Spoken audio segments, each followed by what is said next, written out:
Didn't sleep much last night. No, not that. These are good workout, apparently. I had muscles sore this morning I didn't even know I had. Really? Which muscles? Geez, that's a good thing you didn't get a full on. Just reminds me of like those late night infomercials where you used to sell those machines that shock your abs and stuff. Oh. It's like that one. You have one? You bought one of them? No, Kimberly did. Oh. But I tried it once. Just to get You get rips from it? No. Oh, Rich, so you weren't too taken with the machine then, basically? No, all the ab Yeah. shocker things? You know, those things are like fingernail shocker. I'd just say Okay, well, Israel, we're run through the same stuff that we do every time. We're running the tape here just so we make sure we get all the facts straight. So. all right. And I just want to confirm, we didn't interrupt the meeting with your attorney when we picked up your No. today, right? Or the jail today, sorry. No. Okay. And you're here voluntarily, right? Yes. We understand that we can't talk about anything to do with the case involving Samantha Cohen. If you do start talking about that stuff, then we'll have to stop the interview and not take you back to the jail. You understand that? Good. Okay. I'm going to run through your Miranda rights here, and we've been through it before, but we'll run through it one more time. Before we ask any questions, you must understand your rights. You have the right to remain silent. Anything you say can be used against you in court. You have the right to talk to a lawyer for advice before we ask you questions. You have the right to have a lawyer with you during the question. If you cannot afford a lawyer, then will be appointed for you for a question if you wish. If you decide to answer questions now without a lawyer present, you have the right to stop answering at any time. Do you understand these rights as I've explained them? Yes. And with that explanation in mind, are you willing to waive your rights and speak with us today? Yes. One other thing, you've got standby counsel appointed in this particular matter. I believe it's Rich Kirtner. Yes. And it may also be Jacqueline Walsh. I'm not 100% sure of that. But be that as it may, do you want either of those attorneys present today? No. Are you on any medications or any other substances that we should know about? No. And are you having any difficulty understanding where you're at or what's going on? No. I didn't think so. All right, now we're done with that. I apologize. We're going to jump here, and the first thing I got to tell you, Israel, we talked about a little bit earlier, that stunt yesterday in the courtroom did not go over well. Well, with a lot of folks, not the least of which were the prosecutors. And that was the delay, actually, getting in here is we knew you had some legal questions, and so we reached out for them to say, hey, Israel says he's got some questions. Are you guys available to speak to him? And, I couldn't even get one. One of them was in court, and the other one said, basically, what the fuck, after yesterday. So they didn't think that was too funny. And why are they afraid I'd actually get away? Well, that would be embarrassing for them, I guess. No, I don't think that they were looking at it from that perspective.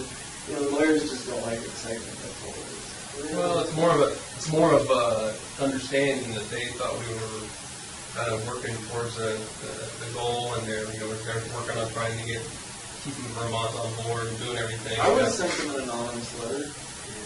Yeah. And so they're kind of wondering where we're at with that. Where are we at with what's changed since yesterday? More. Yeah. What's changed for you, though? Nothing. Possibly additional charges.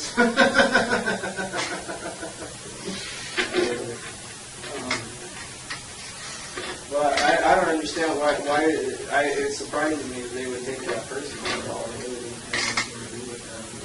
Well, they didn't. I didn't interpret it as though they took it personally.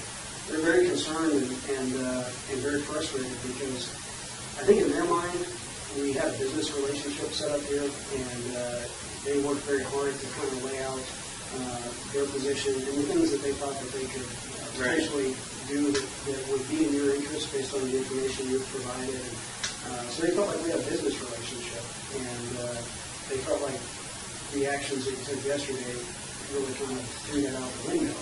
And I gotta be honest, it kind of looked that way from our perspective too.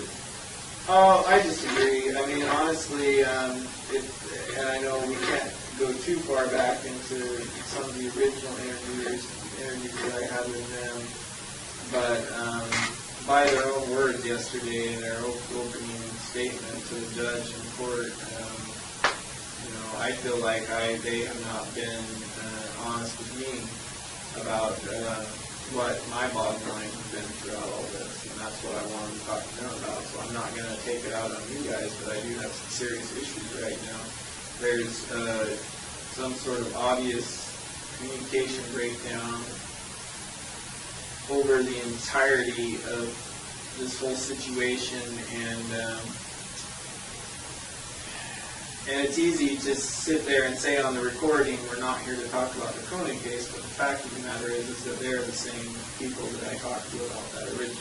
So you understand my position on that. So I understand I'm not allowed to talk to that, and I respected their wishes about not talking to them about that either without my attorney present, but I have some serious frustrations right now regarding matters related to that. So that's as far as that's concerned, and I don't think it's something that can't be worked out. I've been trying to work it out for my end, but apparently there's only so much I can do. So that's what I wanted to speak to them about, not in a matter of any specifics regarding any other case, just like general topics. Like I say, it's the topics that were discussed in open court yesterday. So it's that's a frustration to me right now that they won't talk to me about those topics, but it's okay to talk about it in open court. That's I'm not buying that, so that's okay. Well, there are different rules for what can be done in open court because your attorneys are present, the judge is present, and when we're having discussions over here, we've got to adhere to a different set of rules. Right, because you have me sequestered away from. Right, I understand that. And I've been working on that as much as I can from my end. But, there really is just like a couple very simple questions I have to ask them. And I need to get a straight answer from somebody before I can move forward on it, because I'm not getting a straight answer on my end. So you think they might be able to provide you with some yes, general questions about... Right. Not even questions related to the case. Just, And are you talking about the hearing yesterday afternoon or the hearing yesterday morning? Yes. Well, let's see. You had two. Yeah, it didn't. Let's see. First hearing. No, it was pretty much strictly related to the afternoon hearing. How about if you could give me the general question, we might be able to make a phone call and see if they can. Well, okay. My position has been, and I made no secret about this. My position has been that I want to talk to them about the Cronin case and find out, where we stand with that. But you know we can't do that, and they can't do that right now without. Right. No, I understand that. But so we don't want to talk about the impression that I spoke to him before, and he gave me the impression that he was open to that, but only if my attorneys were present. And I said, okay, fine. I'll talk to him. We'll set it up. That was a month ago. So there's communication. Oh, I see. That's all I can say about it, because they're not here, to state their case, their side of the story. But I do know what they've been telling me, and so he made it clear that, at least at that time, that he was open to that suggestion that I had, and I'm assured that. I guess it just comes down to I don't know who to believe right now, because there's there's a hitch in the communication somewhere. No, that's right. And it's all, and honestly, I wasn't that concerned about it until yesterday, and I heard some of the things that were said in court, and some of the things that were said by the prosecution. By the prosecution. I think it was years so. But yeah, I mean, yeah, he was, from what he said, I was not at all happy with the. And actually, I had heard a day or two before that hearing that was what was going on, and I had no idea. And then to hear it confirmed in court like that was kind of just, was frustrating. And honestly, I'm not gonna get all in a tizzy about it until we can at least talk about it and find out what is going on. It's not that I'm not willing to accept the people's explanations for what's going on. It's just that no one's giving me an explanation. I guess my thought on that is we've tried to do that, and we'll continue to try to do that, but just keep in mind that all of us are, we're bound by the rules that are set down for us. Yes. And in some cases, the rules will be more restricted than usual, and that's kind of what's going on, being perfectly honest. Because of the high profile. Well, there's that, and then sometimes there's just additional rules that we have to live by, and like the standby counsel thing, frankly, it's kind of unusual. We don't run into that very often. Right. And there are some other things, and I'm not going to get into it because it's kind of legal stuff, and it's not really my strong suit. But just keep in mind that the attorneys are juggling more things than they normally would. Right. And there are things I think that we would all like to be able to talk with you about, but we just haven't had that opportunity yet. Right, and that's my concern. Are these questions that you have for the attorneys, questions under the conditions that we have to speak about? Are these questions that they're going to be able to answer, or are they just going to say, we can't talk to you about that because it's not related? There are questions they're probably not going to want to answer unless I have. So it's not something that they can even answer in this environment right now. Not right here right now. But I would like reconfirmation on the previous statement that Feldas had told me. I mean, he gave me that statement in an interview that was, with just me, and I don't know if he was saying it as an official response or if he was just saying it to placate me, but he did say he was willing to do that, to have a meeting with me and whoever, whatever counsel was required so that we could discuss things openly, and it hasn't happened. Well, And you think that? And I'm not. And you think we're on this side stalling that? I don't know who's stalling. Somebody's stalling it. That's all I can say for sure. And it's not me. One thing we can say is neither Kevin nor Frank are the kind of guys that are going to tell you something just to shine down. So I haven't got that impression. No. They're not. And so if they've told you something, it is something that they believe can be done. And I don't always understand all the reasons why things work exactly the way they do in the legal system, but they're not going to bullshit it. It's just not. Well, right. I mean, I agree with you, and I believe you up to a point. I mean, I'm not. It's not like I'm here expecting special treatment. I have no doubts about what my part is in all this. I'm just saying that, from what I've seen and from what my dealings are with them so far, I'm more inclined to put my faith in the things I've heard from them than from certain other people.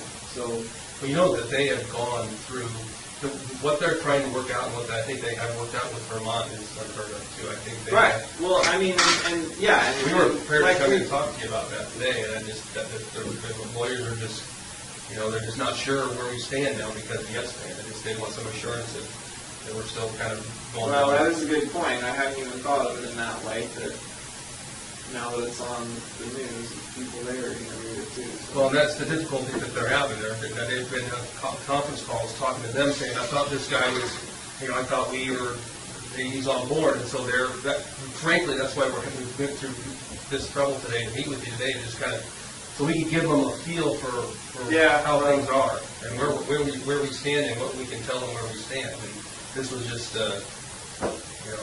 Yeah, well, I mean, I know it's going to be hard for anybody to accept, but especially them, I would imagine. That didn't really have anything to do with our arrangement. And, but I don't From my think it's- perspective, Yeah. so. Okay, but I mean, I don't think it's something that they can't work past. They've worked through some pretty miracle stuff right now, so I think this is something they can probably, they want some assurance that we're going to be able to go back down that same road that we were on. And we've made a major turn. I don't imagine this will stay strictly between you and me and people in this room, but I believe the people in this room know me well enough now to know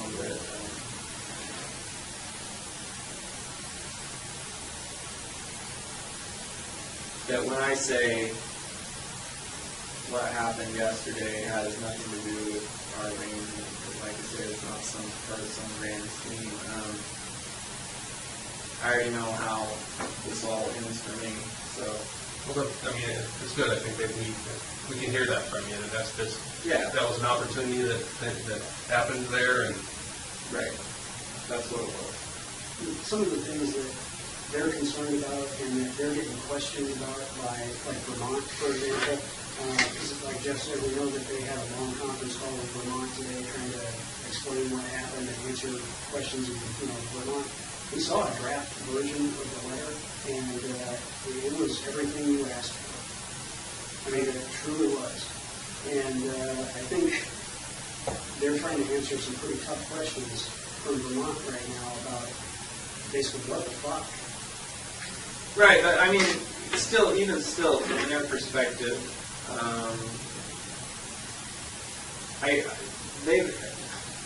I mean, come on, let's face it. Yeah, what happened yesterday? Ooh, I'm a bad guy. I tried to escape, but let's be honest. Nobody really thought I was a good guy before that, so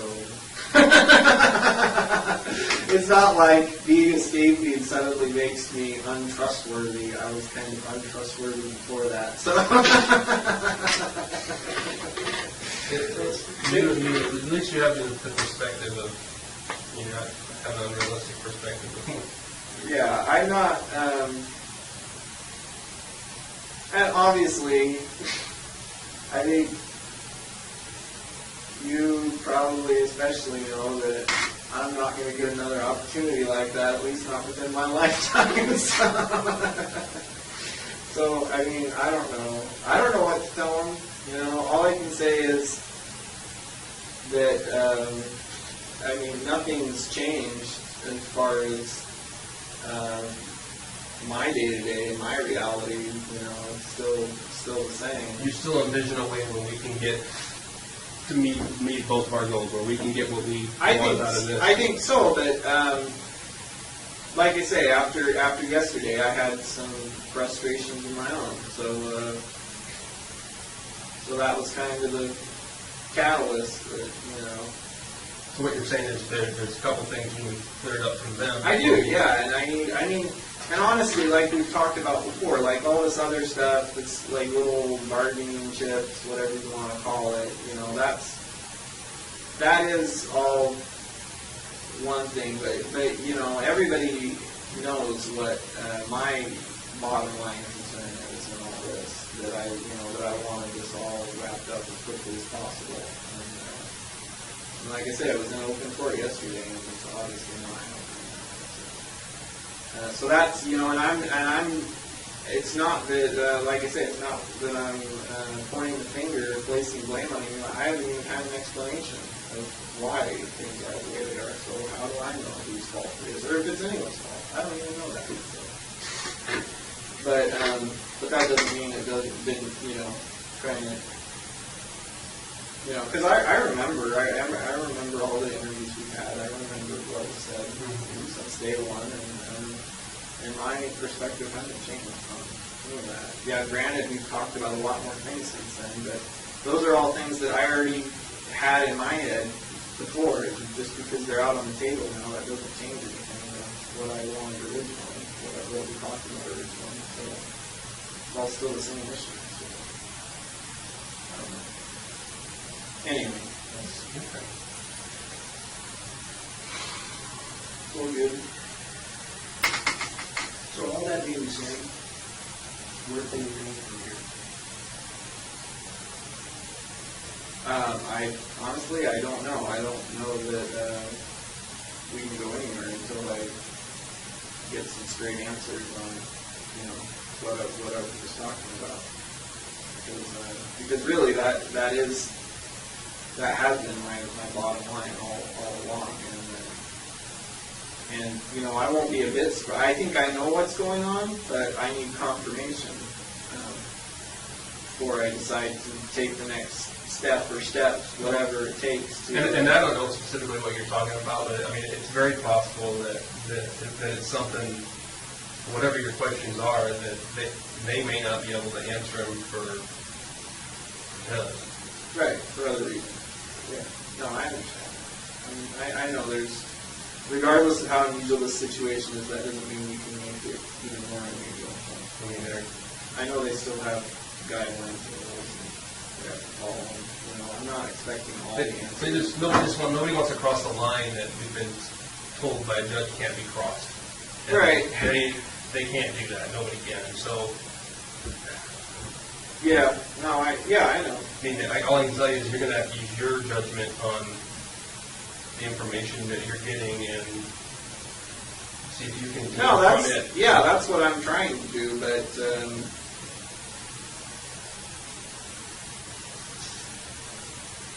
But it's not an easy thing when you get everything through a middleman, as it were. So,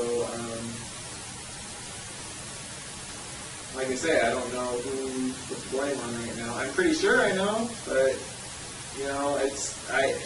I was trying really hard to work with everybody on this, keep everybody happy, but as we all know, that doesn't always happen. So, and I don't want this to turn into any more. My whole concern in all of this, and I know it's going to happen. If I have to do it, I will. But if I have to take the next step and just freaking, it's going to turn into even more of a three-ring circus, and nobody wants. Right, and nobody wants that, and I don't think they want that. So that's why I thought it was in everyone's best interest that that we could all have all parties involved. But once again, sit down and have a meeting, just like in the beginning. Like when there was no question about the legality or whether this was proper or improper. You know what? There was nothing weird or unusual about that. It was a standard interview, and there was no objections or court orders or paperwork or petitions. All this stuff that's happened since then, it seems like it's done nothing. It hasn't changed anything. I still come over here and talk to you about stuff. It hasn't changed any of that. It hasn't changed my bottom line at all. All it's done is made everything more complicated for everyone else involved. And at the bottom of that, I don't get a straight answer on anything. Well, I mean, maybe I have been. I hope I have been, at least on a few things, but definitely not on everything. Because I'm not there. I don't know. I don't see all the emails. I don't see all the paperwork. I don't hear what's said. And it's not even that I want to hear or know all that stuff, but I'd at least like to hear and know about the stuff that pertains to me and what my interest in it is. So. I think one of their concerns, and I think we all share it, is that yesterday's actions, regardless of why you took them, are just going to create new hurdles for them. From the standpoint of, literally they had something, I really think it was just about agreed to. It may have even been agreed to, and I just don't know it. But like I said, we saw a draft version of a letter that had, I think, everything that we discussed or wanted. So they had achieved that.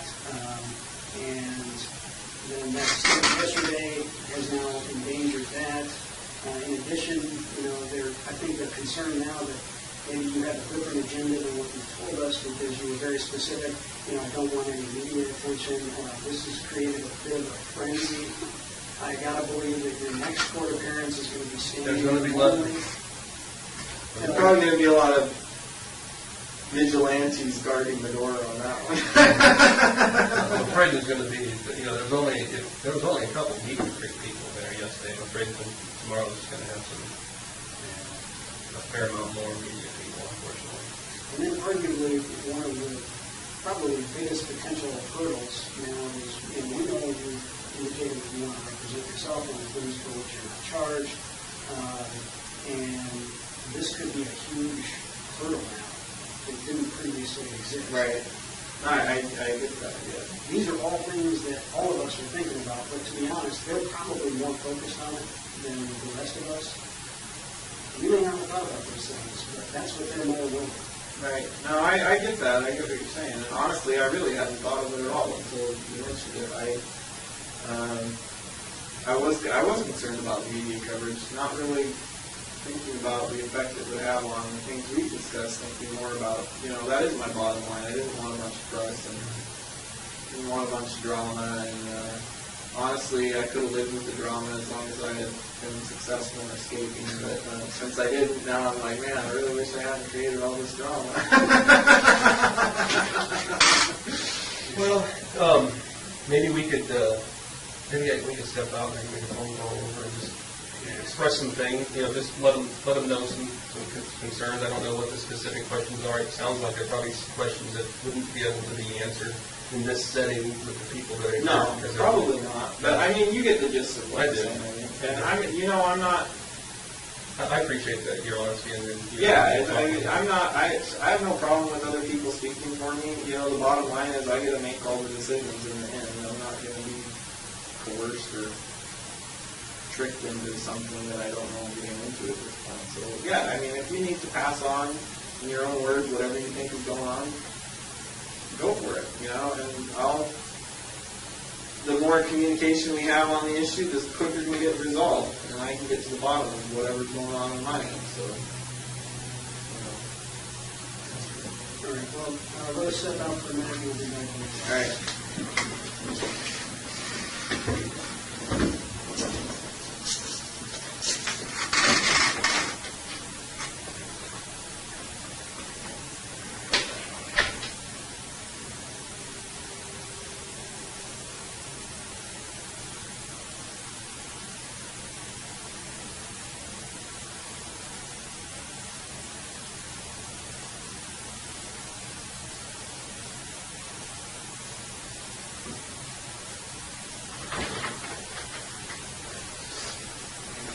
Okay, Andrew, I appreciate your patience here.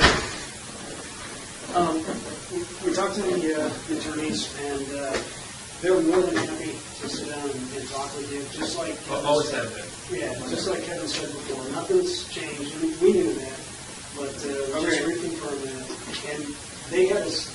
What they're going to do is they're going to draft a letter that says, we understand, we, the prosecutors, understand that Israel Keys wants to sit down and talk about whatever issues. Things. Yeah. Just leave it completely open with his attorneys, with your attorneys. Right. They're ready first thing tomorrow morning. Yeah. Okay. And they're going to send that to your attorneys, and you should get a copy. They're going to CC a copy to you so you know that it was sent. All right. Good. And well, my attorney should show up tonight, so that's good to know. So you'll have a copy of the letter, you'll know exactly what it says, and then it's up to you and your attorneys whether or not you follow through on it. All right. Well, that would be much better than get shot in the dark.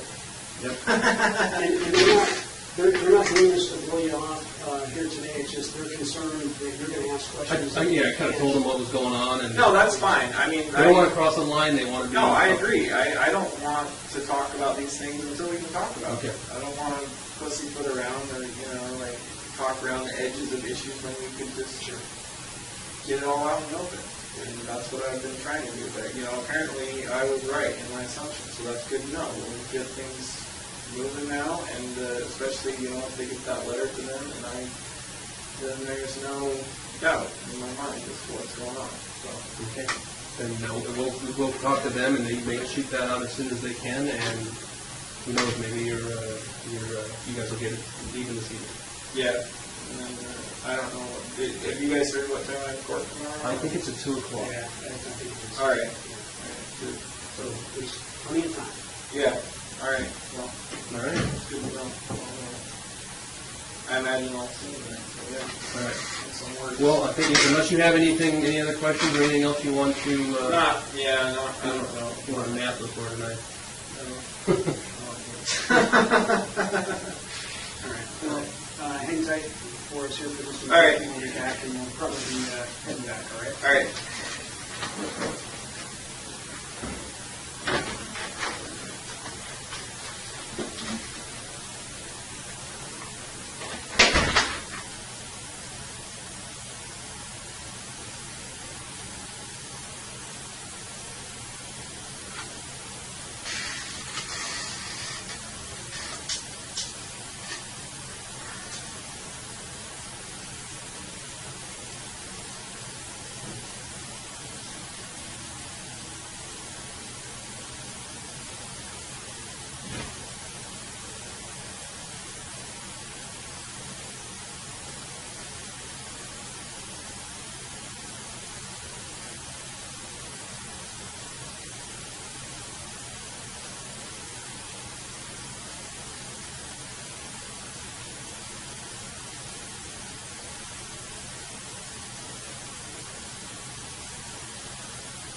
Yeah, if you don't mind. Okay, there's no more set. There.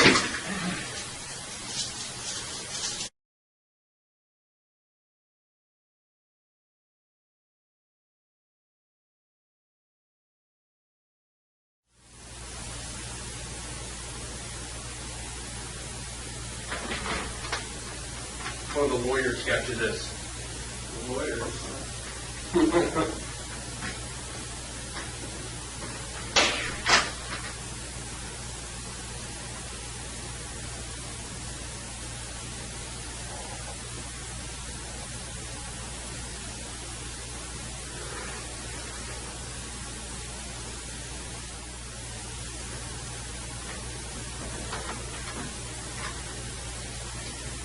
Israel, how you doing?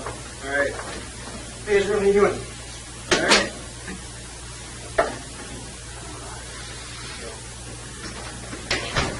Elvis is back east in some meetings Oh, this okay. week, but I figured it'd be a good opportunity to update you on some of the developments in Vermont.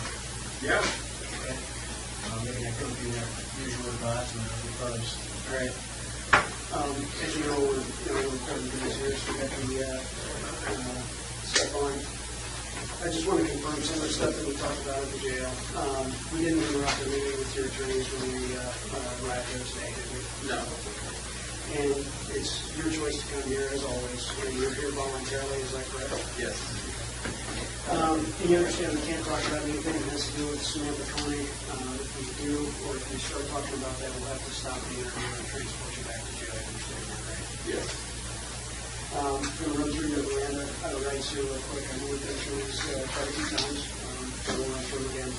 Before we ask any questions, you're going to understand your rights. You have the right to remain silent. Anything you say can be used against you in court. You have the right to talk to a lawyer for advice before we ask you questions. You have the right to have a lawyer with you during questioning. If you cannot afford a lawyer, one will be appointed for you before any questioning if you wish. If you decide to answer questions now without a lawyer present, you have the right to stop answering questions at any time. You understand these rights as I've explained them to you? Yes. Okay. And with this advisory in mind, if you're willing to waive your rights as discussed today. Yes. As you know, you've got standby counsel that's been appointed in this matter. I believe it's Rich Kirkner and Jacqueline Walsh. Do you have any desire to have either one of them present today? No. Or any attorney whatsoever? No. Have you been taking any medications or any other substances in the past 24 hours? No. Are you having any difficulty understanding where you're at, what's going on? No. All right. That takes care of things. Okay. So I just wanted to update you on where we were and where we are now with the discussion of the state authorities in Vermont. You know, we talked about trying to get that agreement with them. Right. And we do have a letter. And I'll show you the letter and give you some time to read it. This letter is dated May 23rd of 2012, which was last Wednesday. But since this point, we've had some opportunity to discuss the contents of the letter with Vermont. They still stand by everything in the letter. And I can certainly share you the emails to that effect. But let me let you read this thing. Trying to read those too.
Okay. So I think pretty good letter.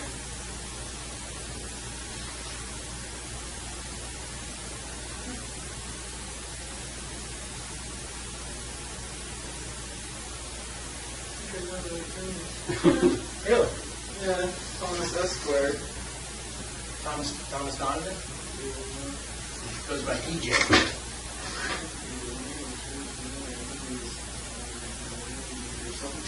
That was years and years ago. Really?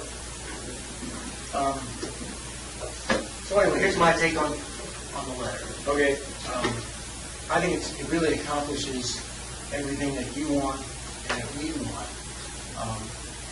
But as I told you like last week, this isn't a legal document. Right. It's not it's not like it creates rights or you can enforce it or anything. But what this is a showing of good faith, by the Vermont authorities. And Right. they're basically saying, hey, we're on board as long as Israel is cooperating with you. We agree to do those things, which Right. effectively, prevents them from running to the press and charging you under state law, because after all, this letter's out of you. Right. So, it would be political suicide if they try to do anything with your case without just consulting with us first. So this is, in my mind, a home run. I remember last time, you said something about showing it to your attorneys. I mean, do you want them to look at this, or do you want to? If you could forward them, email them a copy of that. Yeah, that would be good, I guess. It seems that the letter is addressed to Kevin Fellis. So, that makes me feel better. Obviously, it's addressed to me. I can't really put any stock in it, but sure. If it's a communication between the two of them, then that's good. And I also noticed that it's written by the state attorney versus the federal attorney. But you said that the state. Now, so that's the prosecuting attorney for the county or the district. That's for the state of Vermont. So she's federal. No, she's a state prosecutor. Oh, okay. So she is under the state's attorney here is T.J. Donovan, and so this is the Chittenden County Prosecutor's Office. They handle all state crimes committed in Chittenden County, which, my understanding, that's where Essex is, right? Right. So, in terms of the federal prosecutors, they're within the Department of Justice anyway. So, we're on the same team, so to speak, as them. Right. It was just a matter of the state and locals. And, I've been emailing back and forth with these people. I can share that with you, some of it, but I just want to make clear, you certainly, I can email that to your standby counsel, no problem. Are you okay talking about this letter today without the present? Yeah, I don't mind talking about it. I just wanted to have them review it. Sure. Get their take on it. I wasn't even going to ask them for their advice, just see what they had to say about it. It's up to you unless you want to Right. advice on it. But, like I said, this isn't like a legally binding contract. I don't think Right. anybody's going to contend it is. It's basically, just a document that Just put some of the facts on the table. it puts the facts and their intentions on the table, which is Right. really what it was a huge burden that came off of us last week when we got this. Obviously, through telling them we didn't want publicity, we wanted to keep Right. a low profile. The incident last Wednesday kind of complicated things for us because then they were basically wondering, well, does he want publicity or somebody does? So that was their perspective on things. So I spent some time chatting with Mary Morrissey, and she's the prosecutor here. She copies the Essex Police Chief and the other detective on the case too, on the current case. But basically, their request in the email is, they certainly may have other questions about the current case. Okay. And so they were wondering, hey, would it be okay to conference them in? I said we could talk about that in a conference call tomorrow, as to what kind of questions they had. There was one that's by it. But basically, after the incident last Wednesday, we were able to kind of go talk to them again and explain I listened to your conversation with Jeff and Steve on Thursday, and it seems clear that you're still on board with this sort of agreement. And I go back to them and say, look, this was just a sort of prime opportunity to escape, and was serious about cooperating. So I confirmed that to them. They confirmed today that they are they're still on board. If you want to see that, you'll have to show it if you want. Sure. So it leaves there at the bottom, which is my sort of long-winded explanation of what happened. But it starts at the bottom, right? Yeah, well, that's the bottom question to her, and basically says in there, do you need me to send another letter, like an updated date on the letter? I said, I think this email is sufficient.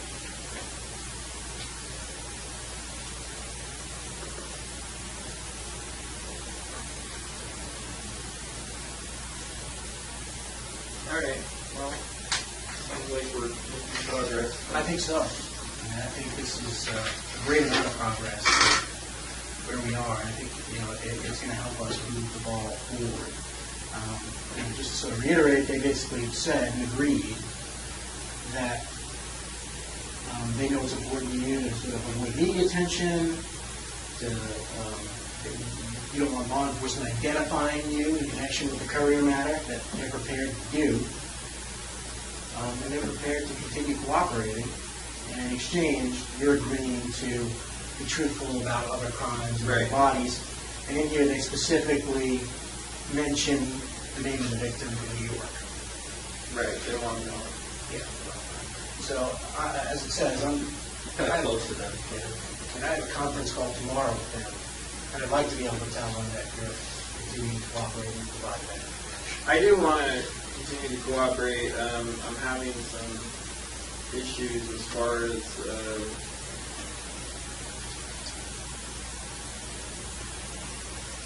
somewhat of an unrealistic expectation on my part, but I was thinking there might be a way to disclose all this information to you, to the FBI.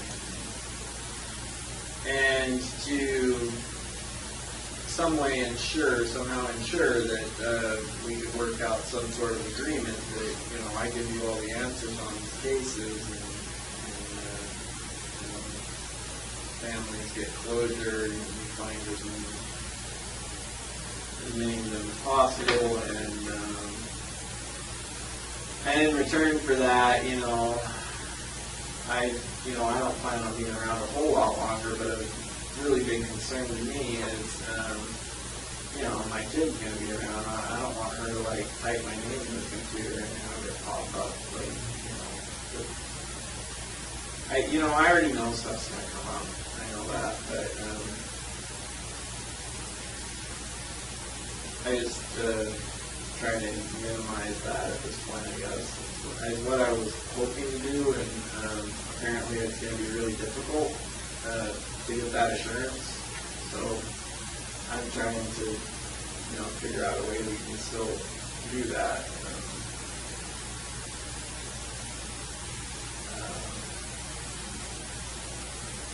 I think there is, I have a few ideas on how to work it out, but What are your ideas? well, I'm not sure if they're feasible yet. I've been talking to different people about it, from what can happen from a legal perspective. It's one thing to make assurances, that's great. I mean, if we get some of the stuff on the table for now, it helps us deal with the problems for right now, but down the road, that's what I'm concerned about. I'm not going to be around, which is fine, but that doesn't change the fact that, just because I'm not connected with it right away, it could happen later. So I'm trying to, I guess, maybe cover myself that way as much as possible and still get you what you need. Yeah, I think sort of a plan, and drafted up. I mean, it's sort of a good starting point. You're right. I mean, no one can guarantee you that you're never going to be connected to some of these things. What we can do to respond to some of this is create this sort of snowball effect of the jurisdiction. Right. And we started with Vermont. I mean, we know, even though we gave Vermont the information up front, we know it's possible. Right. Because we just did it. And it will be even, we're in a better position than other jurisdictions when we go to them and say, all right, look, we've got Vermont down, we've got a body in New York, either get on board or we're not going to play with you. Right. Creates this snowball effect where momentum, no one's going to try to get in the way of that. So, I mean, so the plan is sort of lined out here. It's my hope that that's something we can use as a model. We use Vermont as a model, and now it's certainly working. We're taking a big step in Vermont, saying, all right, you know what, you guys, obviously, it's keys to solving at least the courier's crime, and we're going to defer to Alaska, and we're going to give you what you need, but in return, we're not going to say anything. We're going to keep things on the radar. We're not going to link it publicly. We're not going to make splash, which I think is, as far as law enforcement guarantees and assurances, it's as good as it gets. Right. And I think, we can do this. We can continue on doing this because we've been doing a good job in Vermont. Vermont's been doing a great job. And I think they're aware of New York now too, and that's, quite frankly, what got them over the line. Right. Remember we were talking, like, well, give us something to take to Vermont. Right. And when we got New York, we went to Vermont saying, because of your cooperation, we got New York. And then that immediately generated this letter of intent. So, but in order to kind of keep, I think, Vermont on board, it certainly would be nice to kind of say, all right, based upon your letter, we also got X, the name of a victim, verification of the body. And we already have your assurance about the courier matter. You don't have to worry about what's happening with that, because that's all tied up in this. And we can do the same thing with New York. Right.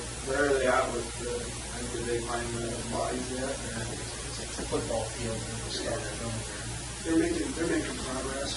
But it's just, it could still be like a couple weeks or something. Yeah, they're not going to stop. This is, tenacious. One of the best analogies I've heard for it is it's more like archaeological thing. It's just going through and kind of tossing things, right, until you find what you think you're looking for. Yeah, that's a lot of trouble to do. I almost feel guilty. Costing the taxpayers a lot of money to find us. But just kept my mouth shut. But that's how committed the FBI. No, I understand that they, well, it sounds like they've got it. They've got the area. They just got to find it.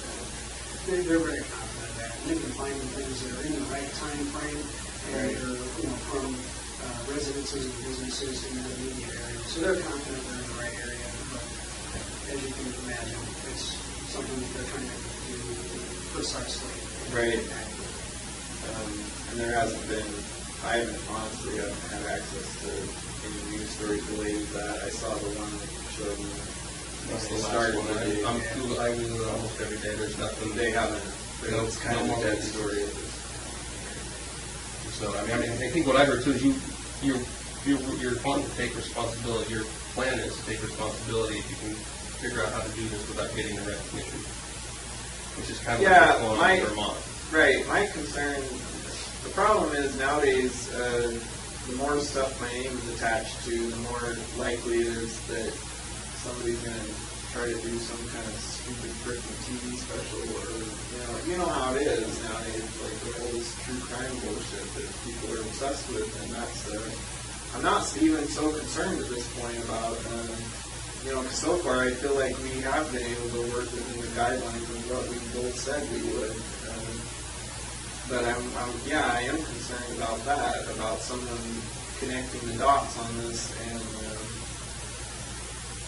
I don't know how, I know there's certain privacy laws, but I know that, for the most case, they're not going to apply to me.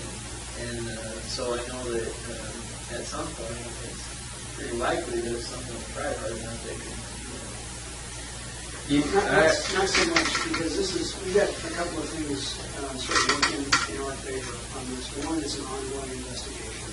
Right. And so that right there is going to limit the amount of information that's going to be released. And two, it's an ongoing federal investigation.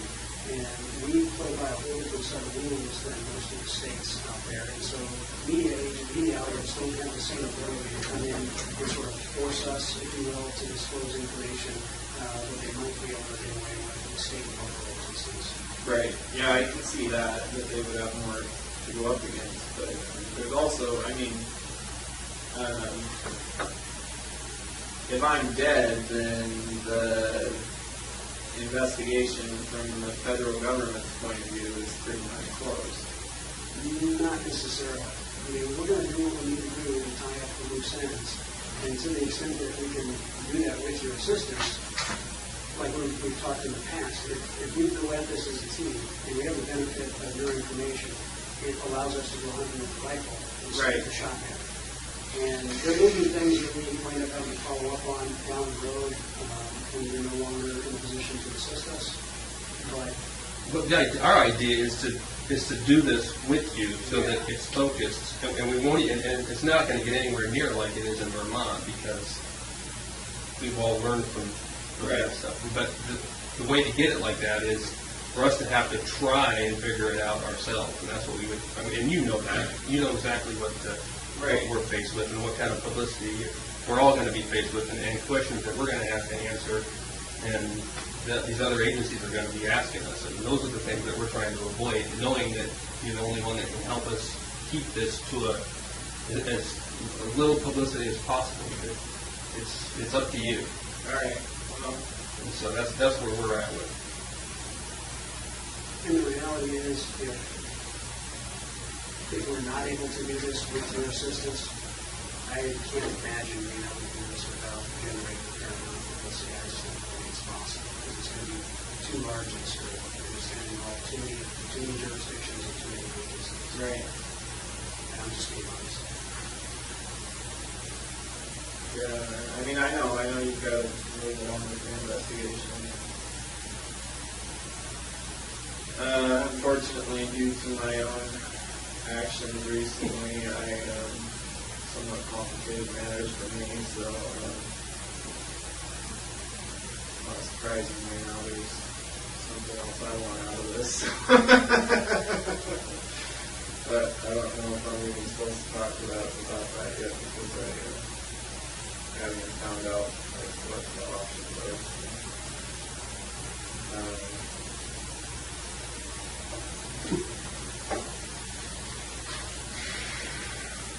Something that you can talk about that's not related to. No, it's just like the level of restriction they have me on the jail makes namely like my so-called rec time is now fresh air time because I go out like this. No more running in circles. I guess they figured they make me fat. Yeah, they keep me myself enough. I get fat and I won't want to run anymore. But yeah, I know all this. I know that's unrelated to anything we've talked about so far. Obviously, it's a new situation, but it doesn't really change the fact it's an everyday reality for me. So I'm trying to figure out what if any options there are regarding within the system. Yeah. Anyway, that and like I say, I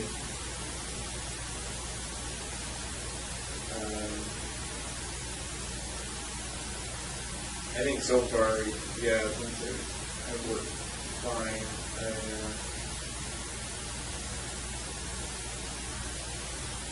But yeah, I am concerned about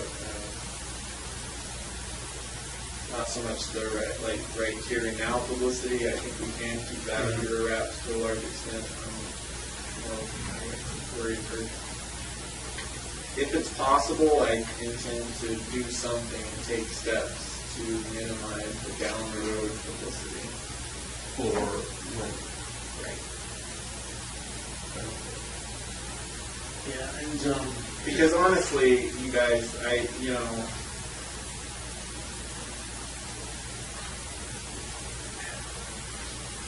mean, there's nothing. I'm not trying to get anything else out of this at this point. As much, I did say, I wanted to just get this all cleared up, and that way you're not digging for who knows how many years down the road, trying to connect the dots and just make it all go away. But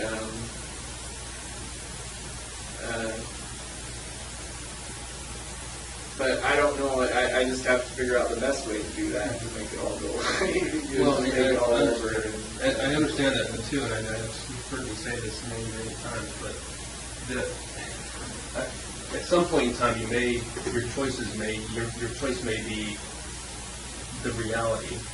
Could be that Laney and everybody else knows what you did based on what you said you did, or everybody else, including Laney, is to see the fiasco and the media frenzy that is created by law enforcement trying to figure out what speculating what you did. Because I told you, on the one trip that we looked at, surrounding New York, we have 10 viable, people that are missing that we know of. Those are just the ones that are still reported that way. And so, if we have to, and we know you didn't do that, but that's what we're looking at in each one of these trips. Is we're faced with, if you don't tell us, our options are to be public with that agency because we can't ask questions and not expect questions in return. And so we're really living up to our end of the bargain, because at this point in the investigation, if you weren't cooperating with us, this would already have been happening, and the media frenzy would be crazy with us trying to figure it out. Because we do have enough information on your trips, at least, to do piecework. Right. Not that we're going to come, you don't think we're going to find anything out, but we have to try. And so, and I know that's tough for you to think about in the future, is that the reality may be that one's worse than the other, obviously. Right. So, especially the one in New York. I mean, the only reason why I'm just showing you a picture is these guys in the FBI have been incredibly restrained about asking that part of the country for assistance. Because if they ask that part of the country for assistance, the immediate response is going to be, what do you have? What do you have?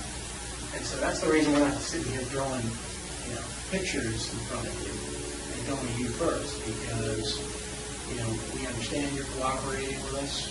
Vermont understands it, and that's why they're on board. And we'd just like to continue that effort instead of, having this whole media frenzy too. Right.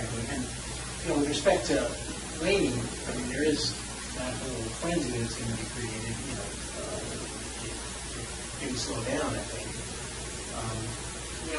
We touched on this last time, is that there may be some benefit at the end of this to, the media says that Israel Keys killed 40 people, which based upon some wild speculation, as opposed to he killed 10, and then also gave closure to those families as his sort of last effort. And I know that doesn't matter to you. It may matter to us. And we're always going to be bound to not talk about this, just like we are now. And assume you're not going to be telling people details, other people, that you know what I mean? Well, you do press releases all the time. Yeah, but you know that the details of this, these investigations are right here, right now, and that a lot of these details aren't going to be released. Well, that is my concern, that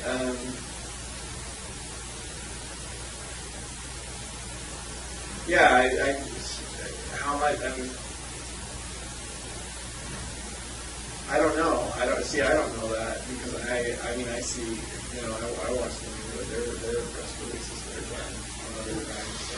Press releases, though, are different than what I think you're worried about, and rightly so. Press releases are designed to help us gather additional information. So our release of information while the investigation is ongoing Right. is limited to the absolute minimum necessary to try and obtain the additional information that we're seeking. Okay. Does that make sense? Yeah, that makes sense. And as long as the investigation is ongoing, we're not going to be throwing out information just for the sake of throwing it out. That's not the way we operate. Right. I mean, you've seen specials on the FBI. Come on, everybody talks about our secret files and how we never give up anything, right? Yeah. There you go.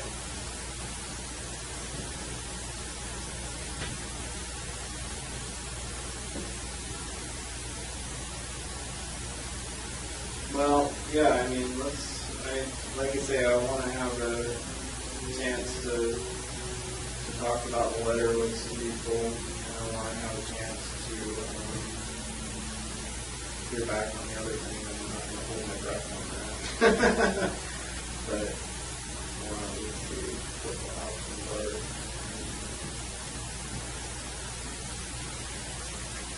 Like I say, I would have preferred to wait until they find the bodies in Vermont, but it sounds like that could be a while, so I guess as long as we have that letter from them, then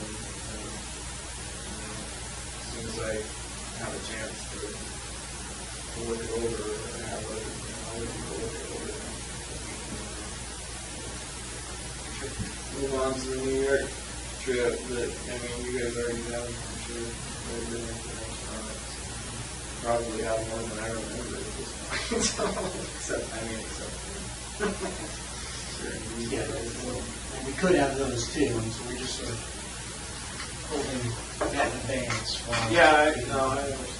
So that's the only reason. So, just so I'm clear, I can tell Vermont tomorrow on this conference call that you appreciate their letter and you intend to go forward. Yeah, really. Yes. Yeah. Yeah. That's reasonably yeah, especially on the New York case, because I've already given you so much information on it. Can't really stop on that one now, so. One thing that might be helpful, and I don't think this is sort of giving away anything, so we just start thinking along those terms. Kevin is back east with a meeting of criminal chiefs, and it certainly would be nice for him to start networking with whatever criminal chief he needs to in terms of the New York thing. Now, again, I don't think that gives away anything. I mean, you just told us the body is in New York. We want to start striking up relationships with whatever criminal chief he needs to talk to or will need to talk to about the New York thing, because you've already said. Yeah, but I mean, I don't want to give out any more information on it. I mean, I understand his point of view, but it's, like I say, it's still, frankly, that's going to be too much at this point. I don't want to go there yet.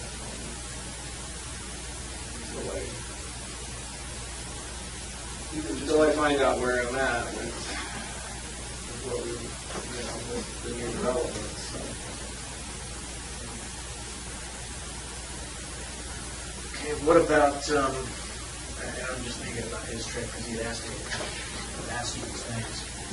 Since he's going to be there, he's also with people in Washington. I mean, he's already talked to us about Washington, and these guys have some pictures. Washington State? They have some pictures they want to show you about that.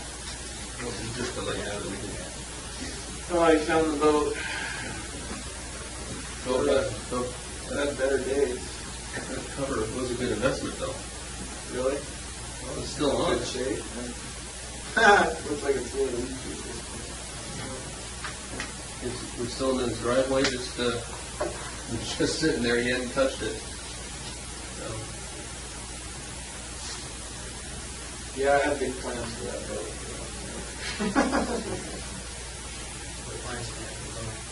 Oh, I was going to bring it up here, but bring it up here and put me motor on it.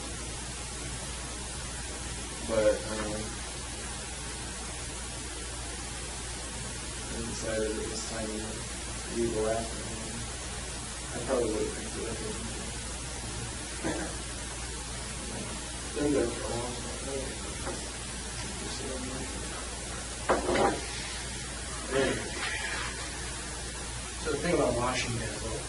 simpler from his perspective. There's only 2 federal districts there, Eastern and Western.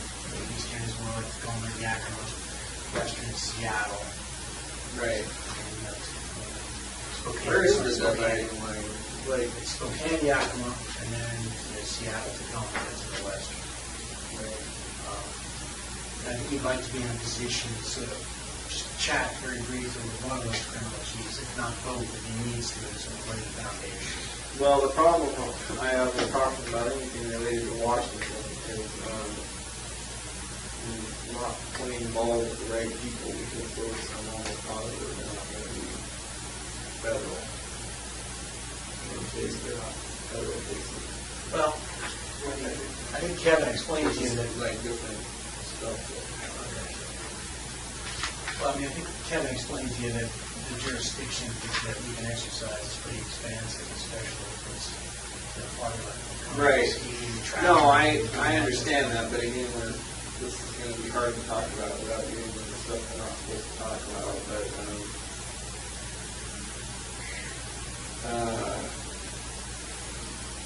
depending on things, the way things pan out, things we've already talked about, then I may need those details of the Washington case that I would be better served to wait, that's where the route I have to go. You know what I mean? I think I do. I'm not sure. I remember we talked a little bit about. Because there's a big difference between state and federal, it seems. And it seems like Washington might be a state that... But that's something that we can sort of start working on in the background, so we're not asking that here now today, but that's something that usually does require cooperation between the federal districts, even if they're state things. So you're saying there's two districts in Washington. Federal districts? Yeah. So there's 2 federal districts that would probably just sort of road through it. One in Spokane, Yakima, the main offices, and then Seattle and Tacoma are the western district.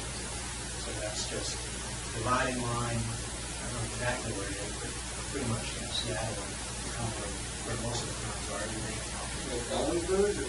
Yeah, I think that's Ellensburg is Ellensburg is west of the east. east.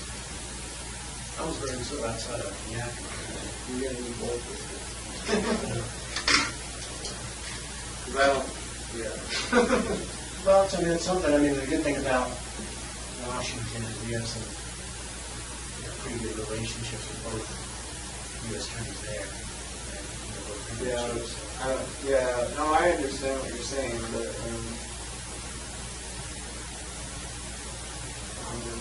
that was a few years ago. But no,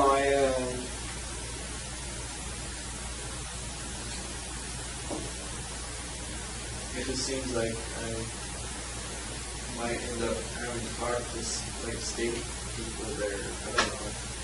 I don't know either, but I mean, the good thing is the federal people have their counterparts. Like Vermont was pretty connected with the Chittenden County folks. Right. We can sort of get them on board and make the transition easier.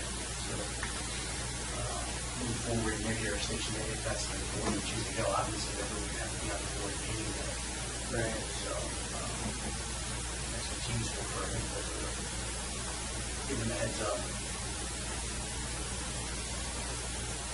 And I think, Frank can correct me if I'm wrong, obviously, but I think the sooner that they have that opportunity, the less likely you are to come and drug from one jurisdiction to another because there'll already be things in place.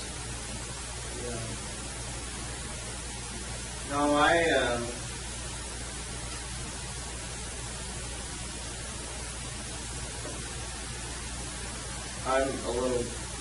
my concern at this point is not knowing, like I say, how current things are going to pan out.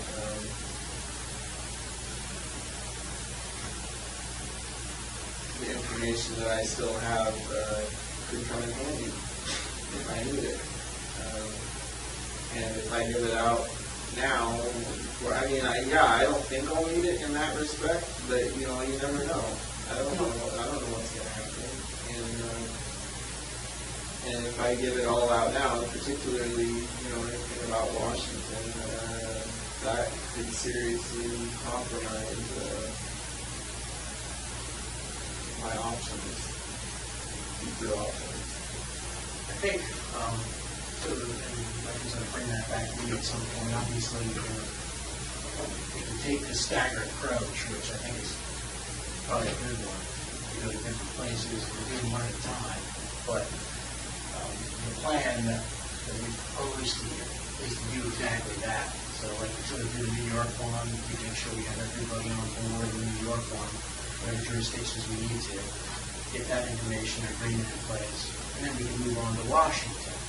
Right. Washington, basically we have the same agreement, and then, it could be an option that you could always use later down the road if you don't like the way things are going. You can ask us to simply say, hey, there's that thing in Washington that I helped you on, and reach out to those people again and see what they're willing to do. So there is that. I mean, I get you if you don't want to kind of sort of give away cards.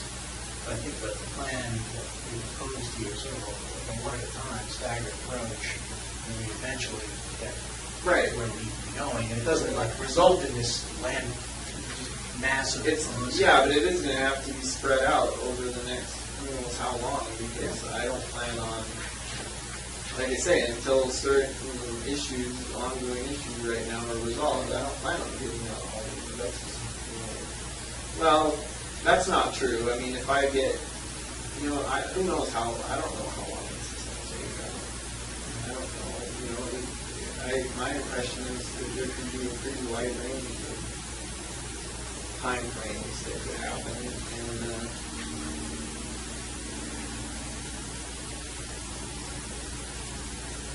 but yeah, first and foremost, one step at a time, I've got to have a chance to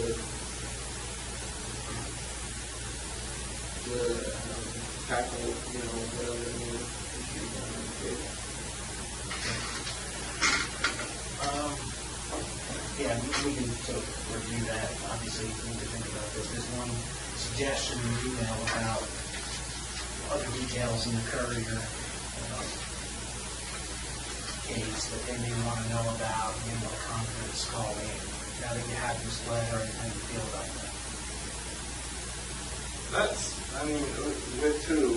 Is it with the local investigators? So like the detectives Yeah. on the case? Now, we can do it two ways. I don't think they're going to have a lot of questions. If they have a few, we can simply ask those and sort of get them the information they need.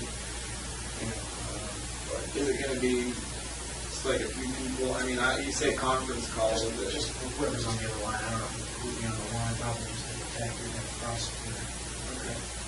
I I don't know. It seems like it'd be better. I don't have a problem with that. It seems like it'd be better if there's not a ton of people on it, since we're still trying to keep it on the down low. I mean, there would only be people who were bound by this letter, if it is. Okay. People who would just like I say, I feel like I've already given them all the information they need, but if they want more, that's fine. I think they have some problem with what the house looked like and things like that. They're just giving us some shared issues on their end. They're trying to release the house to the family, and we're trying to get rid of the house, so we're not going to keep it the way it was. So we just want to make sure they document everything. Right. Okay. Yeah. Even if they have insurance, that it's a problem, but it's something that maybe they don't have much, but let's talk to you about that tomorrow. Yeah, that's fine. I could say if you can forward that. I'm actually very sure they'll have a chance to talk to them about it. Yeah. That's fine.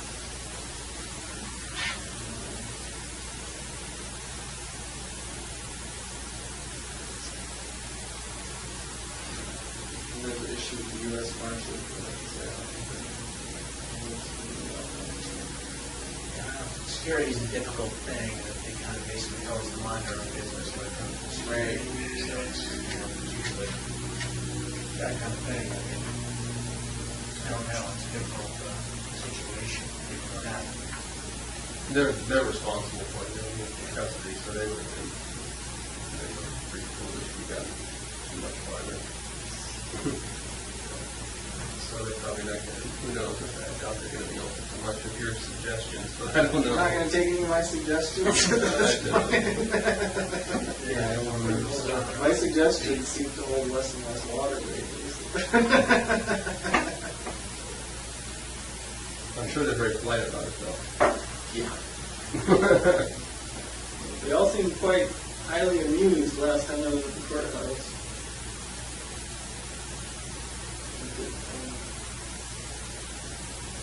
Yeah, it definitely seemed to change their protocol for the way they do things. Liven things up a little bit. We weren't sure exactly how to deal with this situation with the mom, given that. Yeah, that was not well thought out on my part. As soon as these guys mentioned that, I was like, oh shit, I didn't think of what I did that. You seem to have a basic plan, but just sort of A to B, and then the C is sort of left out there.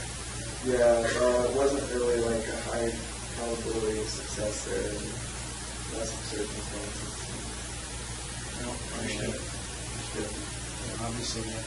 Like half a football team of U.S. Marshals came in the door, so. And then Officer Bell. Yes. Pretty sure I saw him come in at some point. He's claiming he didn't, but.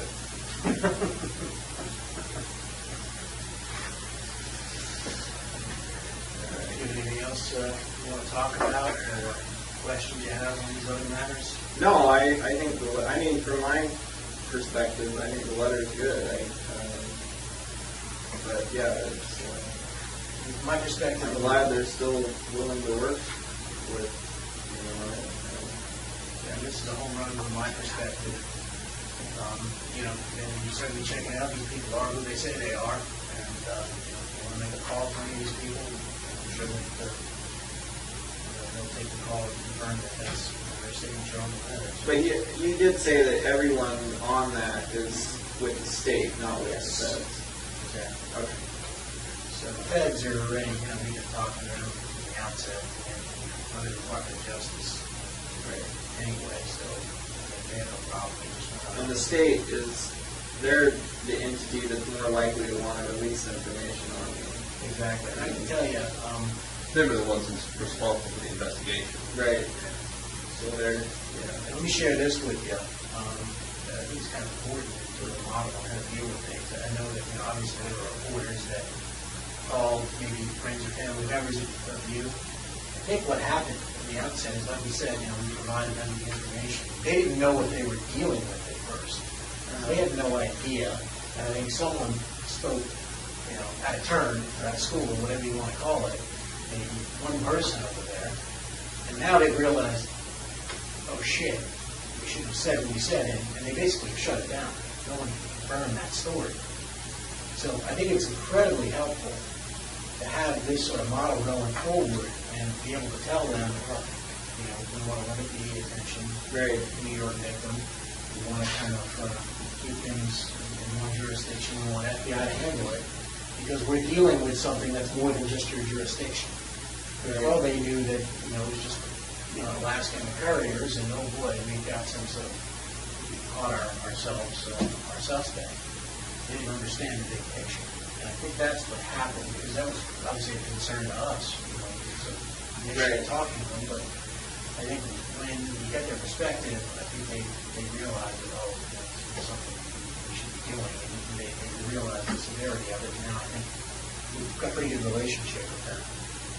We're happy to talk to them as long as they're on board, they're part of the team, and again, we're just building momentum. The next jurisdiction, we can have Vermont, and they've offered to do that, saying, they'll reach out to the next jurisdiction simply and say, hey, we did this in our jurisdiction and it worked well, you should too. And this way, we've got the state and local officers reaching out to the other jurisdictions, state and local there, and basically telling them this is a good idea. So really, it gets the momentum and it snowballs and can't be stopped and no one's going to get in the way. So I think that's the best way to control, any kind of attention here. It's just cooperation with law enforcement as a whole. Right. I think, we know a good job of it. Right. I mean, at some point though, and I haven't felt like this so far, but I know you guys keep wanting information,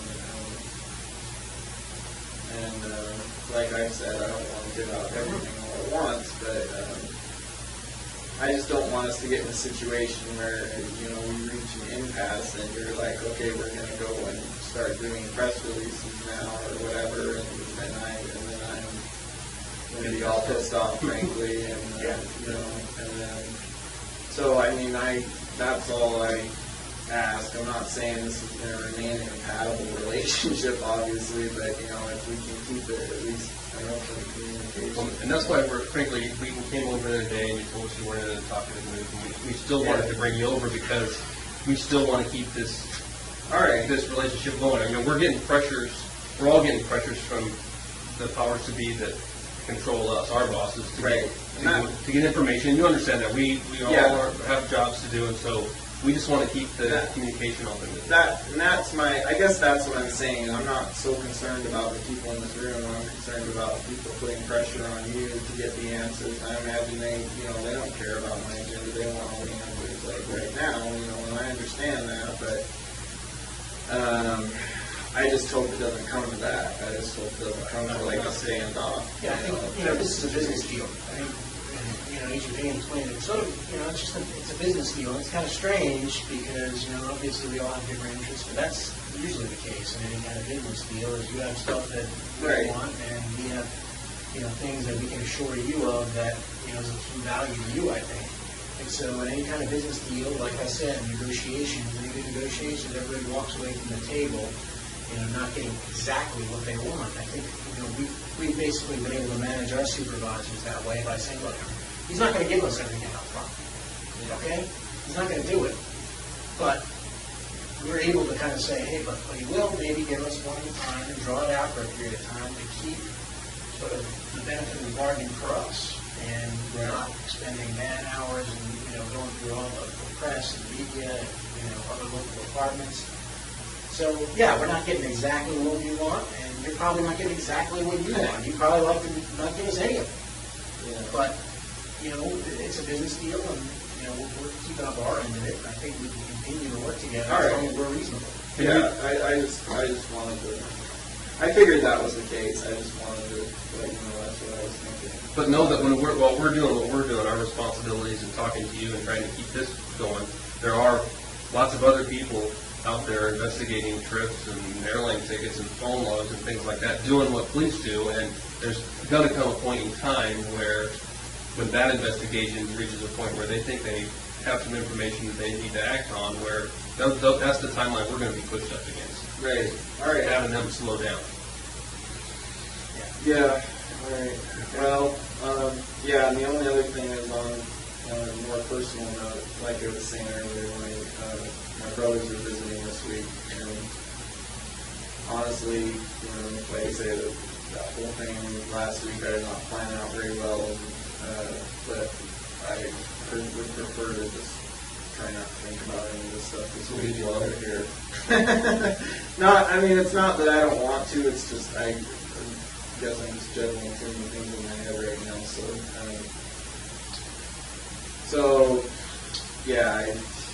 and then that'll give me a chance to, talk to people about that and a couple other concerns I have. But for now, I think I'm just glad that they're still going to. I'm just bottom line is I'm glad I didn't hear about it on the news the whole month. I half expected them to be arrested. Exactly. Yeah, I think it's a testament to the relationships we built over there. Yeah, so, as long as we can, So are they in town the whole week? I think they leave on Sunday or Monday. So. And the main it's not so much that I wouldn't want to, if it's like a short, I don't have a problem, when talking. I just don't want to miss the time that they go over there to visit me or whatever. Yeah, and I don't even know how, what the times are that they have available. So. Are they going to be able to visit you daily, Yeah, probably. Yeah, so, I think that's just what I wanted to tell Vermont, because you saw in that email, they said, maybe you have some questions on Thursday or Friday. They've got some urgency about the house, so I don't know if it's... That's fine. Yeah. Yeah, if you want to get a schedule about when they're going to come, we don't want to interfere with that, and we don't want to interfere Well, with they're the Eastern time, so if we did it in the morning, that would be fine. Oh, no, I'm talking about your family coming to visit. He doesn't know. They don't. It may be possible, Can't schedule later this week. Obviously, we can do it tomorrow or the next day, but you can sort of let them know if it's a meeting for Thursday or Friday. No, that's what I'm saying. If you want to do a meeting, I'm just saying morning would be better. Like Eastern. 9 or 10 our Early. time. Yeah. And then because I know there's no visiting over there that early. And then, Okay. I would, still be around. Well, that makes sense. Then if they may have some follow-up. Yeah, if they have stuff they need to get out of the way, that's fine. Do you have a preference, Thursday or Friday? No, it doesn't. Check my day plan. So you don't get the normal exercise, so they let you have the tennis shoes to torture you that you can't run, or... Yeah, no, I just started wearing. I don't get to run anymore, so my tennis shoes, I don't lace them up tight anymore. So I just wear them. They're slippers now. They're not tennis shoes anymore. So when you start lacing them up, we should pay attention. Yeah, but they're too tight for me to slip them on or slip them off.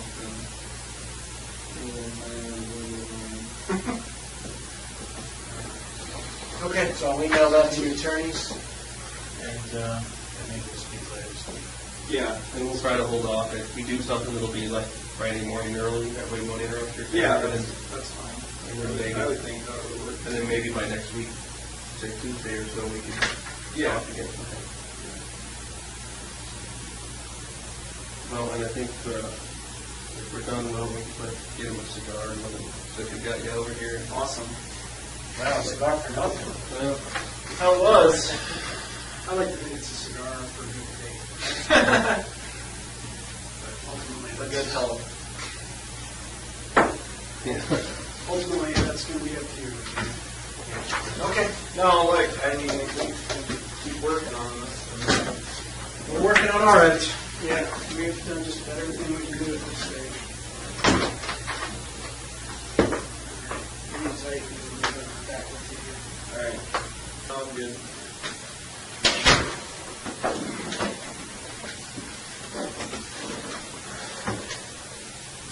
All right, we'll run through the same stuff that we do, I think, pretty much every time. On this, I know we covered some of this stuff in the jail, but we'll just run through it again. When we arrived this morning, did we interrupt the meeting with surgery? No. And you're here voluntarily, is that correct? Yes. You understand we can't talk about anything that deals with the Sierra Patrol investigation. If you do start down that path, we'll have to stop the interview and we'll take you back to jail. Yes. Run through your Miranda rights. Before we ask any questions and misunderstand your rights, you have the right to remain silent. Anything you say can be used against you in court. You have the right to talk to a lawyer for advice. Before we ask you any questions, you have the right to have a lawyer with you during the questioning. If you do not afford a lawyer, then you will be appointed for you before any questioning if you wish. If you decide to answer questions now without a lawyer present, you have the right to stop answering at any time. You understand these rights as I've explained to you? Yes. And with those rights in mind, are you willing to waive them and speak with us here today? Yes. As you know, you've got at least one standby attorney appointed in the discussion of other crimes, that type of thing. When the search partner may also include Jacqueline Walsh. Do you have any desire to have either of those attorneys or any other attorney present today? No. Are you on any medications or any other substances?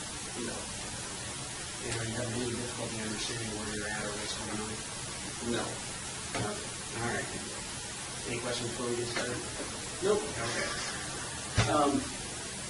We wanted to bring you over here today, give you a little bit of information about the situations that are going on, but also to ask you kind of where you're at with things. It sounded like you're kind of frustrated with things. I don't know if that's something you want to expand on at all. Just things haven't been happening for the last week. There were some things that I asked for information on, as well as, basically that was just and haven't heard anything back, so we'll see. I don't know. Supposedly within the next day or two, I'm supposed to get a more comprehensive visit or information or something, but so far it hasn't happened. Well, we're not talking anything about Samantha Corning, but I've been back east last week. And they gave me a little bit of an update, but since I've been in a loop, I wanted to come and see you. The conversations I've been having with other U.S. attorney's offices. But before I do that, I just thought the same kind of question in relation to moving things forward. Where are you at about all this? What's your take on this? I'm not talking about what you're doing with other stuff, but where are you in regard to the discussions we've been having?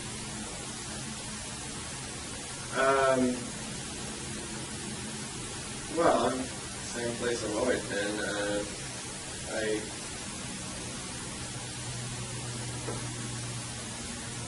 I am obviously a little concerned about giving out a lot more information, especially over a short period of time, before I know about where I stand on some other issues. So,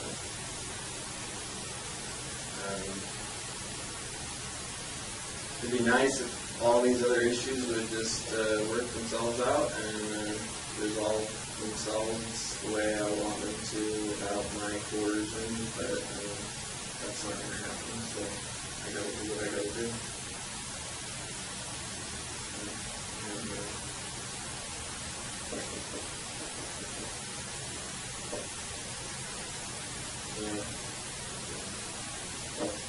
It would be a lot simpler if I would just take certain steps so that I could expound upon that a little bit more, but I'm not ready to do that yet, so if I have to, I will.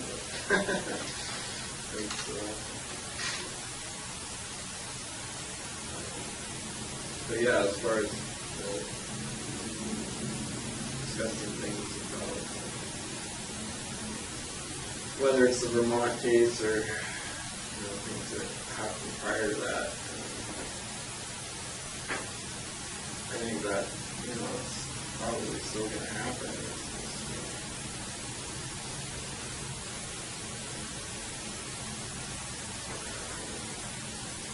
I guess the reality sets in for me as to how much more time there is passed before I may find out. And I need to find out.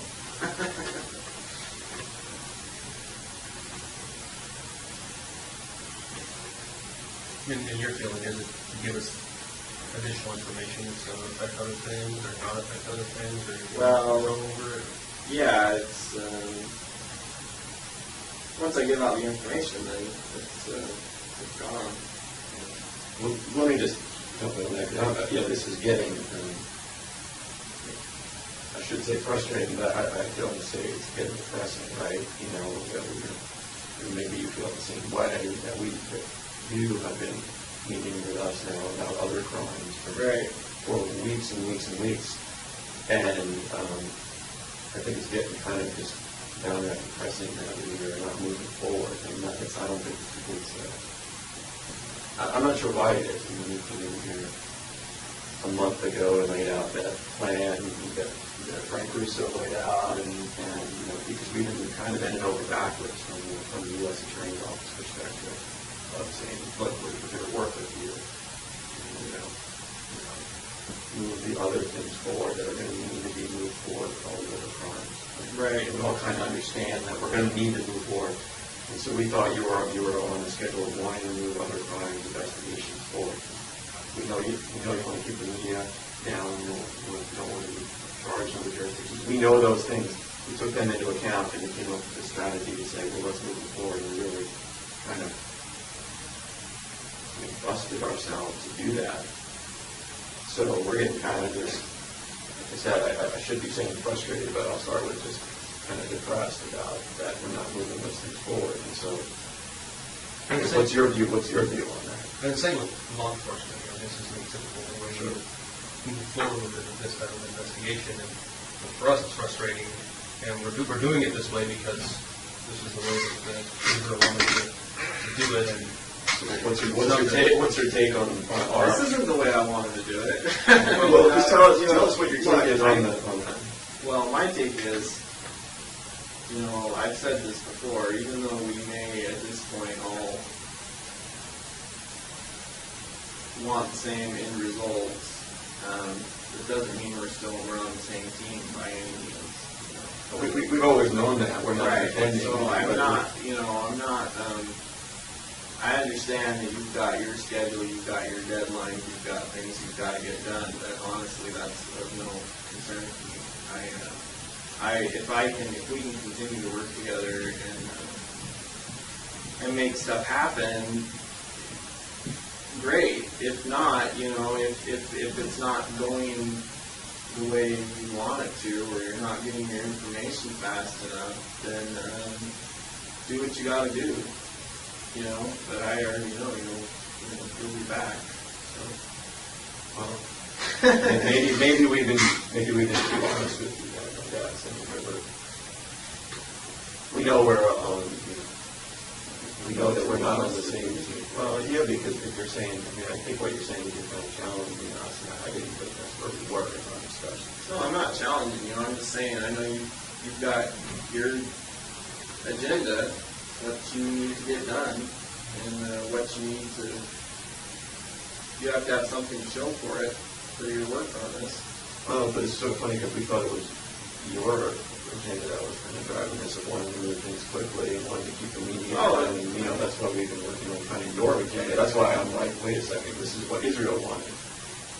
No, you're right. I mean, it's so far it has gone according to my agenda as much as it can. The issue is there's still a lot of time that's going to pass before I get the things I want. If I give up all my cards right away, then that's it. I have no control over what happens a month from now or 6 months from now. I guess I would respectfully disagree with that, because to the extent that we demonstrate that the plan that we came up with collectively a month ago is working, then that is going to help you get the things that you want. And at this point, we've only really been able to demonstrate that half of the plan is working. And frankly, that's our half. We did everything that we agreed to do, and you haven't done what you agreed to do.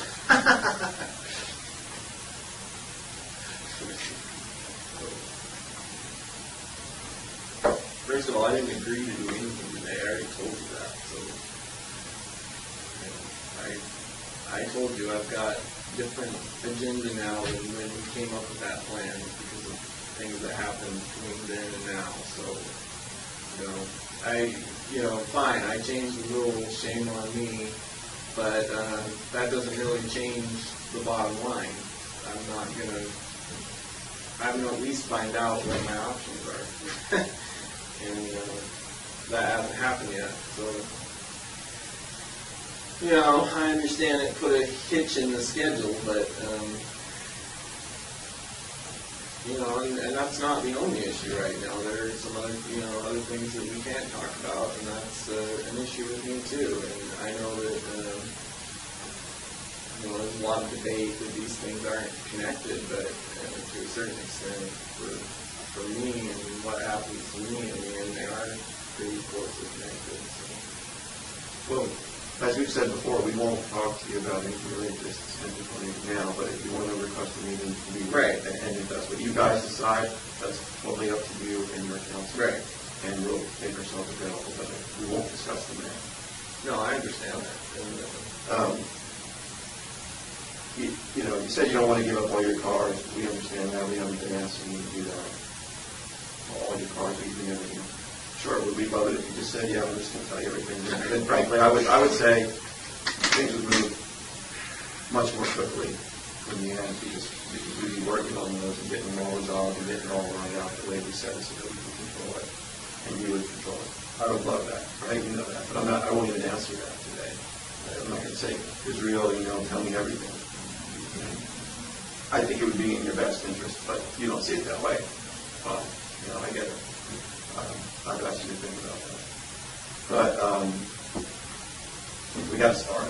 We got to start the process. Because that everything takes a little bit of time. And we can move it quickly, but if, like I said before, we're going to be sitting here a year from now. We've all agreed no, but now a month is going by.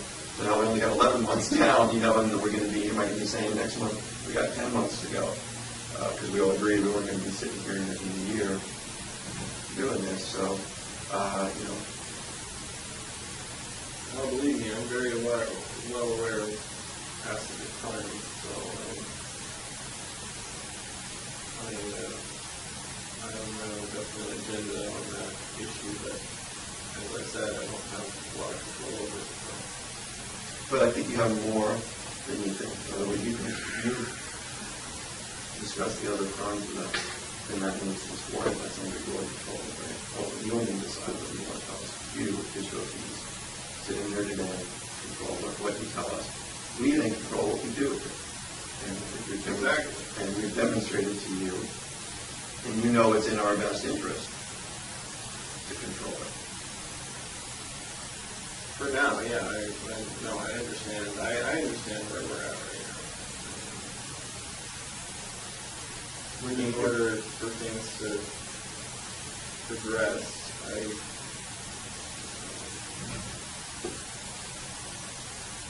I have to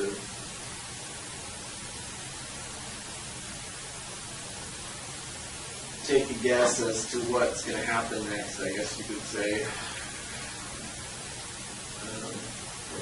I don't know, yeah, there's a lot of things that could happen. Even with the information I've already given you, there's a lot of things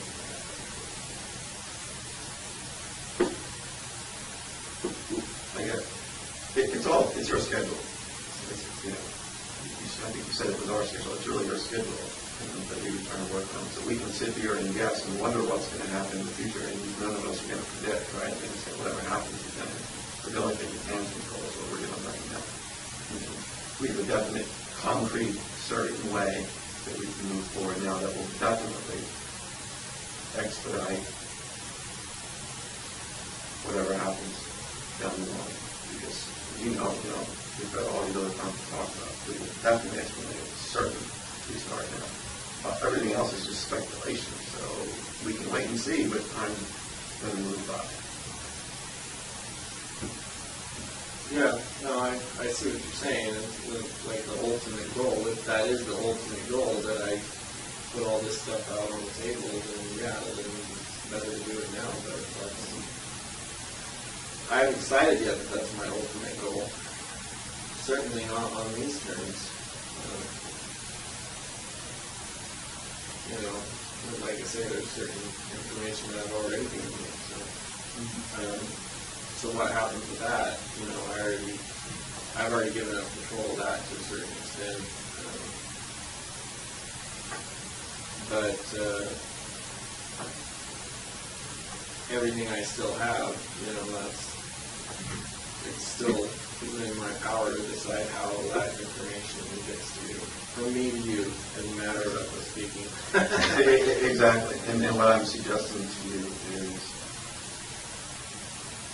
you've got a lot of cards, but you respect that, but we're asking you to play one more card.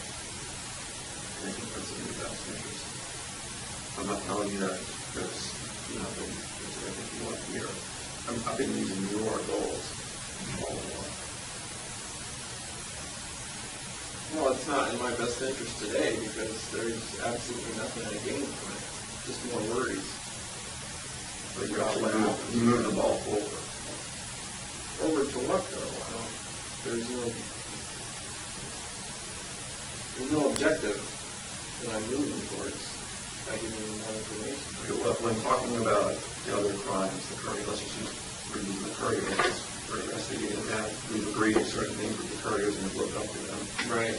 And certainly your objective of that, I think, remains the same. Keep it out of the media. Right. And then try to. So we're trying to further those. I mean, that's only one of the objectives, I think. But that's an indefinite objective. That's, I mean, the couriers, that's essentially a closed case. I've given you all the information you need on it, and I'll continue to give you the information you need. And if it ever goes me being indicted for it, then I'll probably, plead guilty to everything. And so that's, you achieve your objective in that. And I got some things out of it. So it's a closed issue. But anything else we discuss beyond that, then that's objectives. My objectives are hazy at best. I don't really have any objectives. But yeah, I have concerns about it, but until I decide whether those concerns are legitimate or whether I have anything else I want to get out of that information, then there's no reason for me to talk about it. Especially not at this point, because really, in the scope of the situation that I'm in, not really that much time has gone by. I mean, I still don't even have answers on stuff that we were talking about months ago. I mean, that's me. I don't have those answers yet. I don't have them. Are you talking about discussions that we've been having about other crimes? If you don't have answers to something? Partially, yeah. But From us? that's not, like I said, there's some things that, we can't talk about. But yeah, there's,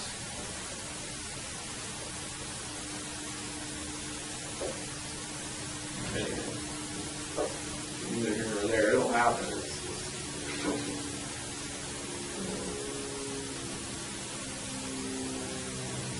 Then you talk about you decide how ultimately the information we get from you to us, and how. Well, that's besides you another- just telling us how. Right, that's another issue too. Is I may have some options as far as I go.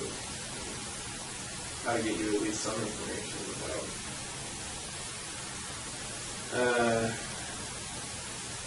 Well, and that's what we tried to do. We tried to give you that ability. Yeah, that was our idea. The plan was, you tell us,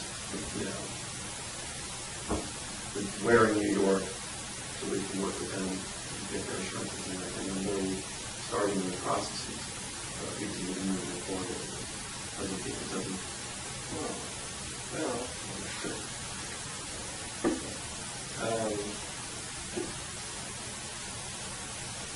No, I'm not on New York's attorney's schedule or anything else.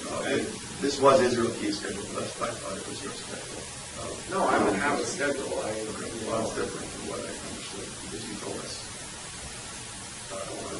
You quickly, I don't want to keep that. Yeah, if you're talking about my ultimate schedule, yeah, but that's kind of a ways off right now. So. I'm saying like week to week, month to month. I don't have a schedule right now. I don't have anything to gain from it. I thought you did have a schedule. When you say a ways off, now I don't know what you're talking about, because month to month is what's happening now, basically. We're moving at, we've gone from moving at a fairly reasonable pace to being month to month, and 6 months is going to pass, and a year is going to pass, and a year and a half to 2 years. And I'm offering you an opportunity now to move that more quickly, and I'd like to start with, not even start, I'd just like to move forward on New York, because it's going to move everything, the pace of everything more quickly, which is what I thought you want. If you tell me differently, you say, I don't care how long anything takes anymore, then I understand that's different. No, I do care about how long things take. I just, first of all, I don't know what time has to do with any of the any information that I give you, because if you think I want to be indicted or charged with any of the crimes, then you're wrong. You told us that. We're trying to avoid that, right? Right.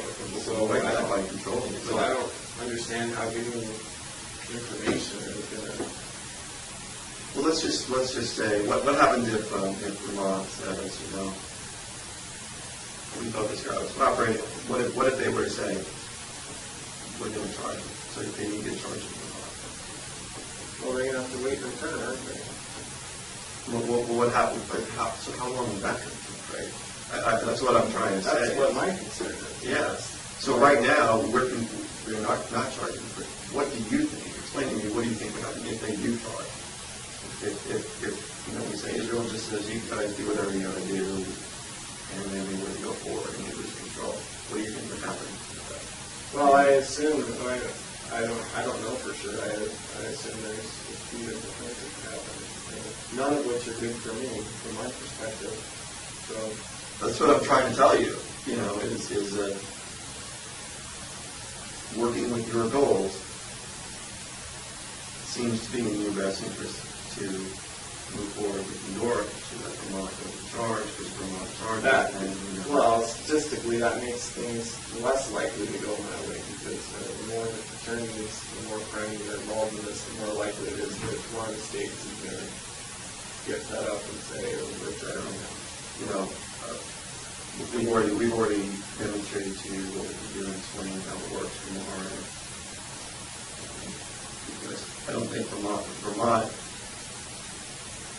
could take as long as they want to take if they charge. You know, they can take their case as long as they want to take it.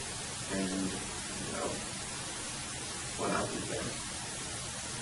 To your goals. What happens to your goals? If I assume that puts me in limbo until they get their crack at me.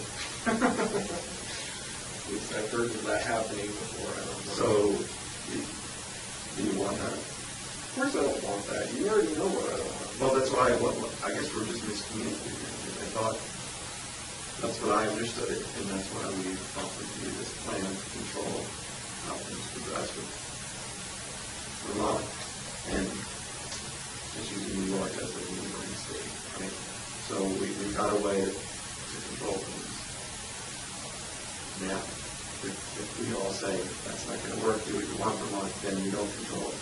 They're going to take it longer than take Vermont, you know. And I'm sure they'll be talking to New York then.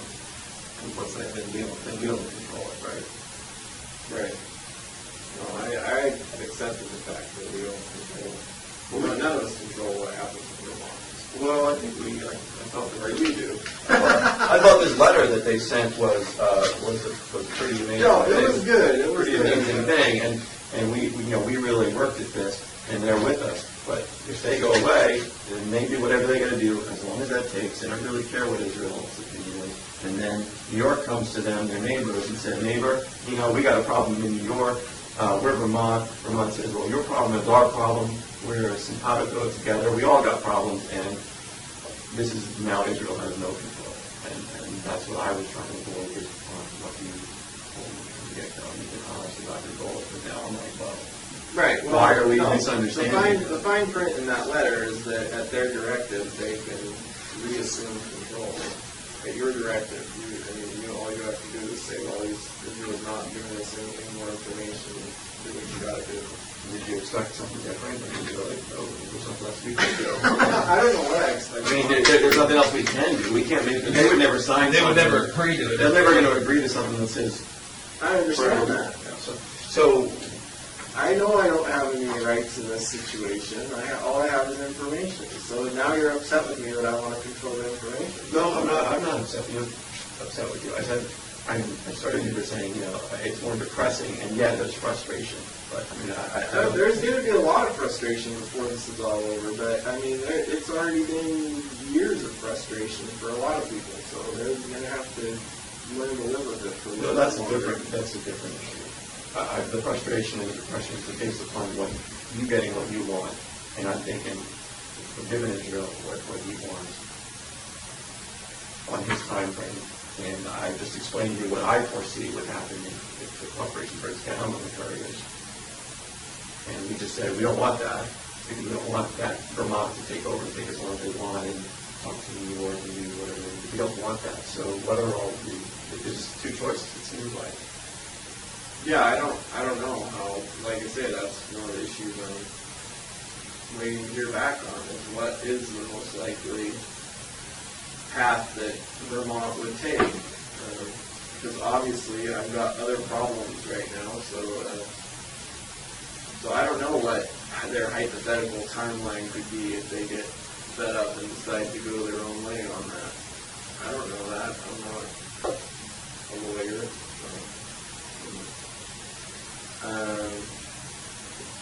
Yeah, like I said, I'm sure there could be a whole range of things that could happen with that. The information that I've already given. Well, normally, state prosecutions or other federal prosecutions don't move that quickly. So, Right. we know that if Vermont charges, it's going to be a lengthy process, and they're going to get in touch with New York. New York's going to have their input around what Vermont does as well, and their neighboring states, and they work together, and they're going to say, hey, Digital had its chance, Alaska had its chance. They said that they were moving forward. I'm just trying to lay out to what I foresee related to courage. That's alternative B as far as I'm concerned. Alternative A was following on the path we've been following. So, doing nothing is a choice. Doing nothing is basically saying I choose alternative B, which is the longer road and less control. I think A and B goes hand in hand for law enforcement. I've told you many times what option B for law enforcement is, and I know you say we'll be back, and you may be right, but at some point in time when people see that there's an impasse, then they're going to say, well, let's try it. We may be right, maybe we're not going to find anything, but we have to look. We wouldn't be doing due diligence if we didn't try. Right. With the investigative leads that we do have. So A or B? And I know you used to, the B is just this huge public, media and public-wise. I just don't want to damage any relationship that we have if we have to go with Plan B. Well, I mean, if that's the only option, It's not. It's not our only option right now. Right? We have Plan A. We thought.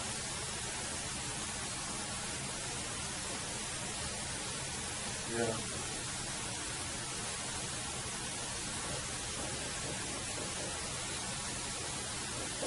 I mean, you realize that. You realize that this isn't going the way, this isn't going like a normal investigation. There's certain things that we would do in this type of situation that we're not doing. Right.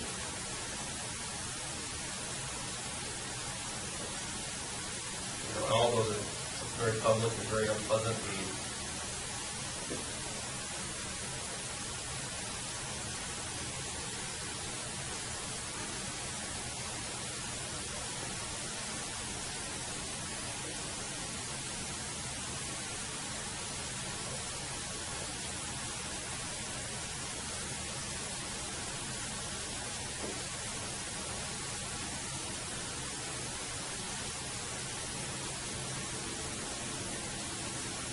Well, I mean, yeah, you're right. I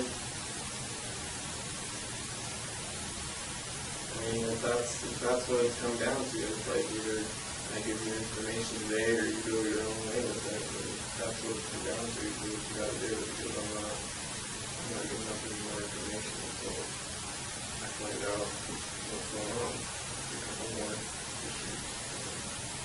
When you foresee that kind of thing happening. Well, if it doesn't happen this week, then there's going to be another meeting. So are you telling us that we can, next week sometime, we can hold off and next week sometime address this issue? Yeah, I'm here one way or the other next week. Yeah.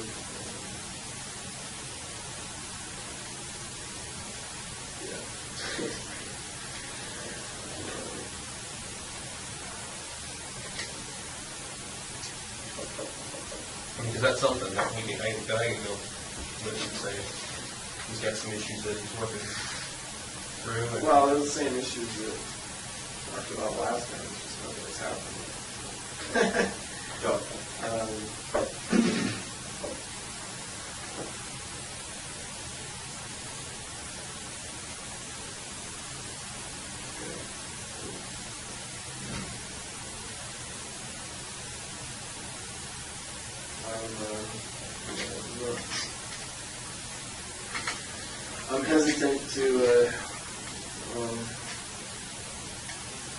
tackle all the issues on my own. I thought I was going to have some assistance, but If you want assistance, you don't. Everybody told you you get whatever assistance you want, and that's your business. Right. And we're not going to just be really. I want to be really clear. That is up to you, and that's your choice. You do that. We all want to make sure you have every opportunity to do that. So if you want that, do it. That's Right. your business. no, I That's clear. We've just been coming to you, being honest about where we are in the process. No one has laid down an ultimatum yet. We're trying to avoid that. that's good. That's what I want to avoid too. I just thought if I came in here and You can see we're not, I mean, we're telling you that you're smart enough, you know that it is what it is. What I'm telling you, what he's telling you is the reality of this. Yeah. You know, I mean, we're not, Yeah.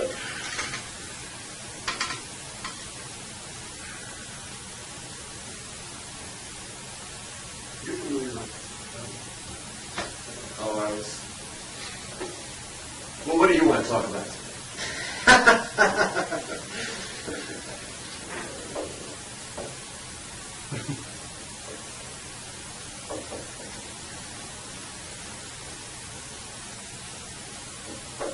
Just thinking that hypothetically,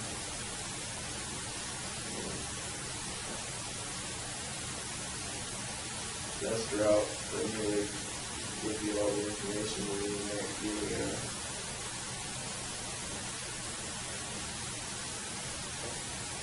kind of like a last minute kind of thing. So I'm not around for the aftermath. Well, you think that's realistic? Do I think it's realistic? I don't know. It seems to me like that would kind of be my call.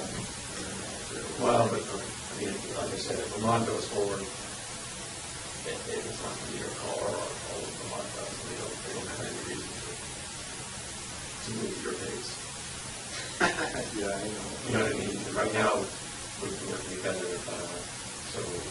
Well, I know. I kind of doubt Vermont is going to well, play that game. But I doubt they're going to. I mean, I'm telling you from even the U.S. Attorney's perspective, that I doubt they're going to play that game that says, we're going to move forward. I think Vermont really quickly encourage, make sure that gets all wrapped up, and we're going to give him what he wants. Figuring that, but because we think at the last minute he's going to cause everything. or I guess that my opinion would be with it, the issues with doing it, something like that would be, would you be able to provide us with enough information that we need, and would that leave some kind of doubt the way it's being done like that, rather than up front cooperating every step of the way and giving us the details that we need to make the closure, rather than right there at the end when all we're getting is maybe a name and a place, and we might not be able to complete the closure all the way. There might be some, I don't know, it's just food for thought. Would there be? Right. No, I understand what you're saying. My concern isn't so much with that. My concern is about keeping things under wraps for the duration of my incarceration, however long that may be. And if I have to do that by giving out little information at a time and continuing to work with you or whoever else, if it seems like that's going to keep working, then that's what I'll do, even if it means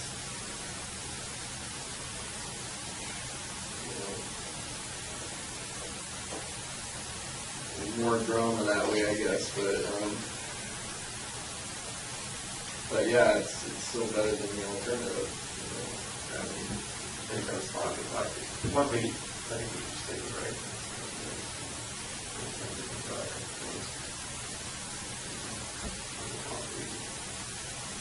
You need a bathroom? Yeah, I could.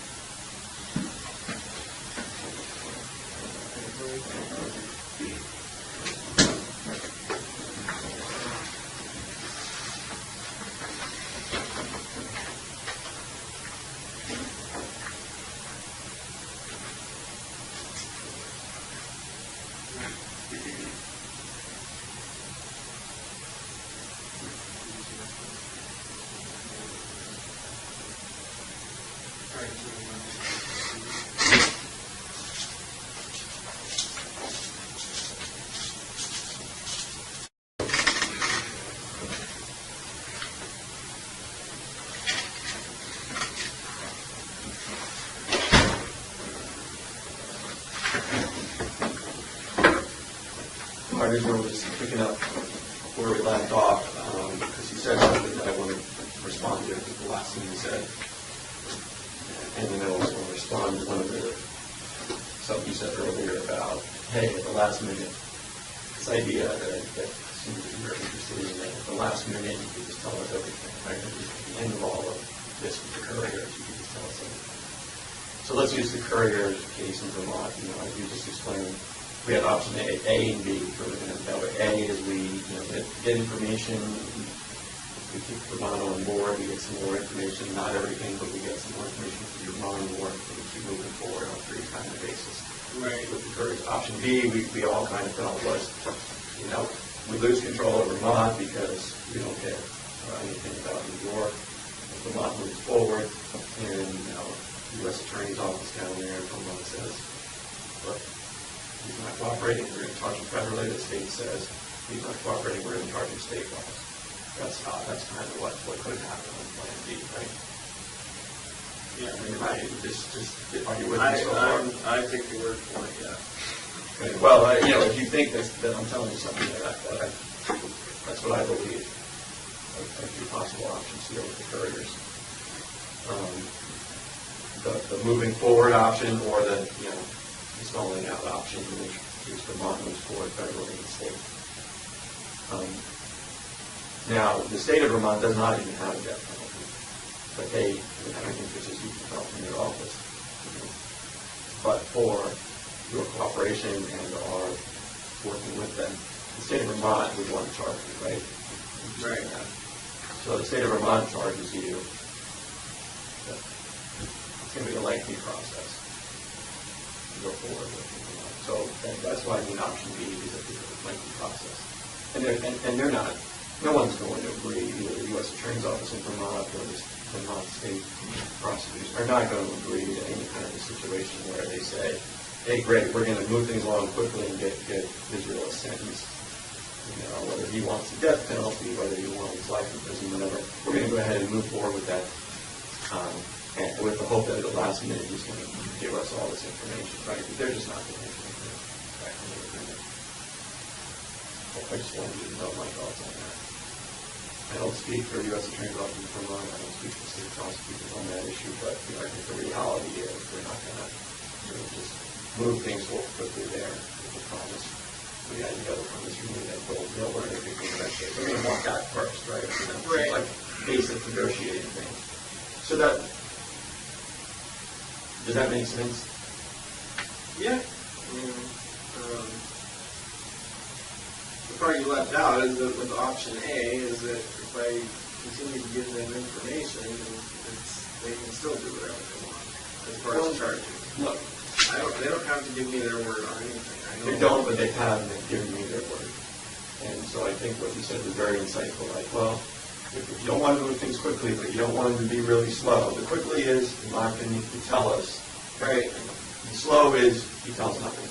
What you said at the very end when we took a break was, hey, if I have to give you a little bit, each step along the way, keep things moving. That's in the middle.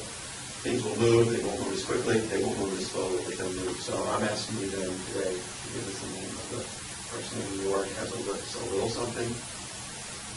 It's half a card, you can rip in half, you give us the name, we move things forward. No, it's not half a card, it's pretty, no. Well, you give us the name today, I think we'll be back here next week, and you won't have heard people that. Nobody will heard about it. Well, And it keeps things moving. We'll be sitting here next week. You won't even heard a thing. We'll sit the week after. You won't have heard a thing about it. Okay? Because we're going to live up to our end of things. It's our commitment to keep that. Following your goals. Here's what can happen today. You give me the name. I write it down. I don't ask you any more questions. We all have some lunch. Talk about whatever you want to talk about. You have a cigar. We can talk about the weather. What's going on in Anchorage, whether I'll just write down the name, we have lunch, you have a cigar. well, I mean, it sounds tempting, but no, I'm not going to bring names. Still I find out what my options are. That's fine. You do what you need to do. We'll see if it changes next week, and I think we'll be in the same position next week that we are today. And so by not acting, we're going towards plan B. That's all. It's not a threat or anything like that. It's just saying, I need plan A, path B. Right. By doing nothing, we're kind of making a choice. No, I know. It's a reality. I think you can take control of the situation today and let me write down that name. That's the control you have. Write down the name, and you see that next week nothing different isn't out there. Having impact with you. It's just allowed us to stay on path A. It's a decision that you can make today. Well, I think I appreciate what you're saying, but here's what I think we should do is set up a meeting probably later next week, a meeting just like this.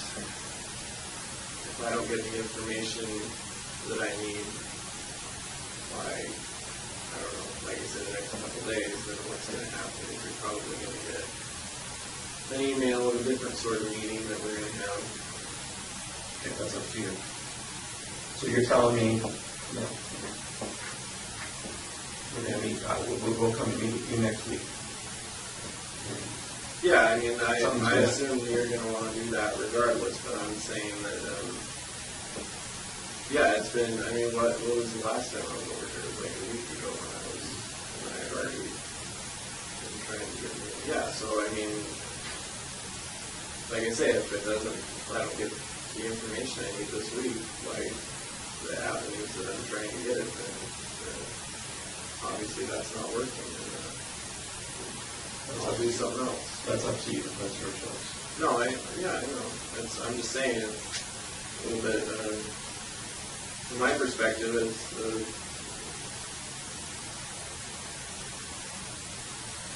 there's several different things going on. We're trying to keep them all related in my head, and then trying to keep everything moving on all of them separate from each other, but still in the same direction is not an easy task, apparently. So. But,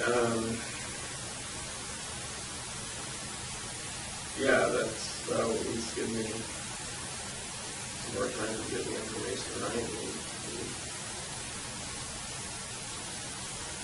In the meantime, I had requested this other avenue that you had mentioned that there was news from Vermont. Was there a press release done or something? I know that they were coming up on the anniversary for their disappearance. And that's what we wanted to tell you, and why we wanted you to say tomorrow is the anniversary. How is it? And so right now we have nothing to take to them. So what I wanted to accomplish today is to be able to tell them we got a name. I'm not going to tell them the name. I wanted to say, Vermont, we got a name. Stick with this.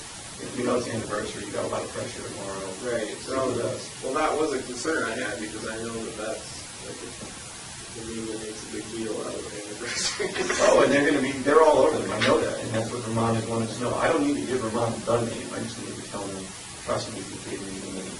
They're not going to know the name. I'm not going to give it to them. They don't have any need to know. But that gives them a reason to stand firm. Well, they already have a reason. I'm not going to give them that just so they have another reason. Well, you're not giving it to them. You're giving it to me. Well, at your well, that's what we wanted you to know about. So, look. Oh, trust me, I'll know about it.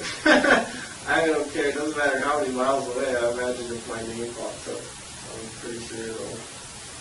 Because it has to be considerate. I imagine I'll care about it here. What's Vermont's reason to stay from? I don't know. You said they already have a reason, so I'm curious as to what that reason is. No, I don't know. Uncommon sense, I guess. I'm sure that at this point they want to give themselves a pat on the back, but frankly they don't deserve one, so that's their reason. If they were being honest with themselves, they would know they couldn't give themselves a pat on the back. But they're going to say, hey, if Israel was being honest with himself, he would just tell you guys and move this thing along. That's their reaction to it.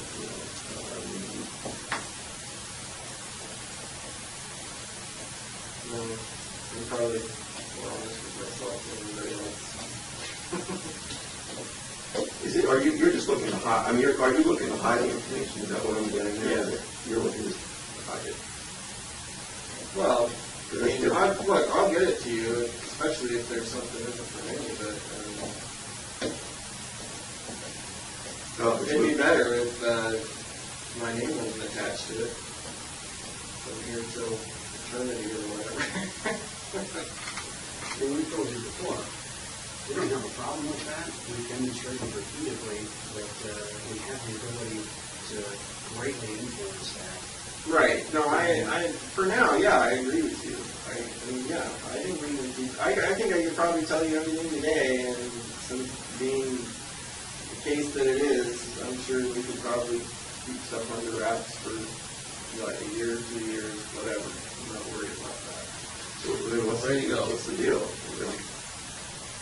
I'm worried about after that. Eventually, my name is going to be attached to it. So if there's a way that I can protect myself from that and still get you guys what you need, then I'm going to do it.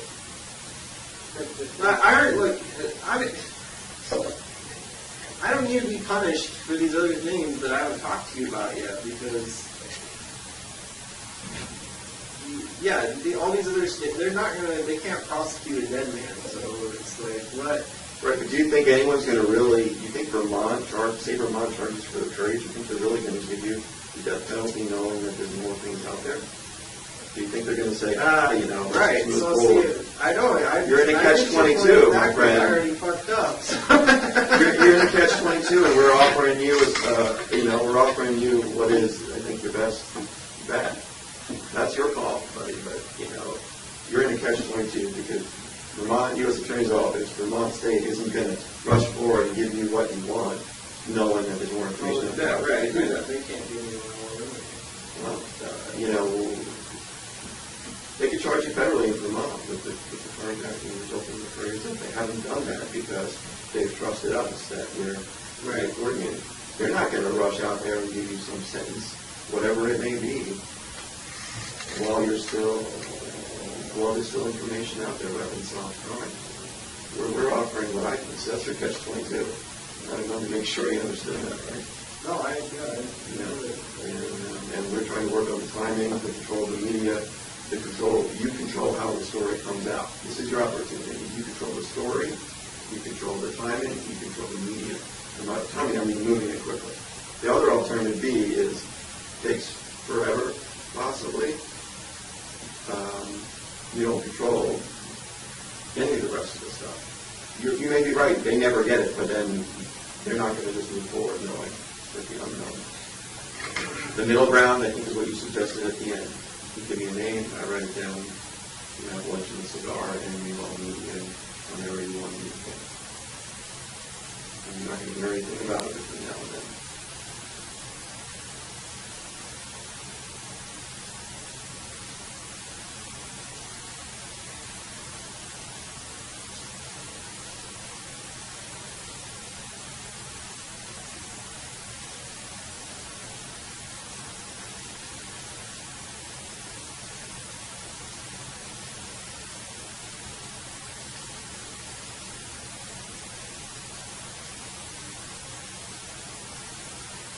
No, I'm not.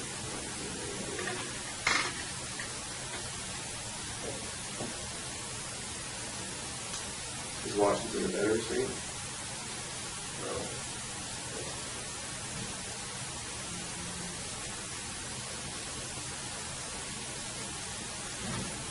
No,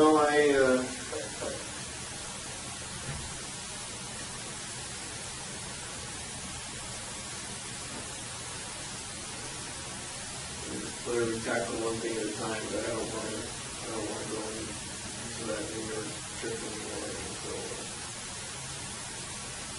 I find out what's going on.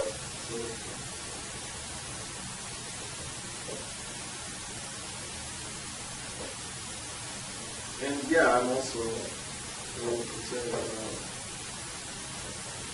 what they say tomorrow.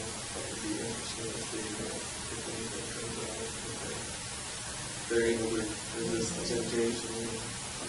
Do you want to have any control on it?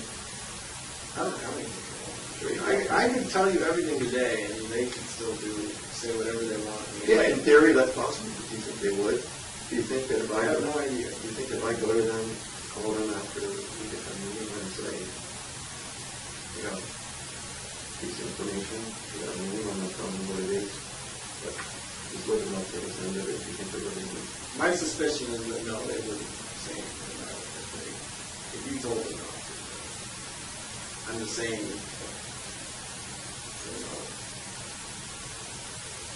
realistic point of view, there's no guarantee. There's no guarantee. I agree with you, but there's no guarantee. We don't know what the media is sniffing around and what they know. We can't guarantee that. We've never been talking about guarantees here. We're just working with the best we can do. Yeah.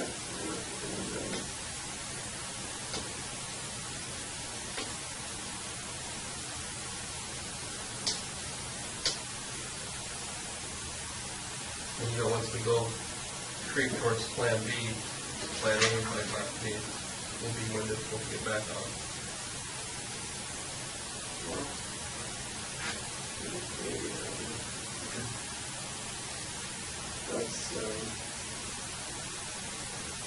That's not really my call. That's more your call.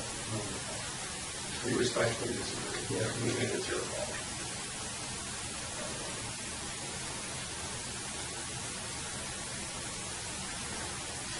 I can't do anything with me. It doesn't imply the goodwill of the other people who can say, these people are getting a little bit when we're in the right direction, we're going to stay on Plan A. Other than that,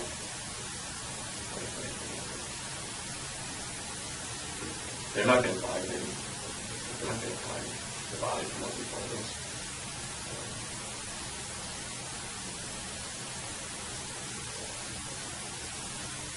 No, I'm not worried about it. If you're not worried about it, it sounds like you have nothing to lose. More by doing, it's true, the body is, you can't really lose the body. Yeah, I'd rather do a lot of it. I'm asking you for the most minimal thing, and I think it's just going in the right direction. We can meet again next week. Yeah. That's fine. Like I said, I already told you guys to get it. Nothing has changed since last meeting on my end. I don't have any new information. Nothing has happened that I wanted to happen. So Okay, we're just asking you from our perspective, if it's something we can do on other crimes, we've done it. And from our perspective, we're talking to you about other crimes, we're standing still and sliding backward, and it's kind of, as I said, what's just hard, depressing and frustrating. But that's what about other crimes. You make your decisions. We told you what we thought could help today. That's what we're at. yeah, help somebody. Well, I think it would help you. It's the catch. Not in the long run. You're in the catch-22 about that. Yeah, I know. But that doesn't mean I'm not going to try and manage it. Yeah, we're giving you the managed approach.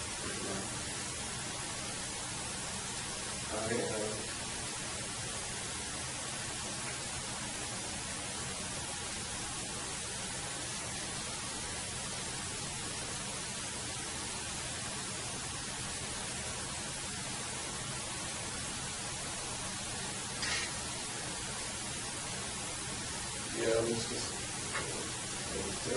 giving unanswered questions right now.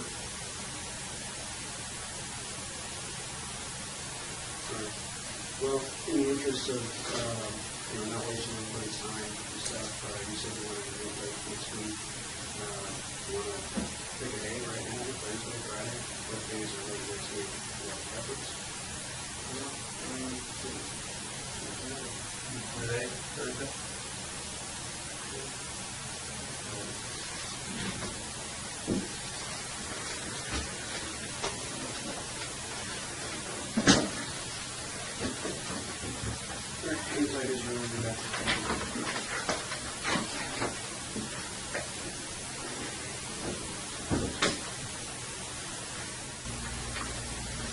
Morning, Israel. Morning. How you doing?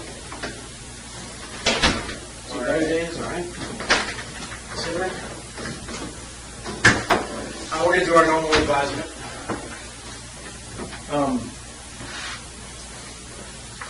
I have to read your rights. First thing I want to ask you is you didn't interrupt anything over at the jail for anything. No meeting with you or anything. You have the right to remain silent. You understand that? Is it? Yeah. Anything you say can or will be used against you in a court of law. You understand that? Yep. You have the right to talk to a lawyer and have him present with you while you're being questioned. You understand that? Yep. If you cannot afford to hire a lawyer, one will be appointed to represent you before any questioning if you wish. You understand that? Yep. You can decide at any time to exercise these rights and not answer any questions or make any statements. You understand that? Also, I understand that you have standby counsel for crimes other than Tony, Mr. Kirtner, and Ms. Welsh, and possibly Mr. Malone. Would you like any of those here today? And we're not here to talk to you about the Tony case, just crimes other than that. Okay?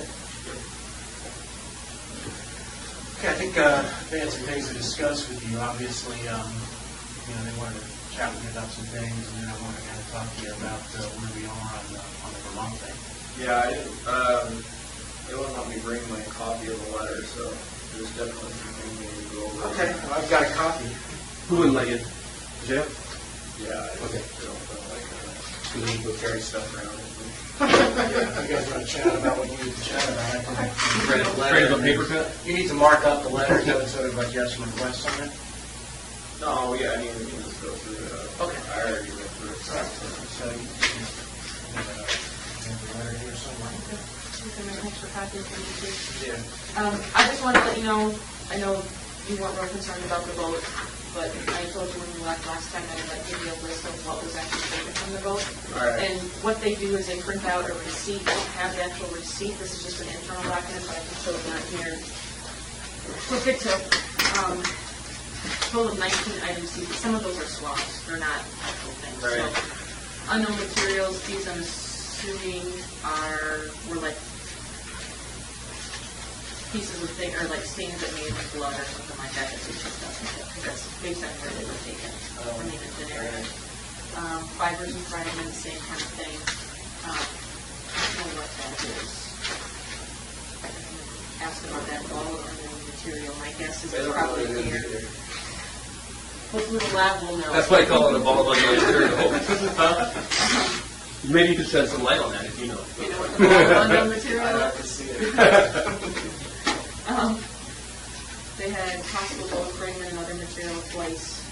Two different things were taken. There, rope anchored with a line, other rope, swab, and that swab was taken from cushion. Screws, these were all in the back area by the carpeting. And there's the back of the component. Repairs were more swabs. Same kind of thing. This was that piece of carpeted wood by for the trim at the bill pump. So more rope, and then just the cable cuts. I think they already probably had these before they talked last time, so those are already. So that's what they took, and then eventually I'll get an actual receipt paper if you want that, you can have it. Questions about any of this? Okay. Copy of this. Okay. So we mark up. Okay.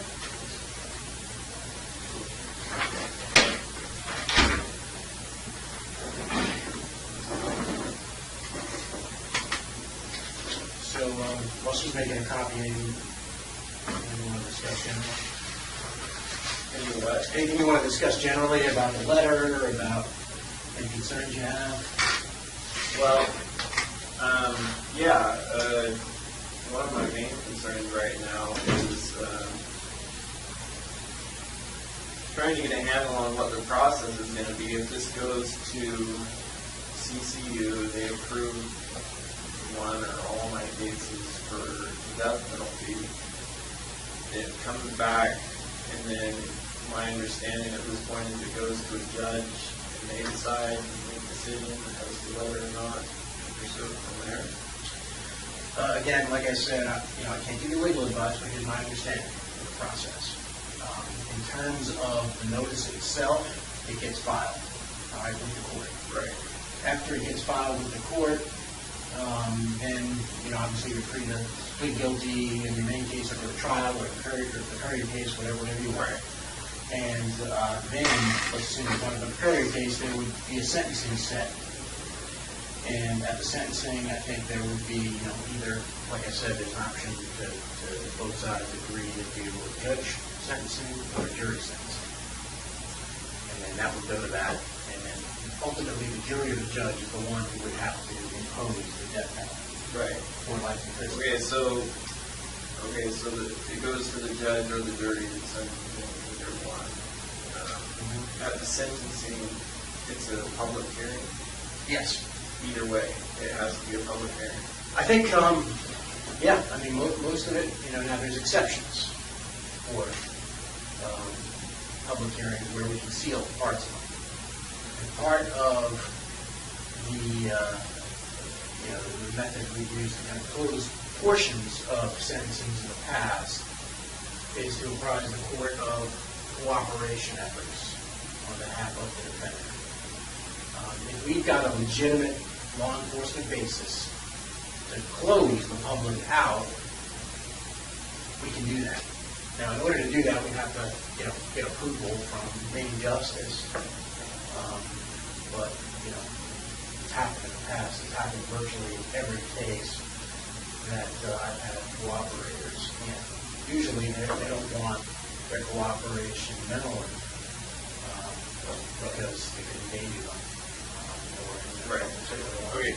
Well, my concern is, like I said from the beginning, there's certain aspects of the things that I've done that I would prefer never became public. And from what I've been hearing lately, at something as serious as a death penalty hearing, they want to review all of the evidence before they make a decision. You say jury. Okay. Jury.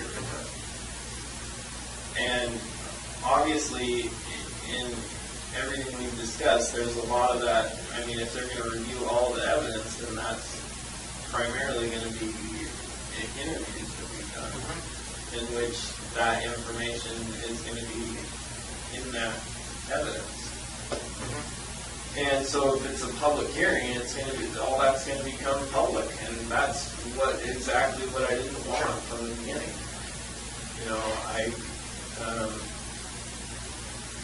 Certain aspects of this that, there's no way around it, but, as far as different things that were done with the bodies and the sexual assault stuff, that type of stuff, I don't see. If that has to be part of the hearing, then we got to figure out something different. I got sort of two possible solutions I've been thinking about to get to that point. One with respect to stuff that you're working with us on, like other crimes, other bodies, and they're still investigating to corroborate your confessions, those murders. We can certainly seek approval to close that part of the sentencing. To the extent you're talking about those. All right, now, I don't know whether or not two guarantees, whether or not main justice would grant that. The second portion of it is, we control the evidence that we present. So the government's got to present the evidence.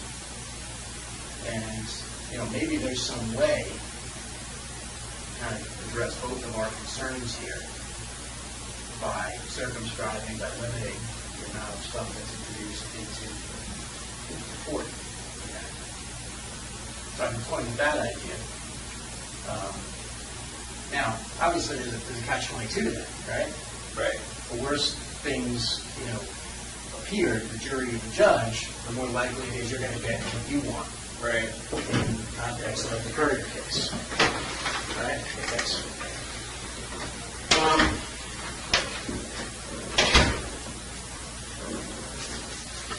But I think that there is maybe a way around that.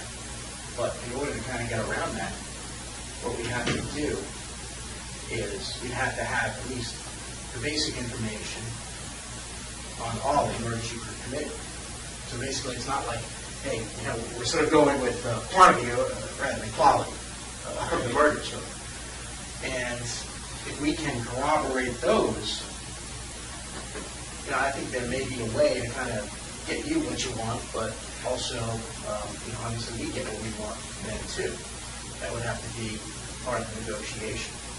Now, these are just thoughts I've had, but right. Here's the problem with that scenario is, like you said, I might get what I want. You definitely get what you want.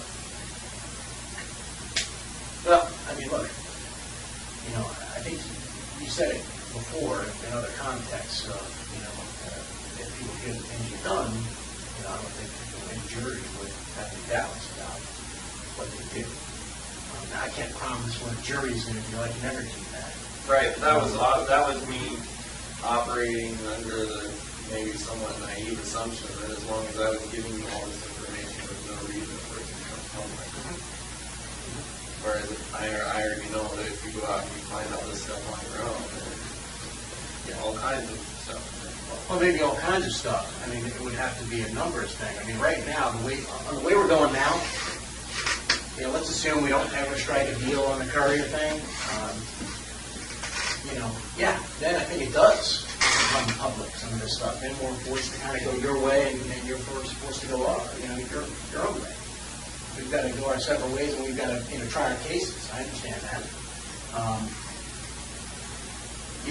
I think now is the time to sort of strike a deal that would encompass all of your activity. And then part of that, broker some deal about, what we can introduce and what we can't. Well, this is another problem. This is why I was pushing for a different type of meaning this week. But, obviously there's other things going on that I don't even know what's happening. So, and I know we can't talk about it, but that's an issue for me. So. About other things that are going on in the right. process. Yeah. And I don't know what's going on. So. Yeah, obviously I can't help you with that. That's no, I know, and that's a problem. So, I don't know what else to say about it other than that. But in regards to the courier thing, I went through that letter several times, and there's nothing. First of all, I was pretty ticked off just thinking back about the way things played out with the whole Vermont thing in general. I remember specifically before we even had, before I gave you the location of that house or anything, I was like, I'll give you the location of this house, but I don't want the locals involved. I don't want. I didn't see any reason to bring anyone back there in that area into the fold, so to speak, as to what was going on, because they didn't have any clue anyway. And next thing I know, there's like articles in the paper, like this big dig site going on. There was a lot more discreet ways to handle it. So you got your information, they went right away to the lead investigator on the case, and my name got leaked out somehow way back then, and then months later they never find anything aside from what I gave you in the first place, and then my name's attached to it anyway. Let me tell you a little bit about at least my perception of the work there, and I'll tell you a little bit about the realities of law enforcement. The FBI just kind of went in there and simply said, like gangbusters, hey, locals, you stay out of it, we're handling it, we're not telling you what's going on. That would be a political nightmare for them, okay? Given that they had the information and another agency was investigating. They couldn't do it. And I think we've talked about that numerous times since then, that Vermont was a test case. And, I think we've learned a lot from Vermont. And we understood that the way that was handled back then we have to avoid in the future to keep both sides happy if we're going to get continued information. That's the whole reason that we initially came up with, this letter, is to handle it a little bit differently and get Vermont to sort of get on board with us. So, we're successful in getting the letter. Obviously, some things happened that, we were disappointed with, too, about the name getting leaked out. Yeah, we're not happy about the way that went either. In fact, there was a rift between us and Vermont for a while, and we weren't giving them information because of the fact that we heard that it got leaked. And so we were, angry at them. We had like a video conference session with all the investigators from Vermont and all the prosecutors from Vermont and us, and kind of hashed things out. And said, obviously there's been some problems. They agreed that, look, they're on board with us. They've obviously got to consider the needs of the family, but I think we hashed things out, and things have worked much better, especially like recently. Being able to control that press conference on the couriers in light of the possible settlement of other crimes, I think was a pretty remarkable feat that we were able to accomplish. But what I'm trying to do here is, all right, obviously we can go with this. That was the way they even said in this initial letter that they would defer to us as to what charging would happen. And that was a way to kind of put the lid on things and kind of keep going quietly. All right, I understand you can go with this. So, what we're trying to do now is just simply revisit that another way. Obviously, that opportunity's passed us by, but there's still this opportunity on the table. And, I think the longer we wait on it, the more problematic it becomes, because I've been avoiding calling Vermont since, this week. I've just basically said, hey, he's obviously getting some advice on the letter, and I haven't heard from them since Monday, Tuesday, and I haven't called them, because I know the next question is going to be, all right, what are we on the letter, because we have to do something. So, this letter is an effort to try to keep everybody in line, keep Vermont in line, get you, to some extent, what you want, and get us what we want.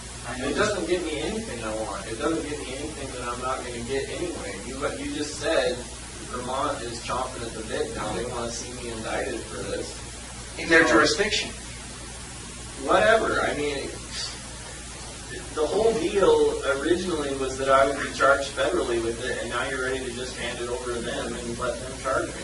So I don't care. If they want to charge me, it's pretty clear at this point I'm not going to get what I want, at least not, I'm not going to get a straight answer on what I want, and apparently I misunderstood the way the whole process works from the beginning, so all the information that I'm giving you now is probably going to get out anyway, so whatever. First, there's a way to kind of avoid that right now, and that's what we're working with them, and that's why we're negotiating with them. But in terms of letting them, have the case, that's not really our intention, but what it is, the reality of the situation is, they understand that, when they initially were involved, that you were cooperating, and then you decided to slow it down. And, right now they can charge you and put pressure on the feds to give over the evidence. And that's the reality of the situation. Yeah, can we sit there and say, no, Vermont, we're not giving you whatever evidence we uncovered with respect to, the couriers? Yeah, it's conceivable, but for the people who make the decisions and how this would flow back on them, realistically, they couldn't do that. They couldn't, they would put political pressure on saying, hey, the FBI is holding back evidence of this double murder and we can't prosecute this guy because they're not playing fair. That's the reality of the situation, and it's the situation we're trying to avoid in other jurisdictions. We're trying to do that, but we're it's like herding cats at this point. And I think if we go in there with an agreement to other jurisdictions and simply say, all right, look, he's cooperating, he needs your assurances that you're not going to do these things that Vermont still has the option of doing, I think we're a lot better off. And your desire for discretion on some of these things about what comes out in court, we can negotiate with those things. And we would try to figure out and strike a balance where, you would get what you want, but we get what we want. I mean, are there any guarantees of what a jury does? No. Can I tell you what the judge is going to do? No, but that's the nature of the work. I mean, that's, that's just the way, the law works. I can't, we couldn't guarantee any jury, no matter how strong the evidence, what they do with it. Oh, I know. But all I can tell you, the biggest issue of all. but the more compelling, I can tell you, in my experience, the more compelling the case is for the jury, the more likely it is, the stronger the evidence, the more likely it is that you get a favorable verdict. So, you can go, before the jury in a Curry's case and say, you killed these two people, and that would be the evidence. But in sentencing, you make a much more compelling case if, you say, all right, there's also 8 other people that you killed, and you provided evidence on those, and, by virtue of the agreement, we would be circumscribed from telling the jury about that. I mean, that's one way to handle it. I think the problem is you're sort of between a rock and a hard place. You don't want to give the jury all the information because, I don't care if the jury has the information. I just didn't want it all over the media. All over the public. Right. Well, I mean, that goes back to sort of But apparently that's not possible. So can I see that letter? Yes. There's something else in there I want to get. I think like I said, there are law enforcement exceptions to keep things sealed from the public if we're still investigating it. We just need to get approval of it. And it's something we can put in that letter, that we seek approval from injustice to keep things. And in this, and I'm pretty sure in this letter, all we're asking for on anything else is who and where. The details. Yeah, I know. I see that. So you control that information by telling us just that. Right. But the problem is with some of that, it's going to give you more than enough that if this doesn't work out in my favor, you're going to keep playing connect the dots, and I'm going to keep getting bounced around from one jurisdiction to the next. It doesn't happen with this. No, it says, prior to any plea agreement, I provide the total number of victims, jurisdictions, which in turn will be reviewed. I'll go the same name every day. Or even specific locations, it just gives us a jurisdiction. That's just so we can get their agreement. That's all that's all we're asking for that. It's purposely set up that way to protect you. Right, but the problem is I already know that you know where I've been for the last few years, so it's not. You're not giving up anything. So you're right, that's not a lot of new information.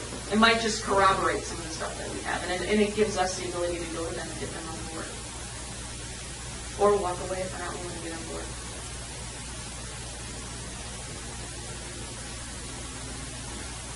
What I see happening with this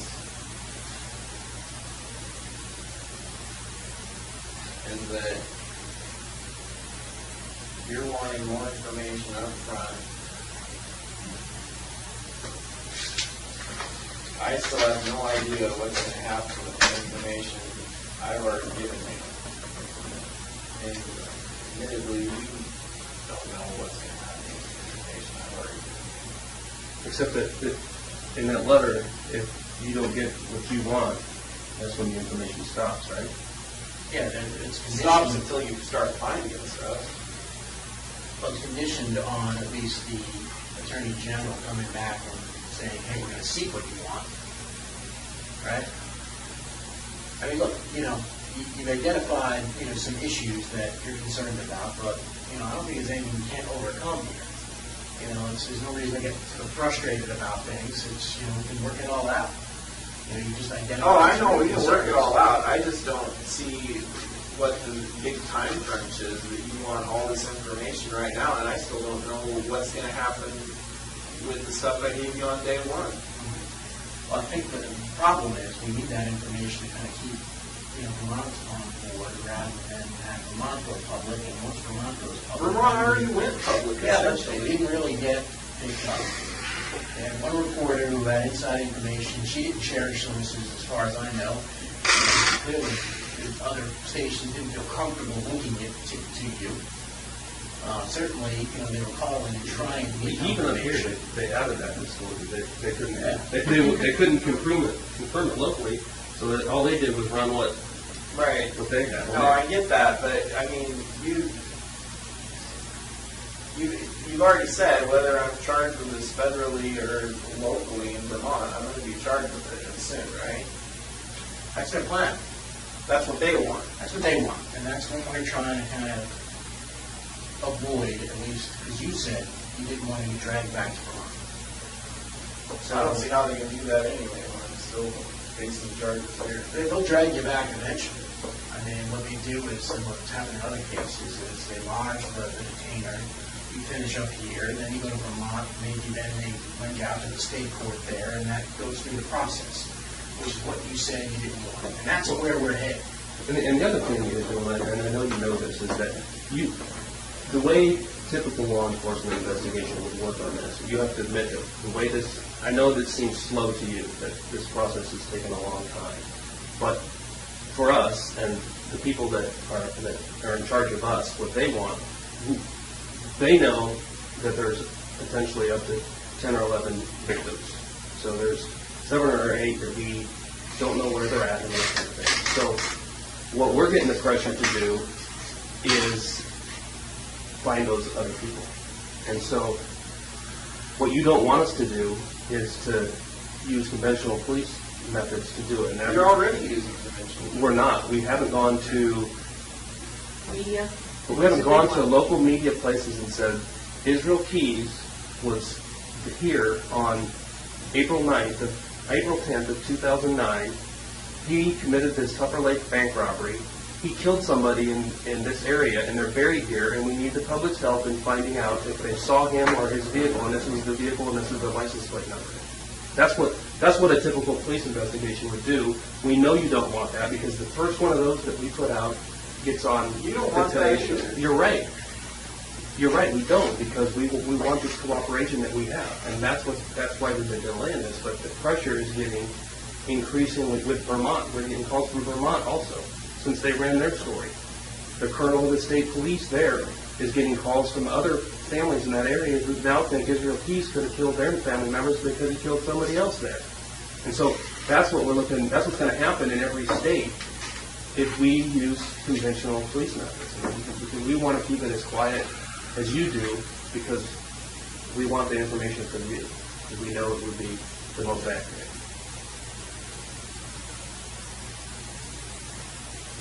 I mean, that's just the reality of it. I mean, I know you know that. No, I know. But you know as well as I do that you put my name and face out there and dates out there all you want. But we're talking about stuff that's happened at least 2 years ago now. I know, I realize that. But that's the only other way we can do it, right? I don't know. But I'm just saying that I'm getting a little bit ticked off at what's happening with the information that I've already given you know, and I see no reason at this point to keep giving me more information, because I don't know what's going to happen with that. Once you have it, once they have it, these different jurisdictions, it's their information. Yeah, I understand that, but then I lose it. And you guys, and then, Vermont, New York, whoever, they do whatever they want with it. And like I say, the whole process is, I'm getting a little bored with it. So, I mean, you're annoyed with that, the way that was saying. Quite frankly, I'm annoyed with you, because you had it in your power to stop it right here. And I came up with this plan, and you could have done it. And if you did it, we wouldn't have had the problem in Vermont last week, because they didn't have the authority to say. They had already leaked my name to the press but they had time nothing that else. letter was out. They had nothing else. And, they leaked it, but they had absolutely zero until they had the corroboration of the press conference, which, by virtue of this letter, we would have had more sway into telling him, no, you can't do that because he's cooperating. Here's what he's already done, and he's lived up to his end of the bargain. So that's the reality of the situation. If you blame us for the situation, I'm I blaming do you. blame you. I told you from the get-go, before I told you where the freaking bodies were left, I told you that I didn't want the locals involved. And the first thing you do is make a big scene and do a big freaking archaeological dig right alongside the main road. All right, fine. You've agreed in the past, if we're being honest here, that we've handled that situation as quietly as possible. And to whatever extent we could, we shut people's mouths, and the only problem was probably one cop that didn't get the message early on. And that was because... No, I think you need to back up to your recordings. Because I remember the conversation, and I said I didn't want the locals involved in it. And I know now I talked to the guy. I talked to the lead investigator. Not only did you involve him in that, but you took him to New York to dig up the guns. You had him involved from the very get-go. Well, the only reason that guy was involved in the conversation is we were sort of planning on going with this at the time, if you remember. Okay, that was sort of by your You went and consent. got the guns before that letter was written. Yeah, we were trying to, that lead investigator, like I said, politically, and maybe, the FBI can explain to you, you can't just simply walk in there and say... Well, you "Where's told the me you guns?" could. I don't think we did. Back up to recording. Yeah. I'll go look at it and I'll listen to it, and I'd be happy to kind of share it, but I think what we said was the FBI would lead and handle the case, and that's what's happened. No, you said you would control it. Yeah, to whatever extent we could, we did. In fact... I'm saying I'm not happy with the extent that you've controlled it. You haven't controlled it at all. And we realize that. We can see that. We're not happy either. Look, I know it was more than one thing that caused the whole thing to get out of control. I know that if the house had just still been there and it had all just been neat and wrapped up in a couple days without doing a freaking landfill dig, yeah, it would have made it easier. But that's not. The fact is there are different things that happen the way they happen. And now I don't know what's going to happen with all this information I've given you. And I'm not just talking about the couriers. Well, that's why we're here to negotiate. Look, you have stuff you want, we have stuff we want. Yeah, can we promise you absolutes? No. I know that. Just like you can't promise us absolutes that we're going to find these people. So who knows whether or not we'll ever be able to kind of, give closure to their families. It's up in the air for us too. We're just both doing our best to try to come to some sort of resolution. Yeah, it's not ideal.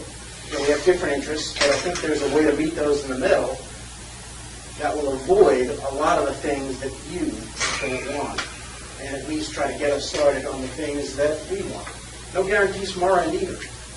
We had the ability to control it better now. I told you the other day, back in April when you told us about the couriers, we had no idea what we were dealing with. We didn't know there were 7 or 8 more bodies. We didn't know a lot. And we have the ability now to control it better. Had we known that back then and were able to communicate that to the people in Vermont, I don't think the leak would have happened, because I think that person would have realized the gravity of the situation. I don't think that they did. I think they thought the end of it was their case. That was the only one that mattered to them.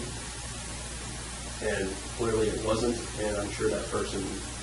Well, that's fine. What's done is done. I'm just saying, from right now, from my perspective, this letter doesn't offer me anything. I know that, you have pressure on you to find these other people, but frankly, don't keep. And I still don't know, like I say, what's going to happen with this information I gave you on day one. Well, let's talk about it. I would love to, but unfortunately, other parties chose not to be here. So, Look, in your discussion of other crimes, I know we mention this to you all the time, that you can have counsel present for these discussions of other crimes. I know we pay lip service to it, but you were in Judge Weissland's courtroom when you did this whole thing. I don't have you any basically problem. said if you want to stop talking and you want to kind of invite counsel here, then you can invite them and they have to come. But I don't have any problem speaking for myself. The problems I have is with the legal procedure as to what happens with this stuff in the courts. I already know what happens with it on the ground. I'm just saying I don't know what happens with all this information like that whole thing about the whole investigation and interviews being made public for the sentencing hearing. I did not know that. I was led to believe that if I gave you information, then we controlled all that information. You still have an opportunity to control that information. And, agreements can be struck, but they have to be struck now in advance, because if we get too far down the line, here's what's going to happen. Like I said, we identified Vermont as, a problem because that was, happened at a time we didn't know what we were dealing with. I wrote that on that flip pad I showed you a while ago. Vermont, we got to deal with Vermont. I know it's going to be a problem. All right. Now I know it's to the point where, it's a reality that it's going to be a problem. If we take control of the situation, I think we can avoid that problem.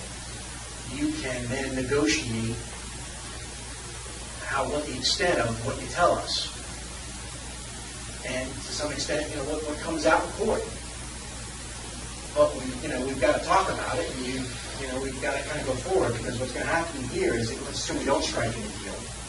And here's what I see happening. And again, I saw this months ago, and I'm just going to tell you in the future what's going to happen is they're going to go ahead and say, all right, well, he doesn't want to enter into a global settlement on the other crimes. We're going to go ahead and charge him.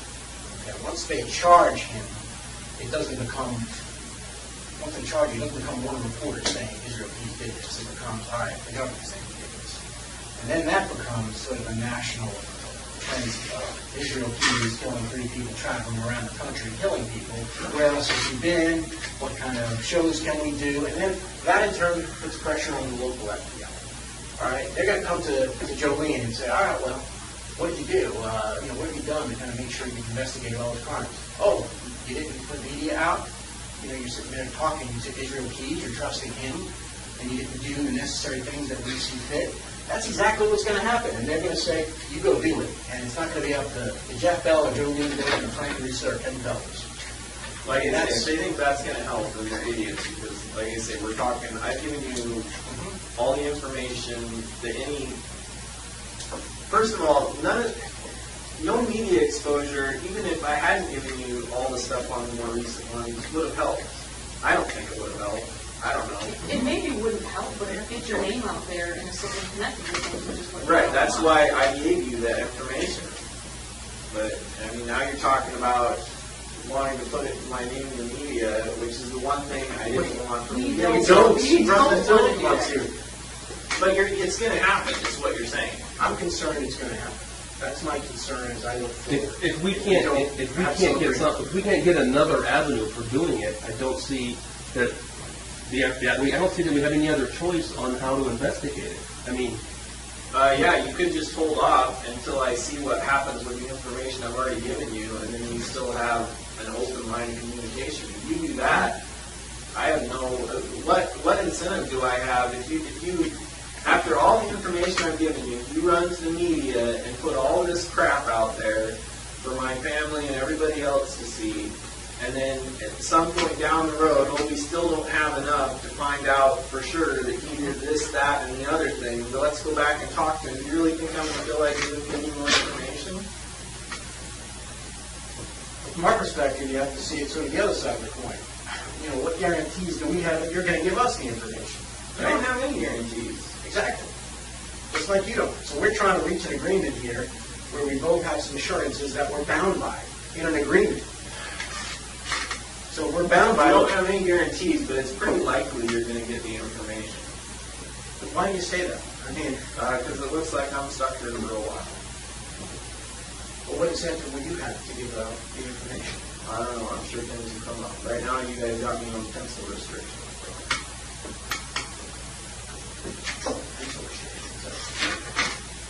I don't know. What does that do? That's to get you to stop eating pencils, I guess.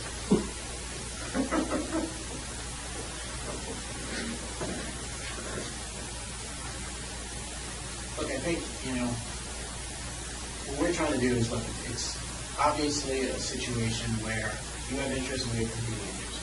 And like I said, we can negotiate like that every day. And I think we can negotiate something like that, but, we need a little bit more to do it. To avoid Vermont doing what they're going to do, to avoid, what the FBI national is going to come down and say we should have been doing in this case. That's our interest in it. But I don't see what you keep talking about what Vermont's going to do, but you've already said that I'm going to be charged with this federally. If they I don't know, federally or state. But one or the other soon, right? Look, I've been holding them off, and I can ask them to hold off a little bit longer. That's their plan. They've said that in the press conference. I'm just saying, originally, this was all this information on the Courier case was supposed to become part of the other information that I gave you prior to that. And now it's all of a sudden become a separate thing, and now you want more information to add to this. We're just trying to control, what happened at the very outset when we didn't know the full scope of things. Let's just deal with that problem. All right, maybe we can't, solve every single problem here. But we're happy to kind of try to solve Vermont. And I think it would be minimal impact to you if we convince them that, look, he just pleads guilty here and then gets wrapped up all globally in Alaska. That would be probably the least impact. Would you agree? Yeah, this whole thing is already a huge... we're just trying to solve the We never even found the bodies. At least if they had found the bodies, then it's just,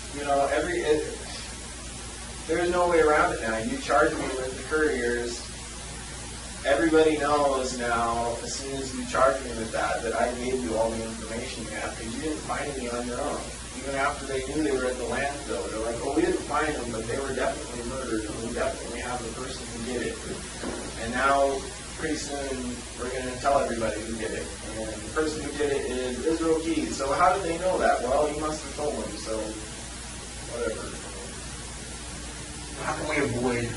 You can't avoid it now. It's already happened. I mean, the majority of it's already happened. The only thing left is you to come out and say, the Israel Keys is the one who's going to be charged for it. So, And they didn't say that.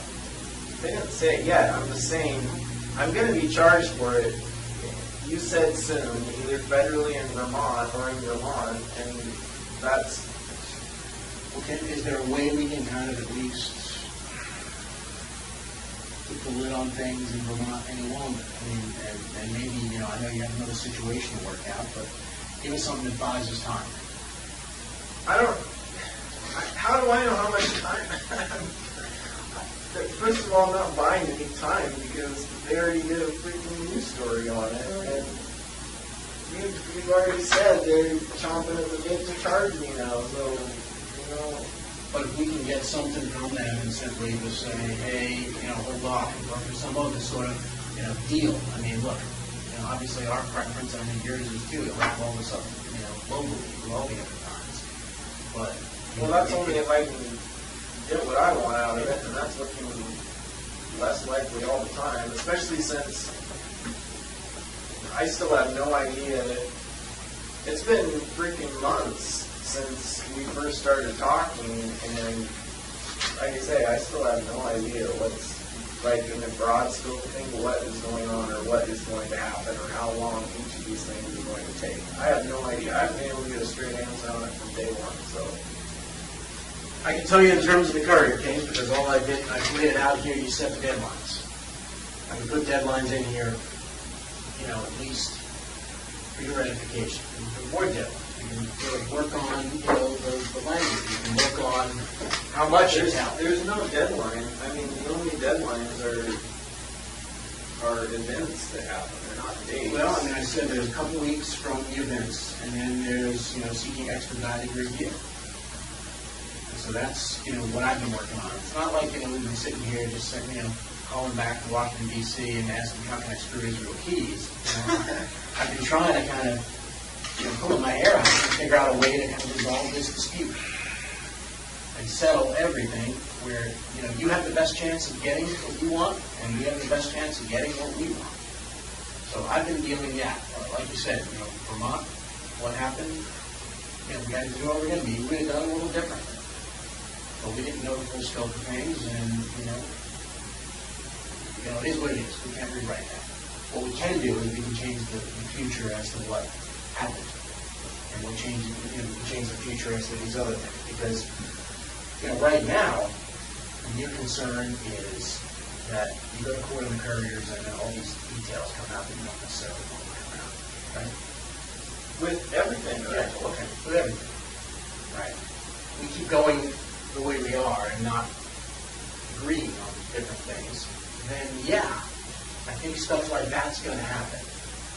So you're sort of between a rock and a hard place. Hey, if you don't agree globally, you can stop the flow of information from Vermont. They'll use whatever they'll exert whatever influence and they can kind of use your confessions against you.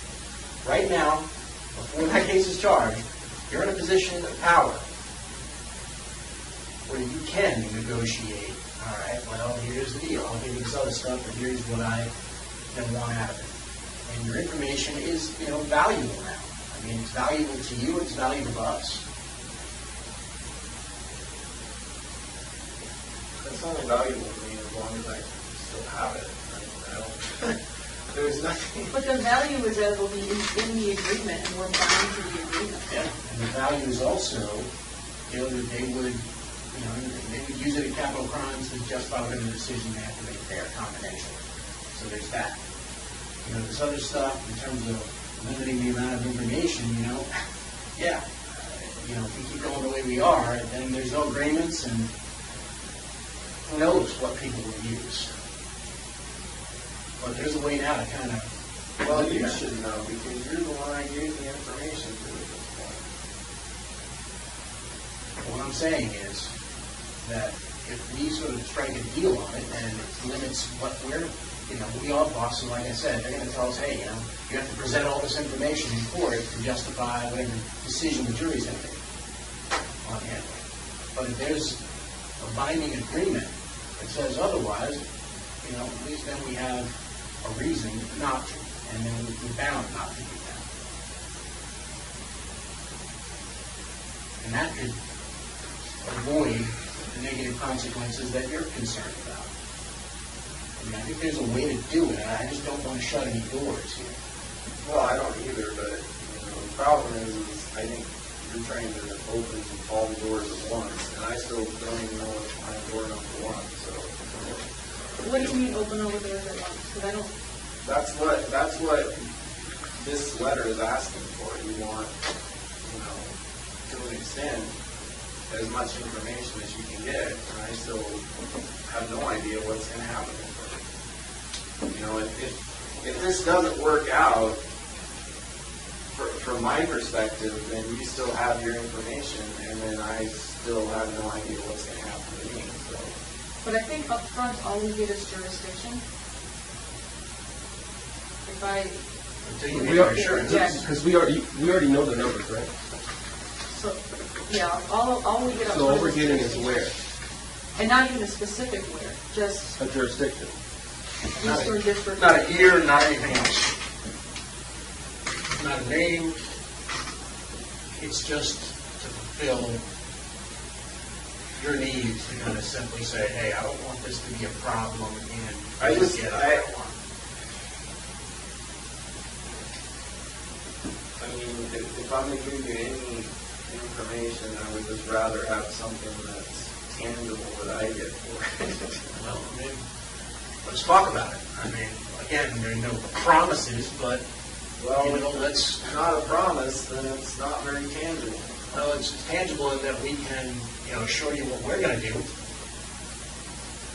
Some of this, like you said, is out of our hands in terms of judge and jury. I get that. Hey, tangible is a letter from a jurisdiction that says I'm not going to prosecute you. I mean, that's tangible. I'm talking about something that says,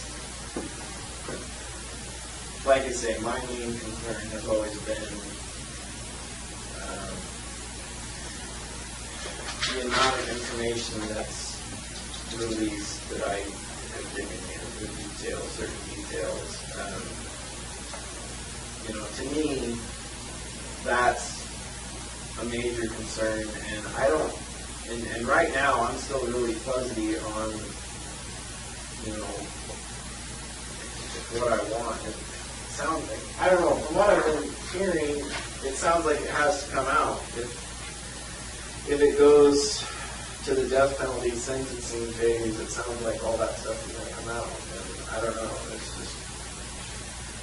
I mean, that's why. And in the meantime, I'm also concerned about you releasing that information anyway, as whether you're doing it to piss me off or whether you're doing it to get the public's attention or for whatever reason, you know. So let's control that, Israel. None of that has to come out, or the stuff that you don't want to come out doesn't have to, if we negotiate and agree upon what that is. Right, that's what I'm saying. So let's do that. Yes, let's not, you know, look, I didn't write that letter to say, hey, take it or leave it. I mean, I gave it to you, let you review it, you know. Agreements are negotiated all the time. What would you like to see in there that's not? No, I don't know, because I don't even know what's possible at this point. All I know is, you know, with all the information that I've given you,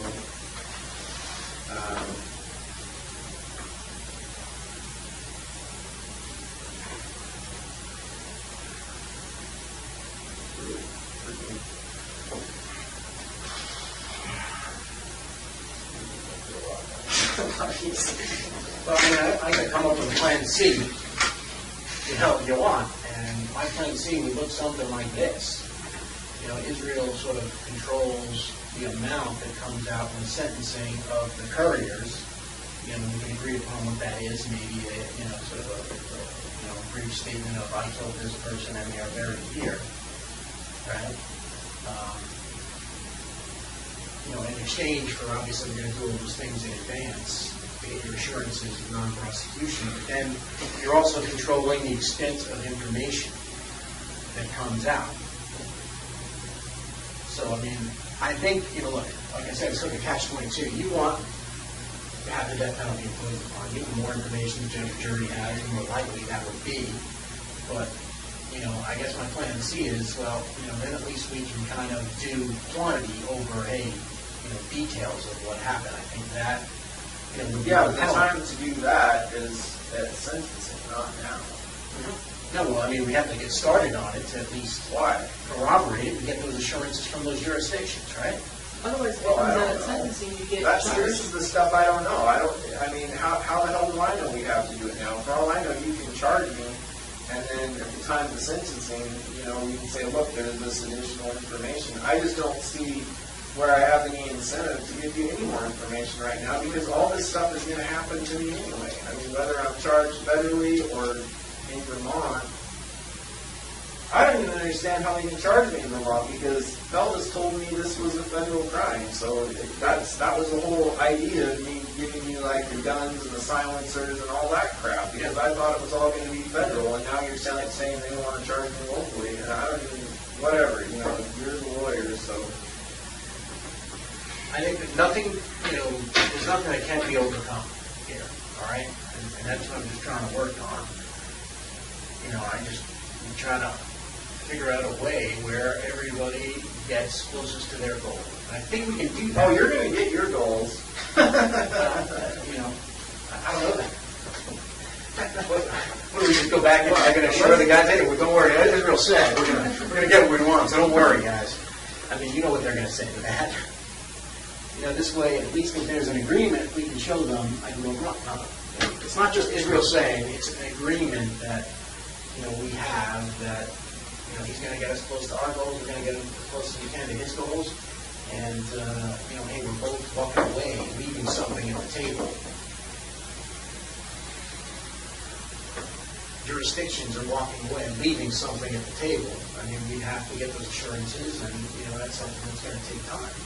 And that will prevent you from the detriment of getting dragged around, which is something you told us you want to avoid. And I'm just trying to keep it together. Right. And I think this is the that's best another way. concern I have is, you know, I give you this information, things don't work out my way, I still get dragged around. How do you figure?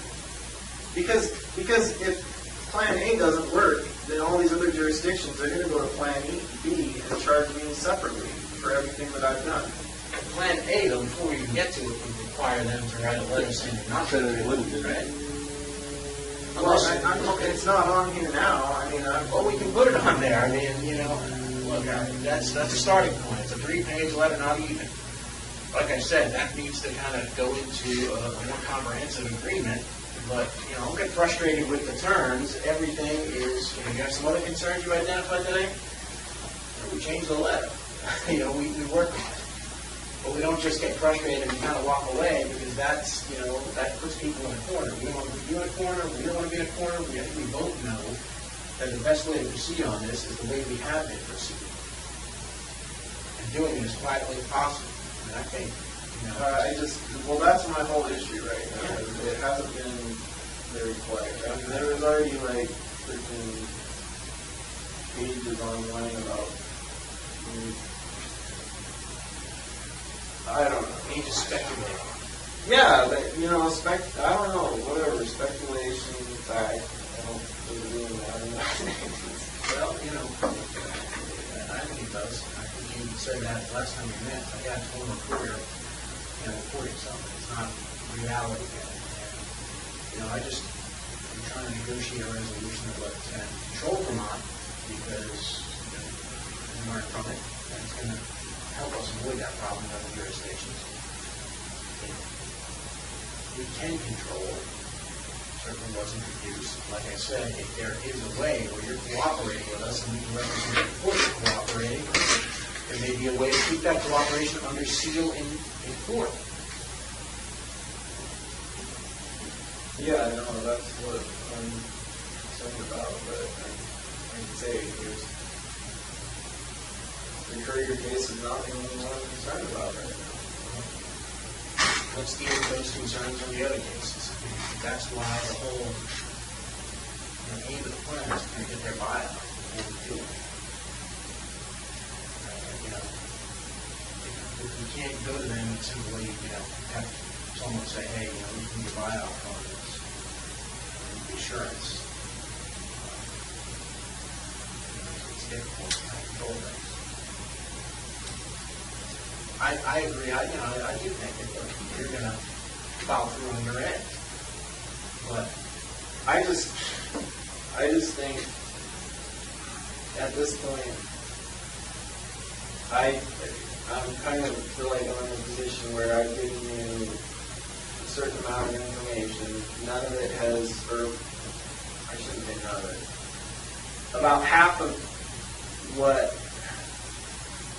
I thought we had an understanding on, from the very beginning, hasn't worked out in my favor. Granted, some things haven't worked out in your favor, but I just think at this point, I just don't see what incentive I have to tell you anything else.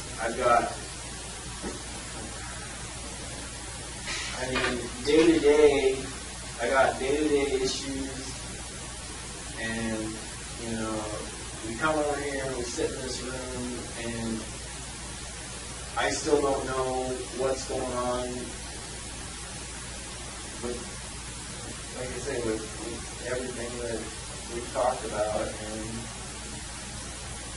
in terms of the other case, obviously that's on you and your lawyers to kind of do whatever you see fit. In terms of the Courier case, that's what I can control, and that's what I can help control, at least, to the extent that I can assure them that things are in the works. Look, I can tell them, and I have told them, look, that he's going to cooperate and continue giving us some of this stuff in exchange for some of the, for some discretion, but, they don't know you, and, I don't expect any sympathy from No. anyone. No, and they're not. That's exactly the point. Come on, let's be realistic. Well, I am being realistic. They're not sympathetic at all. That's why they're saying, well, got a case on them, I guess, we can go ahead and charge them, right? Exactly. So What I'm trying to tell them is, look, that's maybe not the best thing to accomplish everybody's goals.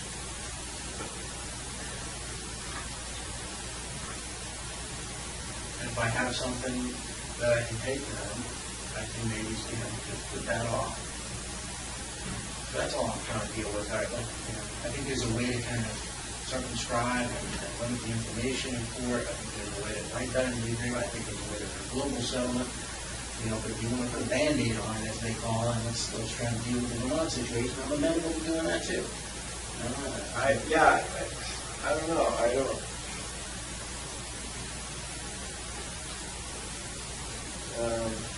There's just a lot of stuff.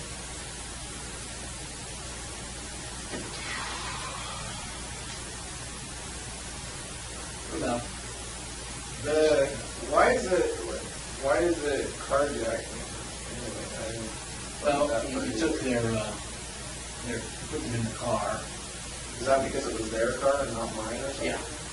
So if it was in my car, it wouldn't be kidnapping or what? Yeah, it depends on the method of kidnapping. It's a weird carjacking. Yeah, kind of makes you seem like a gang member.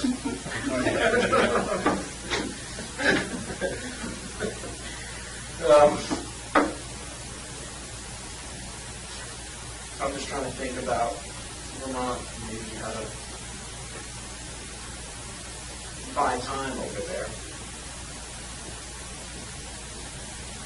I don't. They've already released enough information, they're going to get hounded endlessly until they're releasing my name now, so. Yeah, but if I can, give them something that kind of gives them comfort and gives the family comfort, then maybe we can delay things there until at least you find out what's going on in your other situation. I don't.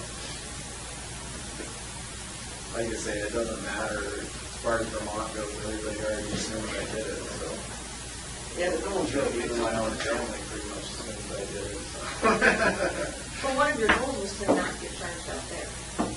That was one of the things you told us the other day, is that you didn't want to No, I have to don't. go back there. So that is something that we can still. So ideally, what would that say? You said there was some, how would you have that read?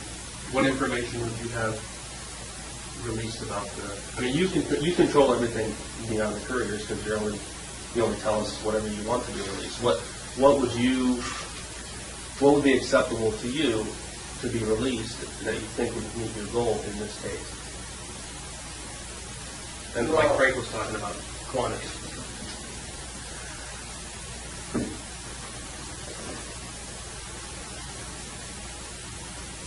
Well, it sounds like right now, I don't even know if this is going to be charged by Vermont or by the feds. And, So what would you want that to say regarding that? see, this is the problem, because I don't even know what's possible. It does talk about that if this offer outlines a proposal you plead guilty to conduct in Alaska, which would prevent you from having to go back and face charges in Vermont, either state or federal back there. That would be the goal. That's the goal of this letter. Is let's keep it here. At least. So if that's I going to be just an don't issue. understand why they even want to charge me in the first place. Well, it's also they have family members that they feel like they're close to, and I'm just giving you, their perspective they gave me. They want to kind of make sure their family members see justice, and they feel like it's a Vermont crime. The community needs to know that type of thing. And, that's their center. It may not make sense to you, but I understand it from a law enforcement perspective. That, hey, you committed a crime there, you should be held accountable. That's typically their take on things. It would probably be our take on things too if it happened in reverse. All right, but I think that there's a way to just be able to kind of at least put them off for a little while you're thinking about other things and thinking about a global resolution we can work on. But like I said, that's a way for us to get close to our goals. If you wanted to, a smaller way, I can come up with one. No, I mean, your goals at this point are pretty easy. Yeah. My goal is not to get charged for the couriers 7 or 8 different times or whatever. And that's a goal Same thing. That's a goal we can help you with. Well, that addresses everything. Right, no, I understand that is something I still have in my control. I mean, apparently it's already out of my control. I'm already going to get charged twice.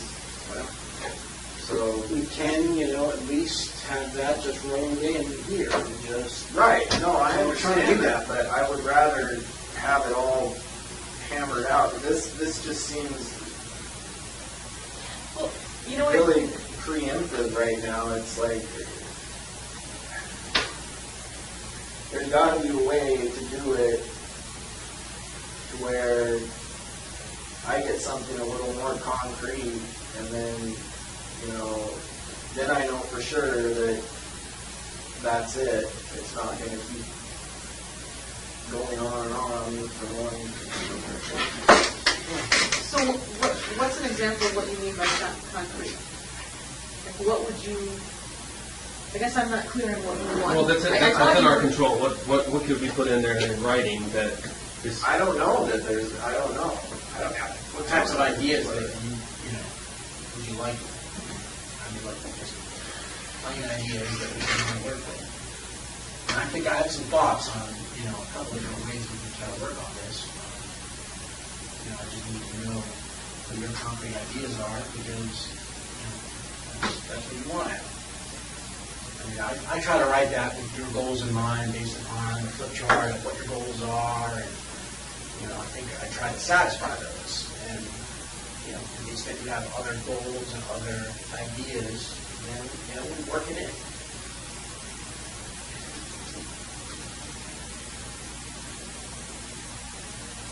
Yeah, I'm just not so sure I even have that goal anymore. I mean, like I say, it means looking for the death penalty is going to make this into a bigger circus than it already is. And they're going to take all this information that the things that I've done and put it in a public sentencing hearing. It doesn't have to happen that way, though. Well, I don't know that though, because I've been told it does, so it's a problem. Well, I can tell you is the United States government controls what evidence is introduced into court. And I represent them. So I have absolute control over what evidence I put in. Right. Well, that's good to know. And if it says in here what evidence gets introduced, that's what Frank has to go by. Yeah. And no one's going to tell me that, here's what I have to do. Now, obviously, there's, bosses everywhere that'll try to tell you stuff, but if we have an agreement that binds those people, then, it is what it is. Court doesn't have any right to demand more information from us. Court has to let us try our case. And I decide all the time at trial, I'm not going to put that person on, even though maybe they can help my case, but it's not worth it. It's not worth it to me because I have some other goal in mind. Legal strategy 101 happens every day. So, that is in my control. That's what I'm telling you. And so you want something that's within my control. It's as simple as that.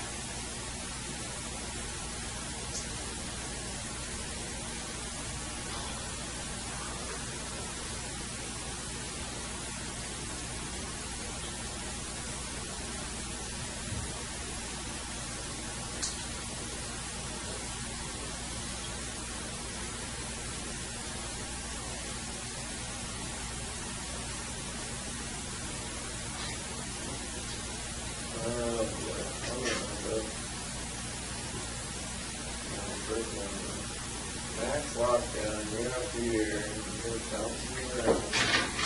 Doesn't have to be that way. color premonition. Doesn't have to be that way.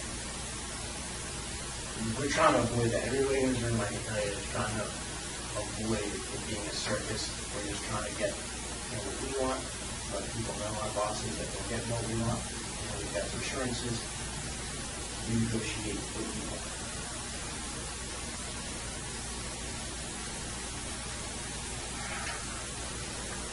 If we wanted to screw you, I wouldn't be sitting here drafting a letter to you about here's what we're going to do for you. And, I queen being here. You know, we want to go ahead and just try to make you a villain. You just don't do that. All right? Well, you know, look, you're concerned about the extent to which. Well, there's certain things, but from an entertainment perspective, from my perspective, yeah, it would be really fun to have all this stuff come out, but, you know, I'm not trying to simulate it because my all want to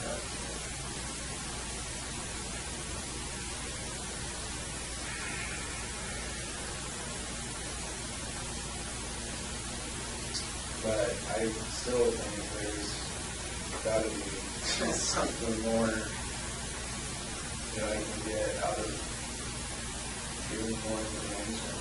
Because I haven't seen anything yet. What do you want?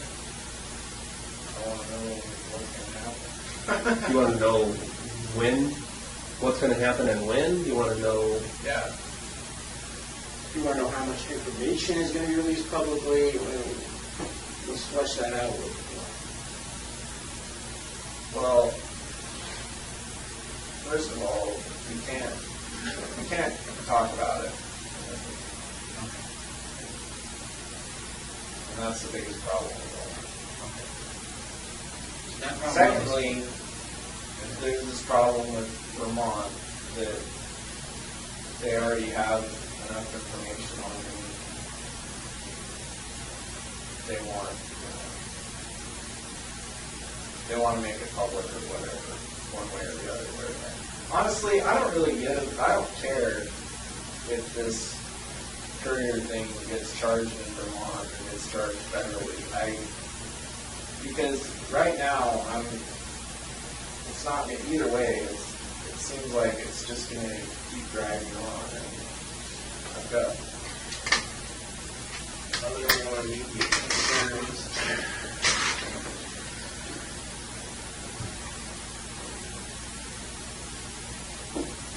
Well, the immediate concerns, I mean, here's an idea. Let's deal with your immediate concerns.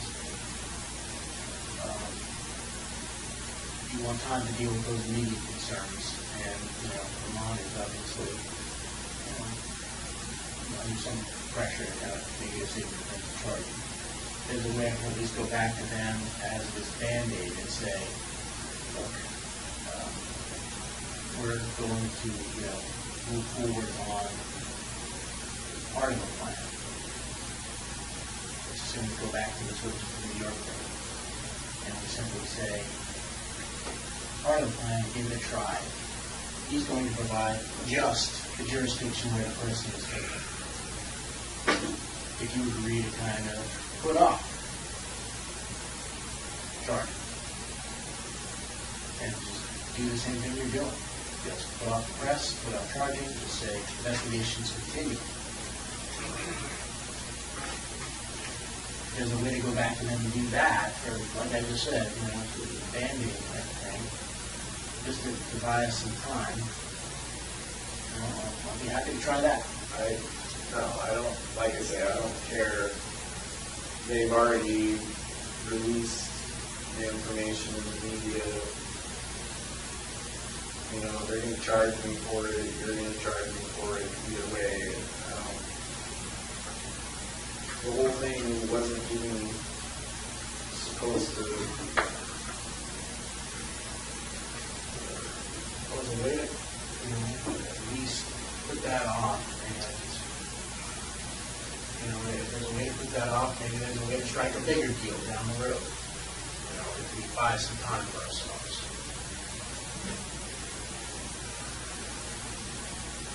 And obviously that would entail, though, getting insurance before you gave any information. So, I mean, look, it's a Band-Aid, it allows you to get insurance, but it also buys you time to think about your own goals and what you want and the reason for goals. It also gives you a chance to see if this plan will work, which I sense is part of your concern.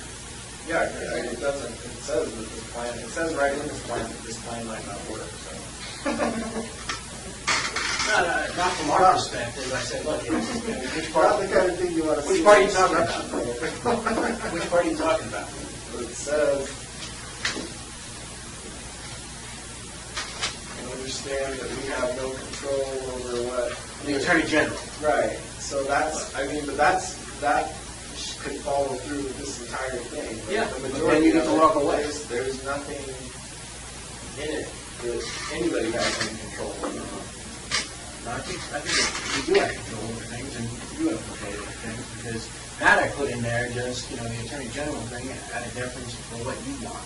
If you're not getting what you want, then I understand you don't have a benefit. The Attorney General comes back and says, life in prison is what I want you to see. That's not going to make you happy.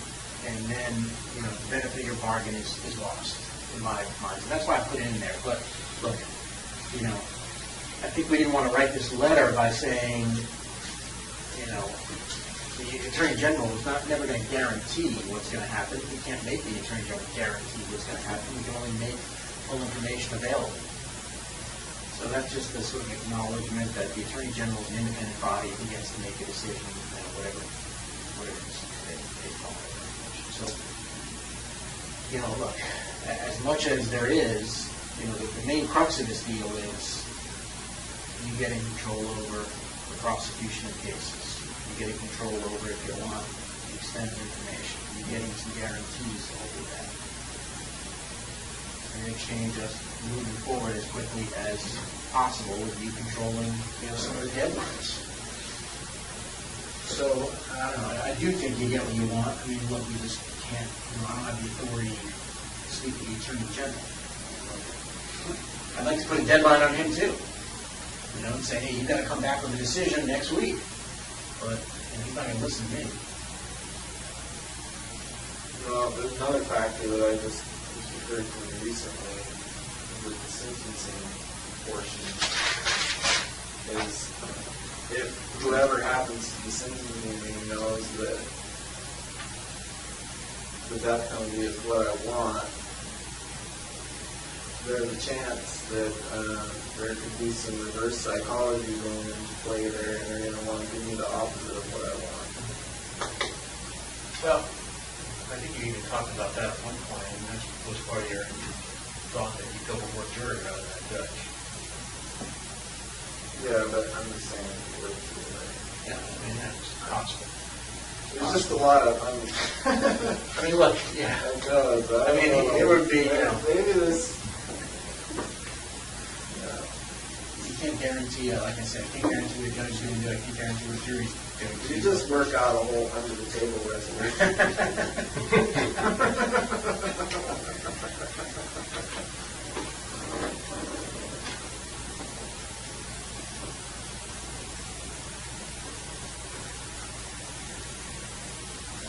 The other way to look at that, though, is too, is if you think that's a possibility with that reverse psychology, I mean, I guess if they think you have something still to offer, maybe that would be an option. But if not, then, they still think there's information to be had, whereas if we had an agreement where all the information was going to come out, I think that might be less likely. You know what I mean? Yeah. I mean, that's one reason I think they could look at something like that. Might be Everybody just makes too big a deal out of it, so. Well, we're trying. Bigger problems in the world we could be worrying about right Well, this is, one problem a day. This is sort of the problem that we all have, and we're trying to come up with, a solution that we get both of us get closer to our goal. And that's what I've been working on. I'll come up with another plan. I'm happy to kind of keep working on it. I'm happy to redraft the letter. I'm happy to kind of call whoever I need to call. But, I think I don't want to close the door on things. Well, I don't see that that's an option.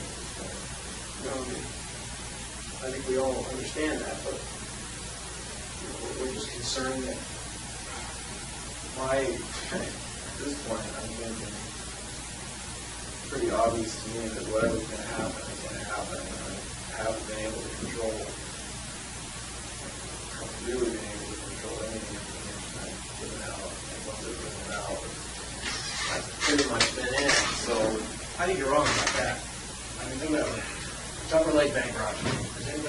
Someone questioned you about that Tupper Lake bank robbery? No, I'm not. Arson in Texas. Burglary in Texas. No one's talking about that, right? Bank robbery in Texas. That's probably kind of like small potatoes. Well, maybe so, but look. No, Look, Courier thing was the only thing. Yes, all right, yes. Okay, great. So all this stuff hasn't come out, but no, I just.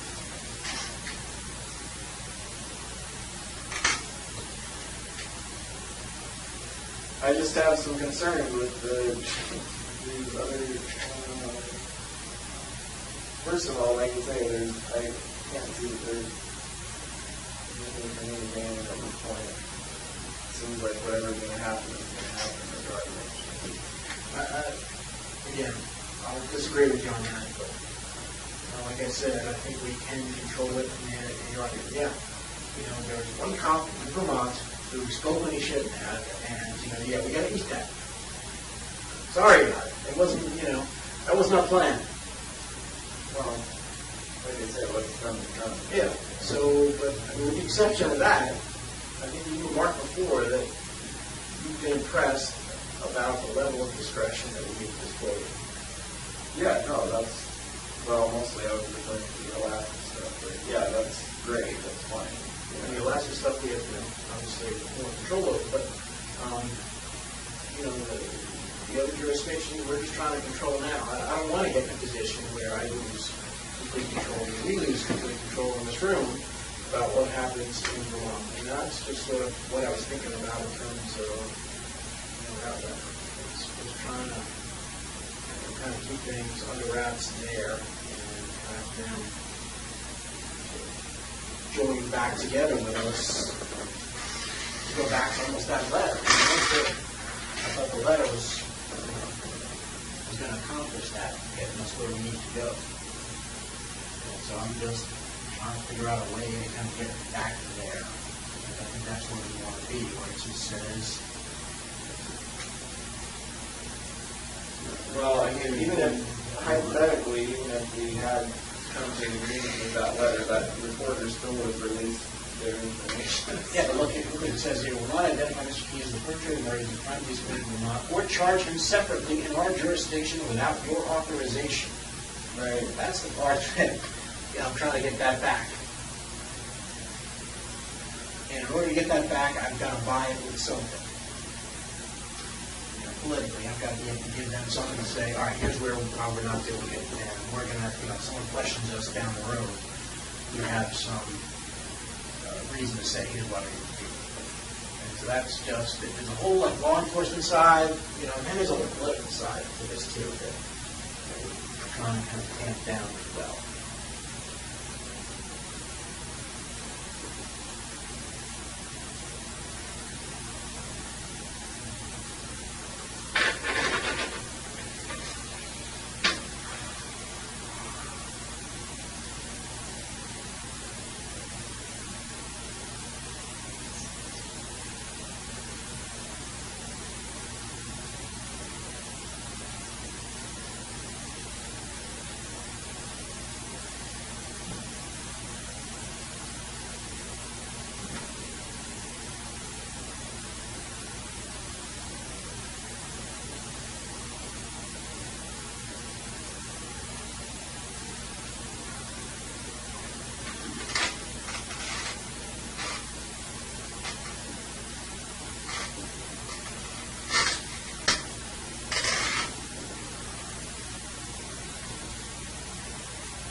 certainly, you're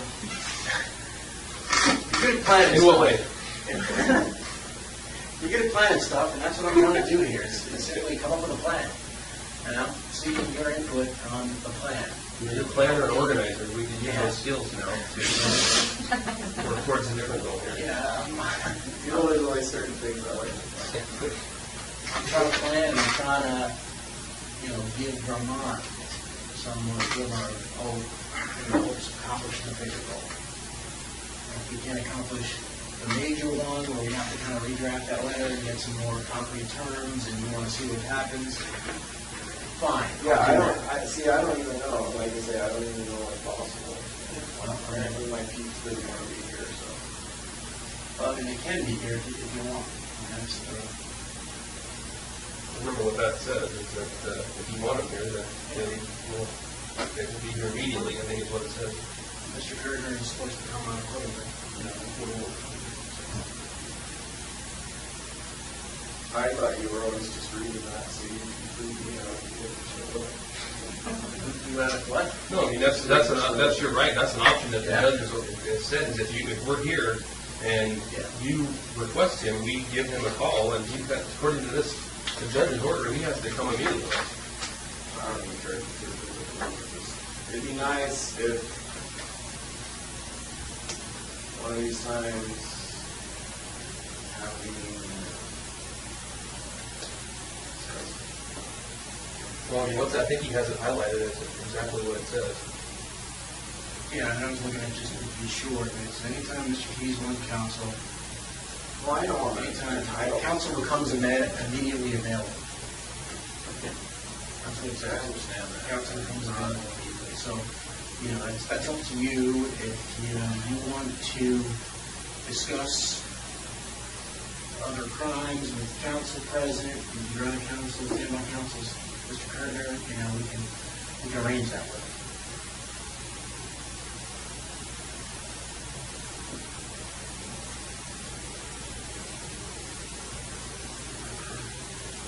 We could call him at your request.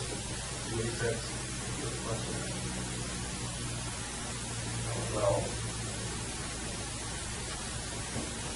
already requested it, and I didn't say it was supposed to.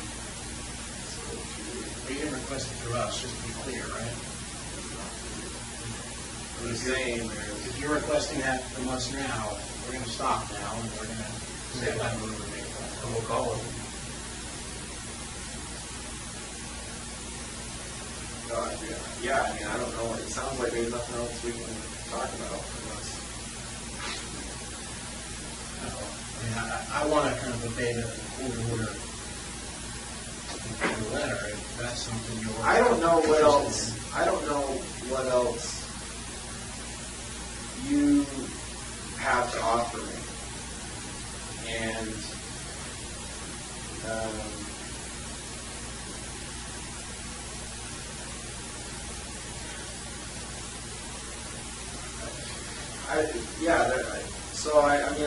I'm not happy with what the letter is. It lays out the possibilities, but I don't know if those are the only possibilities. I don't know. Well, let's take a break. This whole thing is, like I say, it's premature. Let's take a break for a second. Step out. Make sure we're respecting your rights. I'm fine to talk. I'm fine to talk speak for myself. I'm just saying there's other things that need to be discussed in these meetings that we can't talk about unless, at least as it stands now, unless my attorney is here. So. What this says right here, if you request us to get a hold of him, we'll do that. Right.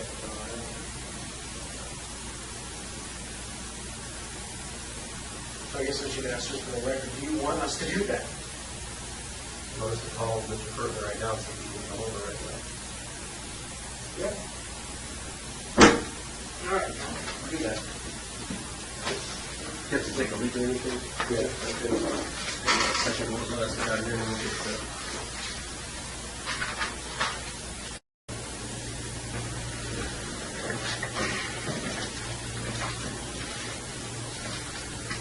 So where do we leave off? What's going on with the claim case? All right. Here's what we have. Capital Crimes has the memo. All right. It went in last week. So there was some. The U.S. Attorney was a little bit hesitant because there was some concerns that you didn't want to sign the agreement. The agreement she wrote to. The one negating the first. Yeah. Yeah. Right, but when we spoke in the last meeting we had when we were all there, and it was on recording, and I said I didn't want, that wasn't supposed to be on the table in the first place. Okay. And I asked Phil this and that at the end of that meeting if there was anything else he needed, and he said no.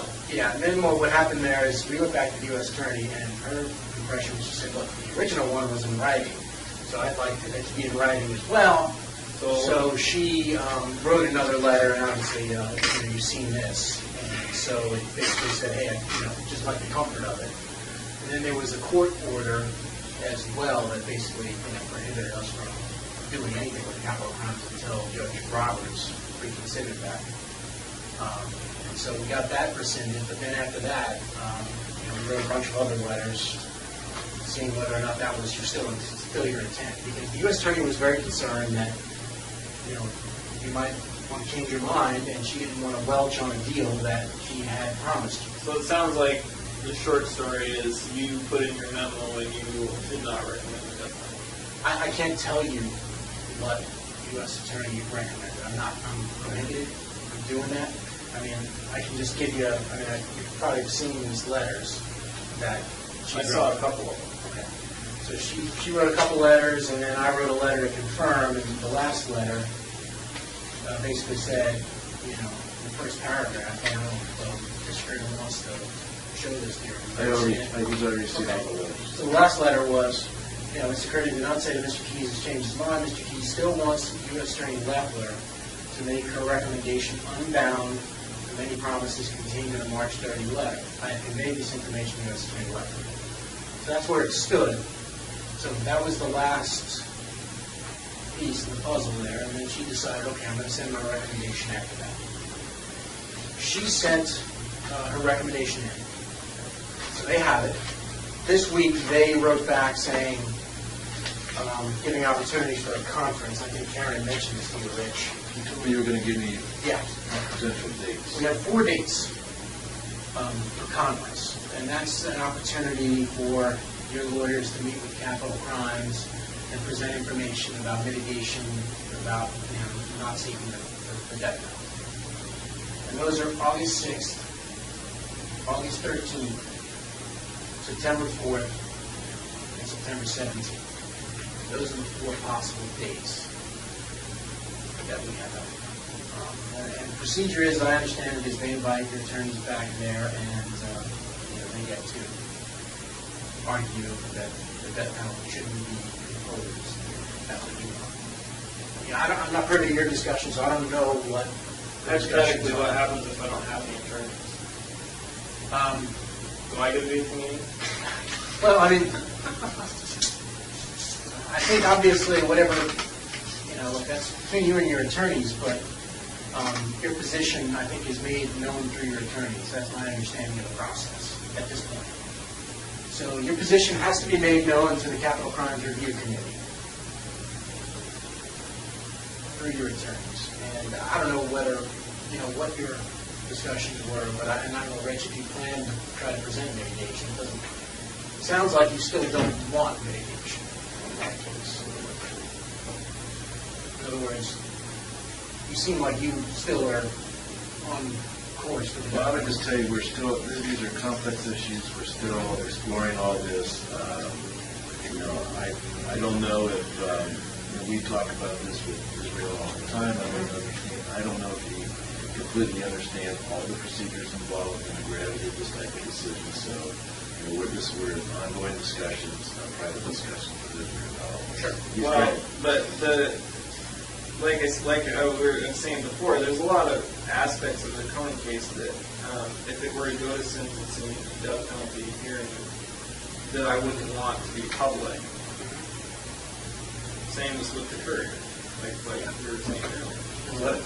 But I have no, it doesn't matter what I sign or what deal we work out. It sounds like there's no way you can give me any assurance as to whether or not those issues are going to come up in a hearing. That can be something, as I told you before we got here, we can discuss in the context of the global south. He's concerned about the details coming up in open court. All right? Now, to the extent that we want to limit that, maybe we can do that in a global agreement in exchange for information about these other homicides. And that's what I was suggesting to him. I'm sure you've seen the letter I sent to him saying, we can maybe go with this process and get some assurances from him that he wouldn't be prosecuted by state authorities.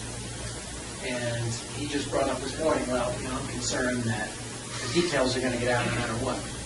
They've already been out. I mean, did you see the video from Vermont? I mean, the whole 6-minute video about everything? Of what? The couriers and... I mean, I didn't think that they came out, there's one news station reporting it. Yeah, and everybody that I know of has seen it. But it's basic information. It's not the details that Israel is concerned about, I don't think. And none of the information that he's concerned about getting out has gotten out. And he's talking about the details of the crime. His family saw it with writing, and that's the whole purpose. Well, that's a concern too, but I mean that, as far as the Vermont, that's another concern I have somewhat, is it, hypothetically, if I give you details on other crimes in other states, what's ultimately going to happen? At what point does that information become public knowledge as well? Or does it? Does it have to? What's the procedure for that? Is there some way we can work it out to where if I give you this information, it stays sealed or at least limited release or something? I don't know. I don't even know what the options are. But it just seems like in Vermont, as soon as they had the information, they, of course everybody wants to know, and it's going to be the same everywhere else too. So I think we can work with these other jurisdictions by getting those assurances. As I've said before, Vermont was something we weren't really sure about the scope of things. And now that we are, right, I think we can proceed better to kind of get assurances, at least in the local jurisdictions, that, A, they're not going to prosecute you, and B, any details you release, at least are not published. Right. Now, in terms of what comes out in court, that was your other concern, right? Right. Well, not just what comes out in court, but I'm also concerned about the Conan case in that, it's a high-profile case up here, and what's going to happen is, as soon as it gets to the point where I plead to that, then all the media is going to want, it's going to be the same thing. They're all going to be clamoring for details, like what happened and all of that. So what efforts are going to be made to control that, if any, and I'm suggesting to you that we can come up with a global agreement which effectively limits what we put out in public in exchange for information about the other homicides. So if we don't put that out in a court of law in public, the media wouldn't learn it. And that's my suggestion as to sort of a global thing to wrap Conan into the couriers and everything else. I mean, obviously, Israel's expressed that he doesn't want to be dragged back to Vermont, which, we're trying to work with him on, and we're trying to work with Vermont on it. It's become a little bit difficult because things have slowed down a little bit. We'd like to wrap that in, keep him here and keep him in one place, but we're going to need some sort of assurances for them that he's going to continue to operate, and that's what Vermont is wanting. So, in order to kind of... I don't care about what comes out about the courier. I guess my point is, I can try and limit the information that comes out on all this other stuff, but if the details of the Conan case come out, it doesn't matter how many other details we suppress on the other thing. And that's what I'm suggesting to you, is sort of a global settlement where there's an agreement to only go into certain details of the Coney case and the Courier case. Even though you told them about them, there's been no limitation on those. We now put limitations on those. And we put but that's what I want to make clear before we go any further on anything, is to have something somewhat concrete in writing, saying that information isn't going to come out when the time comes, that I do plead guilty to the Coney case, or whatever happens. But whenever the next release of information to the public is, whatever else we've been working on becomes null and void if all of a sudden there's this flood of information about what happened in the Coney case. And I pled guilty to it, and then it doesn't matter. And in return, for not introducing that information, we want information about the other murders. I understand that. I don't care. Like all the other, anything else, it doesn't matter that much. What I would suggest is, I've talked to Israel about it, local settlement. Let me work. Let me see if we can, because I think definitely going to need counsel to understand, to know what the global settlement is. I'd like to work with them and see if we can come up with something everybody can agree to in a global settlement. Yeah, no, and that's what I'm working towards too. But I need some time. No, I agree. I just need to know what the demands are, and that was the first time that's really, obviously it's not in the letter, a lot more detail. I'm happy to work something out and try to get approval for what I'm suggesting. Obviously, what he wants, it seems to be, I want the death penalty imposed. Now, that's a catch-22 situation, you understand, because the more information the jury or judge has, the more likely it may be that they may impose that. All right? If we take that away, it may be less likely. But that's something, hey, I told you, I don't really care what sentence you gets imposed upon you. You're the one who cares about it. But I'll be up front with you. Yeah, if they don't have that level of detail, I think you probably would want to have, additional murders in there to justify the decision you want them to reach. It's sort of a quantity versus quality. Right, I understand that. I'm just saying, so they have all the numbers. That's fine. But that's the only thing they need those numbers for, is the sentencing. Yeah, no, it would only come out at the sentencing, but we'd have to get something in return. Right now, we know about how many people you killed. That's pretty clear. That's not a problem. What we want is the information about those murders. And it could be, look, briefly, initially to protect your interests, to simply say, this person in this jurisdiction kidnapped them from here.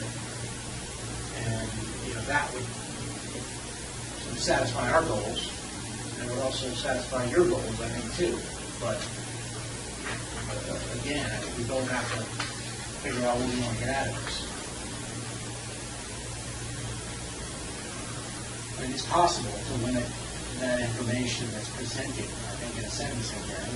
Again, I'd have to vet this up the chain, but, we can limit Courier, we can limit Coney in exchange for the information about the other stuff. See, this process with the death penalty on the table is a whole new thing for all of us. But we have handled many cooperation agreements where there's a sealed death to a plea agreement, where proceedings are closed, where information is not made public in order to protect, somebody who's cooperating, or in this case, protecting the family of somebody who's cooperating. That's a good point. And so that's something that I'd like to discuss with you. So that's something that, is sort of a plan A of things we can do, is to put everything under seal and justify it by, one, safety to your family, and two, the fact that these guys are still going to be confirming the information they're providing, and they don't want anybody to interfere with that process. So some of that, again, as Mr. Kirkman said, it's getting into the death penalty, but it's in some ways the same as what we always do in other types of cases involving cooperation, and stuff goes under seal. and that's what I'd like to talk to you about. Yeah, I just, that's why I keep saying all this kind of tied together for me, because if certain details of the Koenig case come out, then, anything else. Yeah, it doesn't matter. Right. That's sort of like your, That's kind of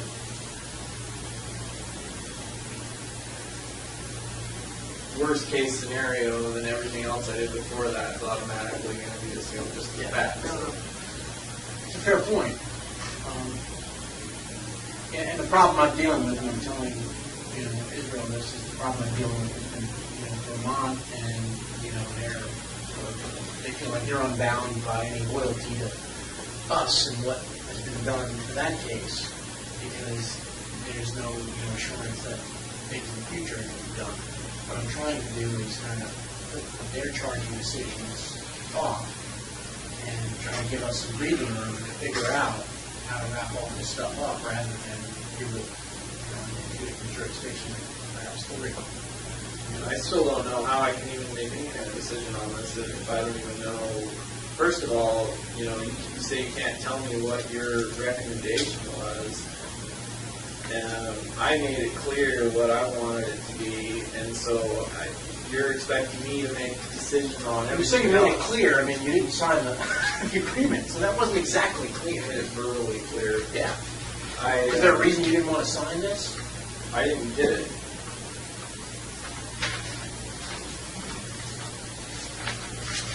I just found out the other day that the recommendation was already made. I assume it doesn't matter if I sign it now. I just found out from Karen on her meeting we had on Tuesday. We had a court meeting about afterwards. That's what she told me. She had already sent in a recommendation. Yeah, I mean, she can always change her recommendation. No, I'll sign it now. I was told that, it was already done. It was. The recommendation's already in. Is what I meant. And to me, I don't think this is valid anyway. You know our feelings about it because you complied with your agreement. Part of the agreement, I don't. And so. Look, the bottom line, we already all know how this ends, so, it's, all I care about is what happens between now and whenever it ends. And if things don't go the way I want, I don't need you guys. Well, let's just talk about it, okay? And let's see if we can resolve it. This whole thing is just turning. No, I mean, I think that there is, look, the U.S. Attorney can always provide additional information, the capital crimes, additional, information you'd like to provide, your attorneys would like to provide. She's made that clear in her letters. I think. And what's with this? Why do they have to go back and meet?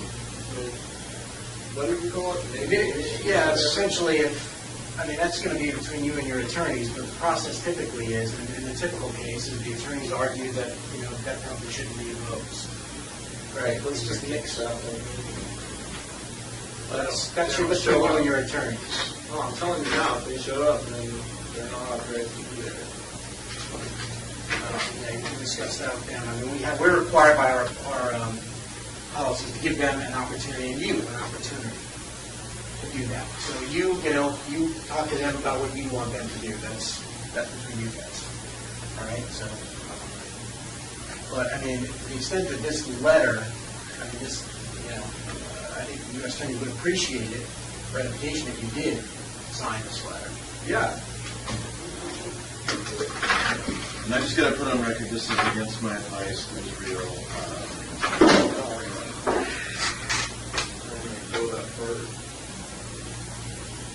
Have you read that letter? Why don't you read it? Make sure you understand it. Yeah. Words on it. You can say one that. Have you seen that before?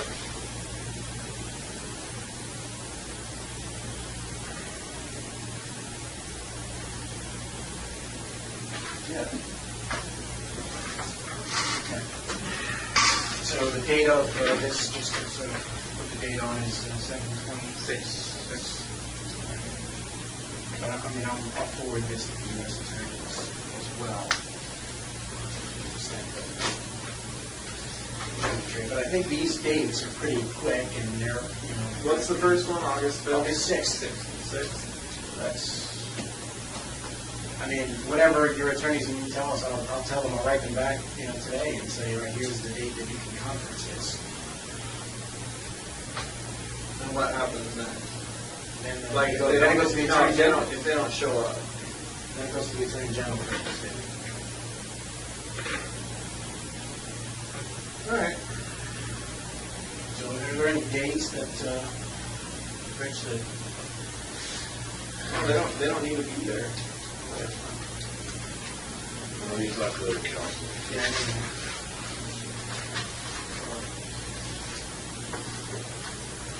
If I'm going to be there, they don't get to be there. I'll ask them about, yeah, I mean, I'll ask them about what the procedures are and whether, I mean, you know, I mean, you have a right to kind of teleconference and I don't know what they do in these types of situations. Yeah. So that's where Coney is. You know, I would like to explore this idea again of this global selling sooner rather than later to be able to kind of control. Let me talk to him this afternoon.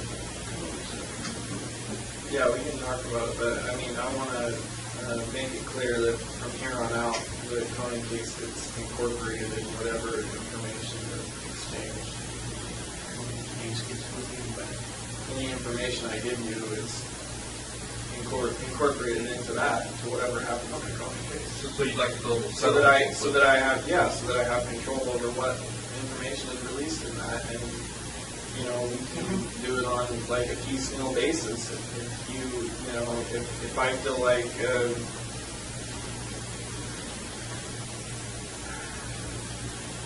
feel like things don't work out at any point, then you know, obviously, then I'm not going to be giving any more information.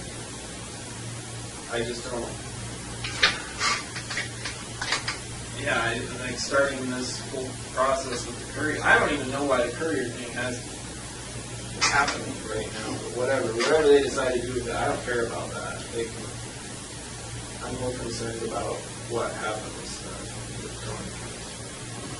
That's the one we're going. And so we can work on terms of, you know, global settlement that includes Coney and, you know, in order to get Vermont on board, I'd have to kind of.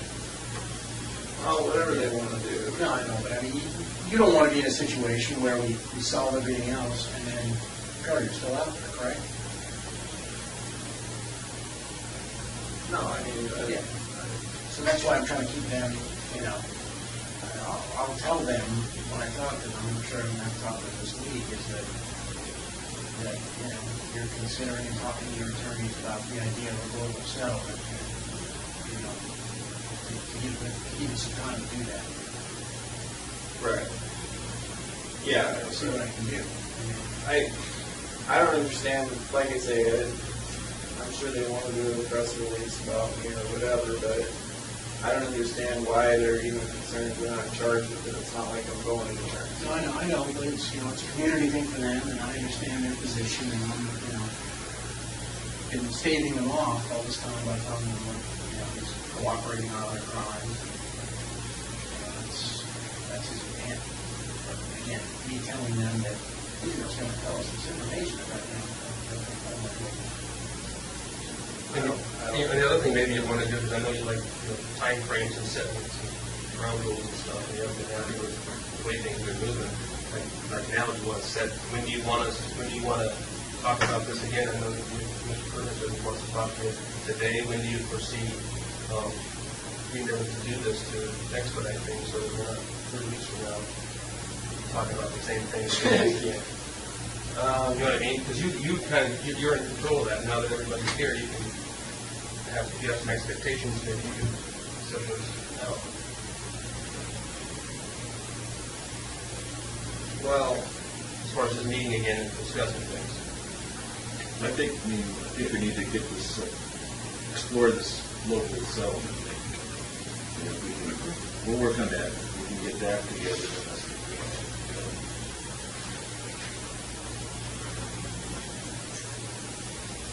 Because we got that at 6:00. Yeah, no, I think would be certainly helpful, and that's those sort of things that we've been working on with Kurt. In terms of the scope itself, we've got something we want to explore.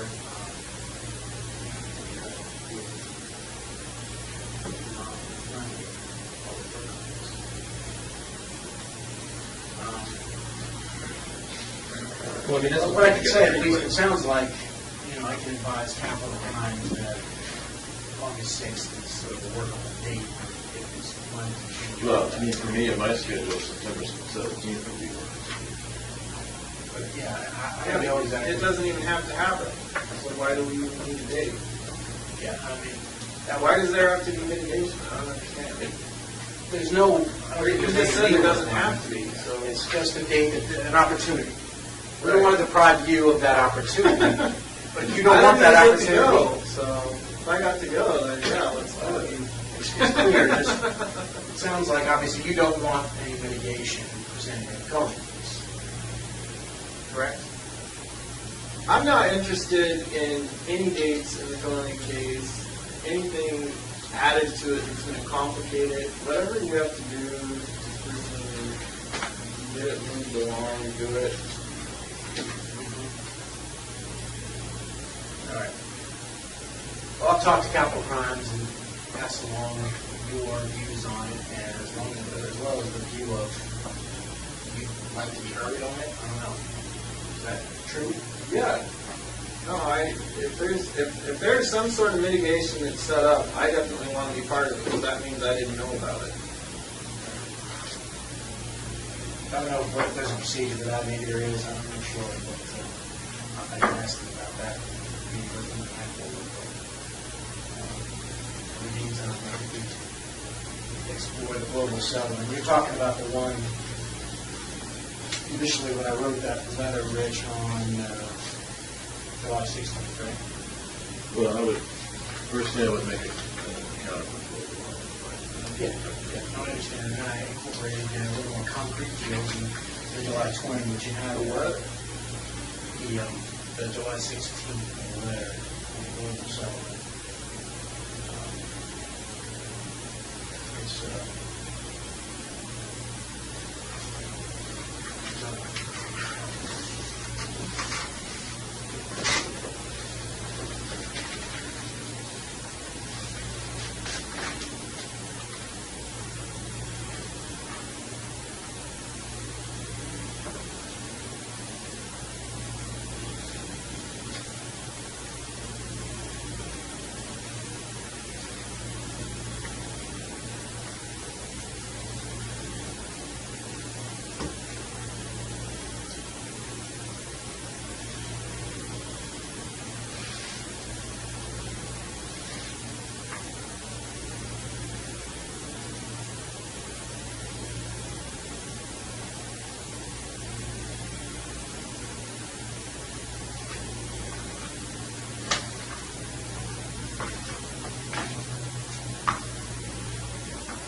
I think you haven't seen that before.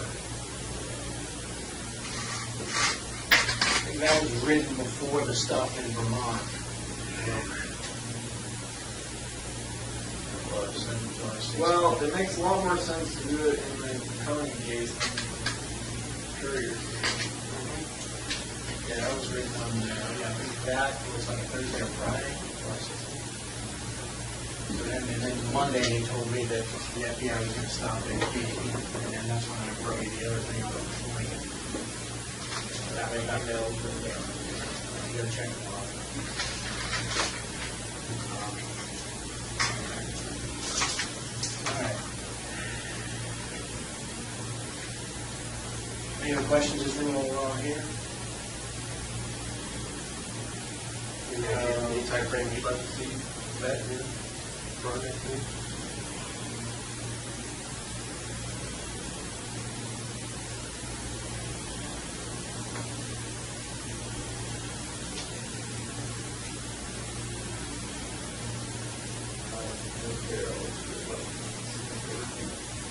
Let's talk about it.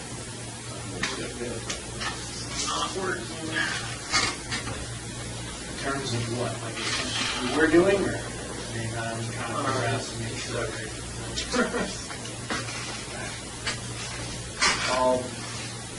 You taking it back down?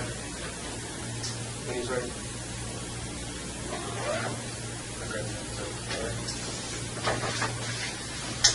You ready, Israel, to return?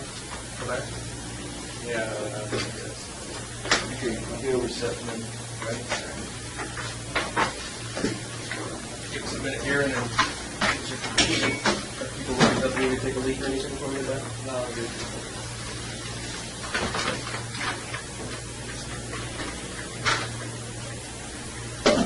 Sorry. All right. We came in, we're just going to start by advising you, giving you the mind and Right. and then you have the right to remain silent, understand that? Yes. Anything you say can will be used against you in a court of law, you understand that? Yes. You have the right to talk to a lawyer and have him present with you while you're being questioned, you understand that? Yes. If you cannot afford to hire a lawyer, one will be appointed to represent you before and during any question with you, you understand that? Yes. You can decide any time to exercise these rights and not answer any questions or make any statements, you understand that? Yes. Okay. Having these rights in mind, you want to talk to us today? Okay. We just wanted to get that out of the way. Rich is on his way over. Okay. This was the email that Rich sent over yesterday.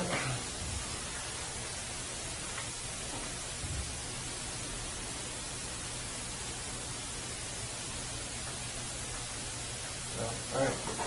So he is on his way. Anything you want to say while we're waiting? We shouldn't be. No, but we can talk to What's in the e- No, I'm fine. candy bar. You done with the newspaper already? What did you swear off those candy bars? It's in the fridge. I don't know. No, I'm going to eat it. So, anyhow, we'll be back out over here when Rich gets here, all right? I won't go anywhere. All right. Promise?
Morning, Israel. Scare off my own lawyer. How are you doing today, Israel? All right. Hey, just before we start, I know these guys reviewed your rights earlier. Yes. Okay. And then you were just meeting privately with Rich Kerner, your attorney. And Rich just came out and indicated that you did not want him to be present today. Correct. Okay. So again, I want to make sure we have those ground rules. Rich told me that you indicated that you do not want him present today. So we will take you at your word on that. And if at any time you would like us to call Rich back or any other attorney in standby counsel, please let us know, okay? All right. We're only going to be talking about things unrelated to the Samantha Koenig case today. And Understood, yes. And obviously, without your attorney present in the Koenig case, we won't be able to talk about anything related to that case. And if you start to talk about it, we're going to have to stop. Right. You okay? Yes. All right. That's been sitting in the refrigerator for the... Thank you. Well, here's the thing. The FBI's been cleaning out the refrigerator. Keep for 100 years or something. Yeah. All right. So talking about other crimes, we wanted to kind of pick up where we left off on something, give you any information that you might be thinking about over the last few weeks. Right. Related to that. And I think you had some updates on the New York search. And that's it. Why don't we start there? Okay, and also the live feed, I wanted to jump into that, because I know we came over on Tuesday. We had it set up, we had a couple guys up in Supper Lake. To go over the bank route. Yeah, bit of a drive. That was a 3-hour drive. Where they were at. Yeah, in all fairness, I never set up a specific day, but it actually would have worked because my attorney didn't show up till that afternoon. All right. Well, it didn't work that day, but we had hoped to have it set up today, since when we thought it was going to work for today. But Albany had some other stuff come up. But I have to say, it was pretty cool. We tested it, and the way that, just so you have an idea of what it looks like and what to expect, because we'll try to set something up for next week. But we did 2 laptops. One of them was essentially like a tracker, so you had an overhead GPS, Google Map kind of view, Right. and then the other one was the live feed actually from the camera. And then the plan, we had speakerphone, so then you can say, go right here, go left here. And our plan was just to use, because Tupper Lake's a little more remote than doing it in a city, we wanted to use Tupper Lake and just talk with the bank record, because that was... Make sure we have cell reception or wherever And not yet how getting it's the going to be. signal. Because depending on where they're at, they have to use, sometimes they use satellite, sometimes, so we're going to use different types of things in order to bring them. Wow, fancy. It's kind of I assume some of these places we're going to go are going to be cell phone only. So. If Finally that, living up to people's expectations. All those CSI shows. They still can't usually get the thing solved in 20 minutes. Yeah, Really? it's an hour show, but I'm picturing the Google Earth car driving Yeah. around. Right. Yeah, you guys should get one of those. so we'd like to still do that. Yeah. And I don't have a day yet. I don't know a There's specific snow day. there yet? Probably. There wasn't. If there wasn't much. I mean, it wasn't something. East Coast. But Yeah. typically the morning works for you, right? Because that's for the 4-hour time. Typically, if we could get that, Yeah. his counter don't want to drive 3 hours again. Maybe we could just do it in Albany here. But we thought the memory lane trip at Tupper Lake would be more interesting, maybe for both of us. Yeah. Well, I still want to find it. I'm sure we can find a way around. So you're thinking next week? Yeah, I don't have a specific date yet. We'll work on setting up a date next week, and we'll do it like we did this time, early enough that if you've got other stuff, Right. try not to Yeah. make a conflict with that, so that we can get you back there by mid-morning even. Right. Yeah, I didn't realize you guys had. You went all out. You didn't mention that when you came in. Yeah, I did mention that. You weren't receptive. Well, that's all right, it's your decision, but we just want to let you know they're going to set it up next week, and it'll be your choice whether to come over or not, but they're probably not going to set, they're only able to do this. We'll lose you. Gas is expensive. Keeping it within the budget. Upper Lake is probably still a good location now. Yeah.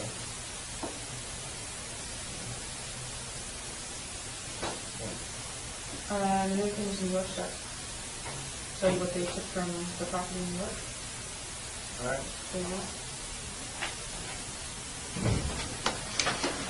This is the list. Some of it's pretty, kind of in terms of the description of what these wrote, but I'll show you the property. Wow. You're going way back, huh? What's the? All this stuff, anything from New York, you're going way back. When's the last time you were there? Oh, I was there just a year or so ago, but living there, I haven't been there. You went, stayed there and you went by there in Yeah, 2011, though. That's for your time. Oh, yeah. Every time I'm back there, I go by, but I mean, all the stuff that's there it's like childhood memories. Did you live there for a period of time? Yeah. How long? A little less than a year. 7, 8 months. In 97, I think. Yeah. 97. the same. I'm surprised the rope is still there. There's a lot of, on one side it's missing a lot of shingles. I didn't know which of these pictures. Yeah, I thought, last time I was there, I thought the roof was falling in one spot. But there's some other pictures, and apparently the basement, well, I got some pictures, the basement's got quite a bit of water in it. Oh, here you can see it better. That's the indoor swimming pool. Yeah, you can see it. Is that high groundwater? Yeah. So this is the main house? Because there's a bunch of buildings. There's a few There's like buildings. an old garage and an old shed, yeah. Okay. And then here's the indoor swimming pool.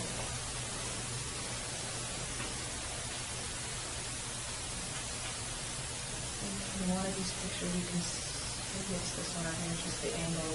One of the support beams Yeah. is coming down, and so it's not super stable.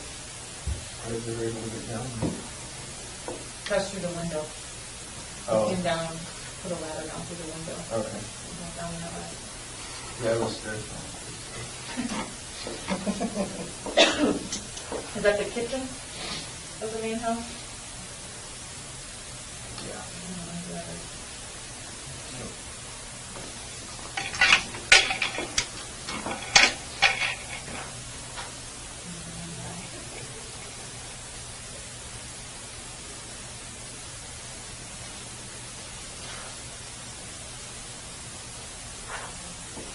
Have there been other people staying there that you know, or is that what all this stuff is from? This is pretty close up at that. Or was that how it was when you were there? Last time I was there, it looked like there had been hunters or campers hanging out in there. Just spent some time there? Because there was a mattress on one of these floors too. There's no any pictures. It might be just off to the side, maybe there's a mattress in the kitchen area.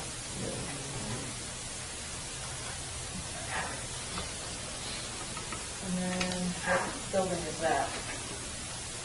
That's the garage. So we should look at-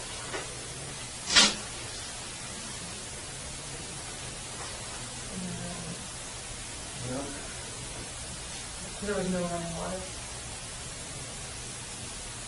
There was, yeah, there was an indoor bathroom too. Oh, there was, okay. And then you got a third building. Did you guys have animals there at one point?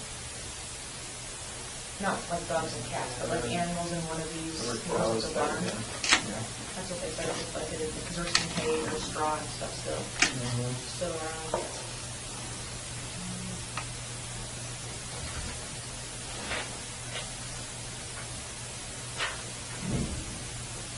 This was a box, that first sheet. There's a receipt on there. You can't really see it in the picture.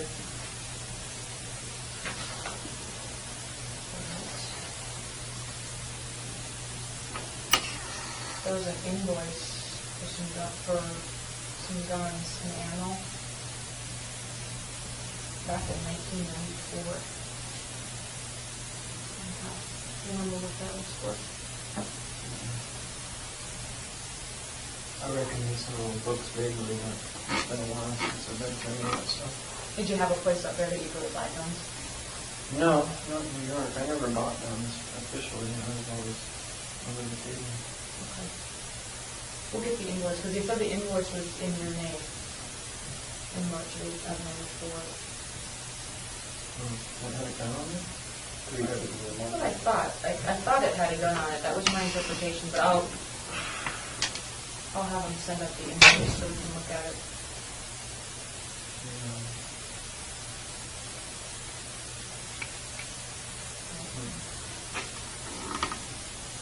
Bunch of maps. What was yours?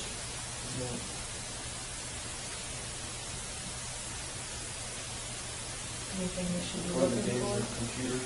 Any X's on them anywhere? No. We should be looking for? X's on my map. Highlight. Highlight. Highlight. The only map you found that had highlighting on it, I didn't do highlighting. Who did the highlighting on that one? I don't know. What about the map that when you... I think there was one in the car and it was highlighted. When I was arrested, yeah. Yeah, but I didn't do the highlighting. That's all. I know that's what they were thinking. Well, it was the interstate that was highlighted, and Right. you don't seem to really be an interstate kind of person. No, that's just following the company. A couple other things. There's a mattress out in the woods. You know what that is? No. There were some clothes under it. There were some women's clothes under it. So, I mean, you're not going to find anything relevant on the question. they were underneath it.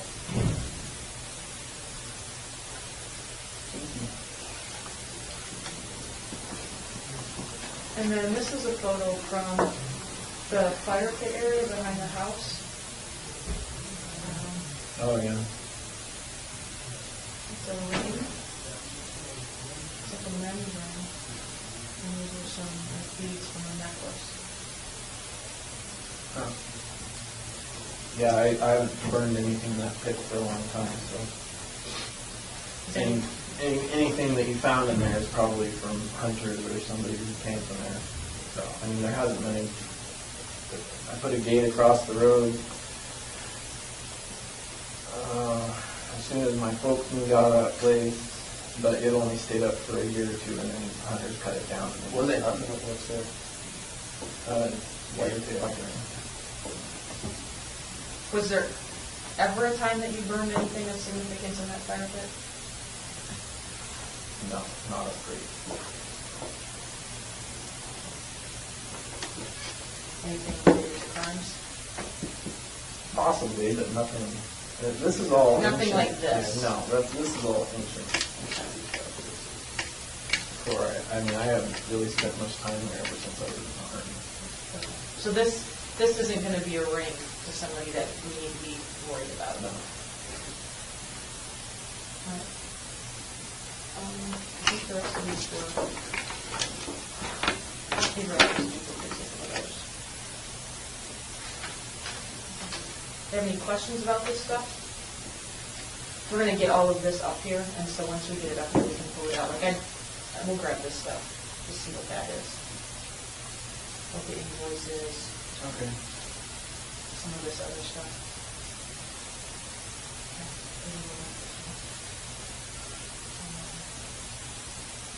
You know who's that belongs to? Oh, yeah. We'll bring it in when we get it. or...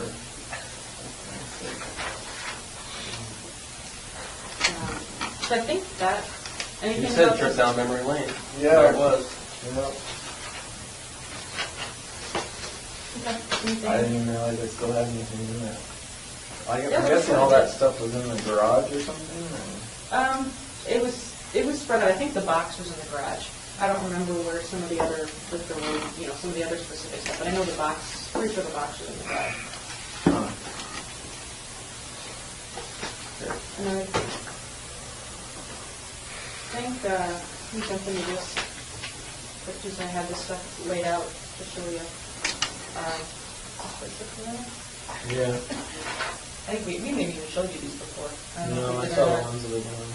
Okay, yeah, Was these that were, as they found it? yeah. They might have pulled something away. Just so you could see Okay. about where it was. I was gonna say I thought I kind of camouflaged it. Yeah, that was sort of like walking up on it. You can see Okay. it. We got a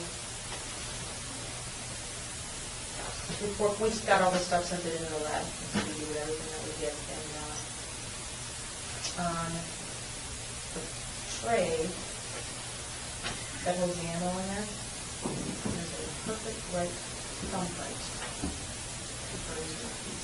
Yeah, right. No, there is. I don't have the lab report back. Wow. Uh-oh. So, more CSI stuff. Yeah, I'm impressed. Well, I'm disappointed in myself mostly, but I'm saying. The lab examiner called me. I don't have the report yet. When I get the report, I'll show you the report. But I'm not doing it. It was on one of these two on the plastic tray inside. Huh.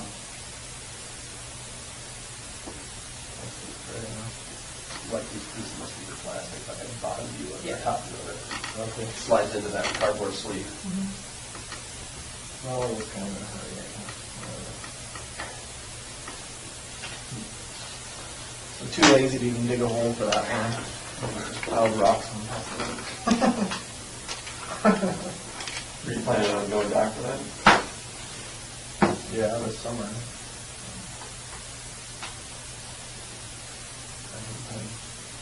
That would have been a good trip. I still can't get over the disappeared house in Vermont thing. You have big plans for this summer? Back there?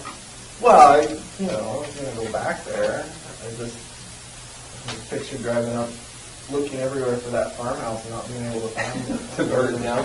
Yeah, that would have been funny. But you guys did that for me. Speaking of Vermont, Yeah, speaking of Vermont, we were talking to Vermont on Monday. And they want to know what's going on. And they are interested in filing charges as they have been all along. What, So- federal? Well, you know, You don't know? no, I mean, we talked to both the state and federal prosecutors on Monday. And we want to know what we should tell them from your perspective.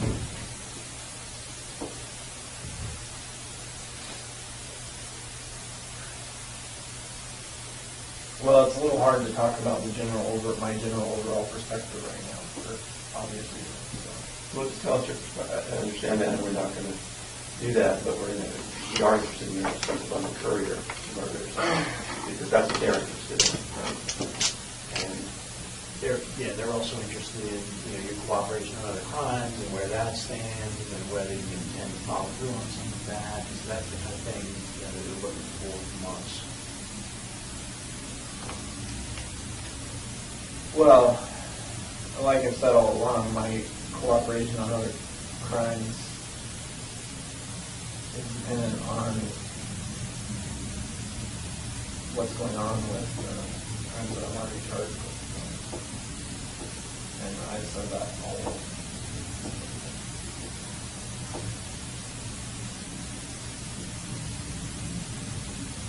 As far as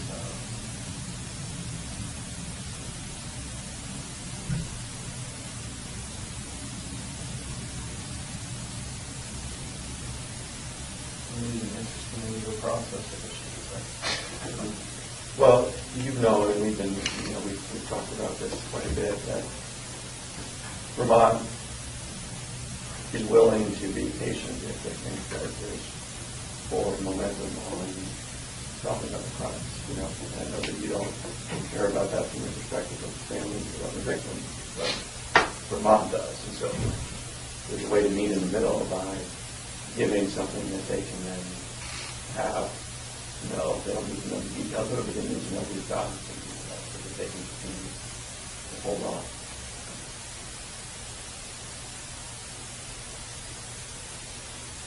I just don't understand why, even from a legal perspective, I don't understand what the hurry is or what their issue is as to why they want to file charges, additional charges, when I'm clearly already charged with substantial. Well, in Vermont, you've got state prosecutors who right now have an unsolved, you know, according to the public, unsolved murder of the courier. Right? So the law enforcement, you know, there's a lot of pressure. They get calls from the press that they're telling us every week, you know, feel different state prosecutors are elected, so I think they probably feel more of an obligation to, you know, inform the public than, you know, people are told to let prosecutors. Right.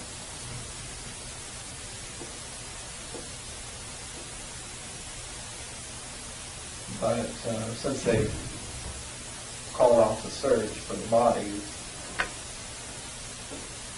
as far as the public knows, they can't even definitively say that it was a homicide. I know they already told everybody it was.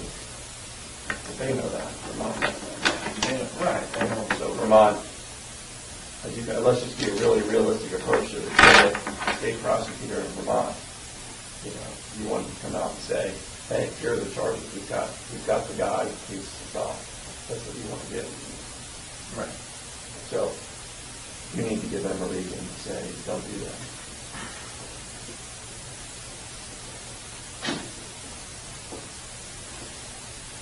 If you don't want them to do that, I mean, that's the...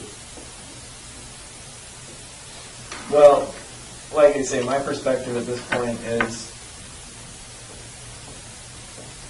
they're asking for a reason, for me to give them a reason not to do that, and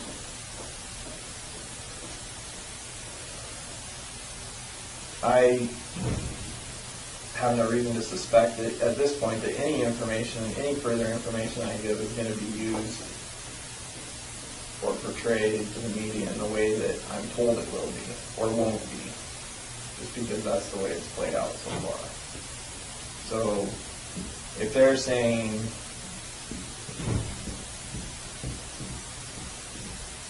I guess what I'm saying is, from my perspective at this point, it's a one-way street, and initially I thought there were ways that I could manipulate this situation, this case, all the related cases, to my benefit and on my timeline by withholding information and giving information out.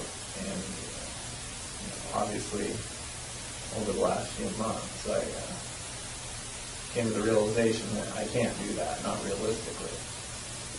So, Is that real reasoning? Yeah. I think we've talked about for a while, you know, an idea of this whole resolution on the courier case, being able to kind of structure that, his position around some of your demands. And we touched upon that, and I know that we can't talk about the other case, but right. You know, it seems to me that, you know, if you give us a list of demands in connection with federal case on the couriers, that we can try to at least start meeting those demands. And at least say, you know, the Vermont state that if there's an expression of an intent to continue cooperation in exchange for these types of things. Yeah, I understand what you're saying. The problem is I don't have any typical demands, or there's not anything you can offer me at this point. And I realize that now. I realize that there's more to these cases than the people who sit in this room, and we're not the ones who pull all the strings on this. I'm realistic about that. And because of things that have happened over the last couple of months, I just feel like there's a lot of information that I've given out to date that 20/20 hindsight I wouldn't have given out, because I feel like now, no matter what I do, it's going to become public anyway. Whereas if I hadn't given it out, it wouldn't have, because you wouldn't have it, the information to give out in the first place. Well, I mean, from our perspective, we've done a lot to respect your wishes about keeping the publicity low on this case, and I think if you recall, you told us that yeah, you understand that we've done that. Now over time, as things have slowed down and we haven't learned about other crimes, then the FBI and authorities around the country have to take certain steps. Right? I think the search warrant is an example that they said, hey, look, give us a reason to tell their bosses why they didn't need your search warrant at Kimberly's house. Why they didn't need your report, but they didn't have any reason.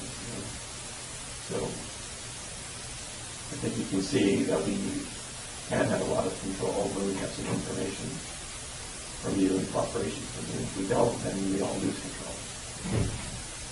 And even Vermont's letter that I recall, they had this letter about, all right, you provide this, and we just kind of sit back and we don't get involved. And for us through that letter, I think what happened in Vermont after that was sort of a function of, that's not going along with that deal. And so I think that's what ended up happening there. I understand the perspective, but at the same time, I think there is a way to structure a deal around the couriers to satisfy some of your goals.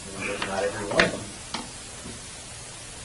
But, we can't do that unless, we sort of have an exchange for future cooperation. Here's what I want to happen in the courier case.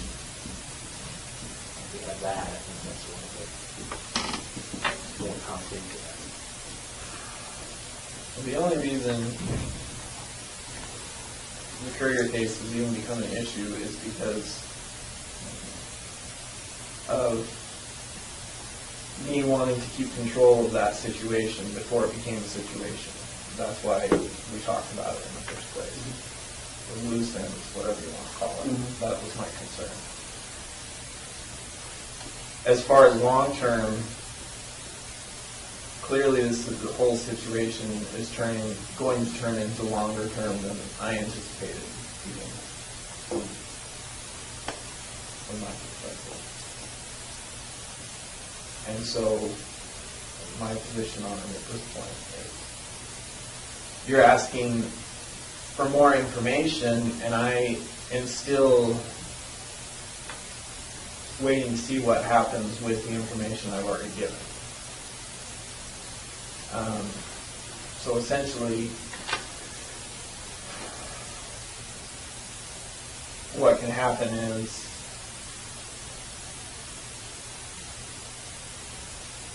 it becomes a one-way street until I see what comes out the other end on some of these other issues. Well, we're also looking at from what you expressed earlier, the time frame. You all said that we're going to be sitting here a year from now, and this was going back 4 months or 5 months. So we're getting a lot closer, I think, to the year from now. Because we've also talked about the way that Vermont initially came out. We were all kind of hadn't fully prepared for what could happen in Vermont, right? You said it, we've said it, and we've learned things from how we dealt with Vermont that would not necessarily be repeated in other jurisdictions. So we have information about if it's in another jurisdiction. We can approach them without even giving them any details. I hear what you're saying, but at the same time, I feel like there's been several, I don't want to say breach of trust, because I know we don't trust each other, but based on initial things that were said verbally, nothing in writing. I know we didn't have agreements hard and fast. I just feel like, especially with the last search warrants that were executed, it was done in a way that was clearly contrary to what my initial intentions were for the way this whole thing would play out. And I hear what you're saying as far as it has to be done, but what I'm doubtful about is the motivation for doing it. Your motivation, or the FBI, whoever sanctioned that, their motivation for doing it in the way that they did it. Well, hey, like you said, you're going to be suspicious of us, we're going to be suspicious of you, but frankly, when we sat down in this room, everyone here is trying to play straight with you. And I think if you understand the reality of the situation, and you're a pretty reality-based guy, you understand how the world works, is, once you stop telling us significant information about other crimes, then these guys couldn't control what the rest of the FBI is going to do. And the playbook says, if you've got a serial killer, you're going to have to go through that house, right, with a fine-tooth comb. Even though they can say, hey, Israel told us there's nothing there. Well, they're going to do it. And the only way to hold that off is to say, well, look, he's cooperating, he's giving us information. But when we stop, then there's going to be consequences. We're trying to be reality-based about this thing. We've always given you what we thought was actually going to happen in the real world. And it's the same thing from Vermont. If we had had more information from Vermont, maybe Vermont would have been a whole lot more quiet and cooperative. As it is, they've been really cooperative, right? They haven't filed any charges. But, how long can we hold on to them without another piece of information? So, you're a reasonable person. Don't you think use somebody else for an example, this type of case? Someone who's not cooperating and not talking with law enforcement, don't you think that if this would have been viral across the United States and places you've ever been, don't you think that, if you hadn't been talking to us, we don't have any other choice but to try to do it on our own and use all the information that we've put together about you and your whereabouts and put it out to those communities for help. And we haven't done that because you've been talking with us. Even the stuff that you've done, you guys did, I think, a pretty good job, even on the search warrants. There were statements to the press that we're looking for evidence of other crimes. No one stood in front of a camera and did that. The cameras, may have shown up, but no one said a word. In hopes of still moving forward on this. You only be so discreet about doing something on like a street that's 6 houses long. Well, especially if you block it off. Yeah, we were trying to prevent people who we didn't want there to getting into that, but you can't stop. I'm just saying, yeah, you've got to go by your playbook, but I refuse to accept that there weren't ways you couldn't have been more discreet or more.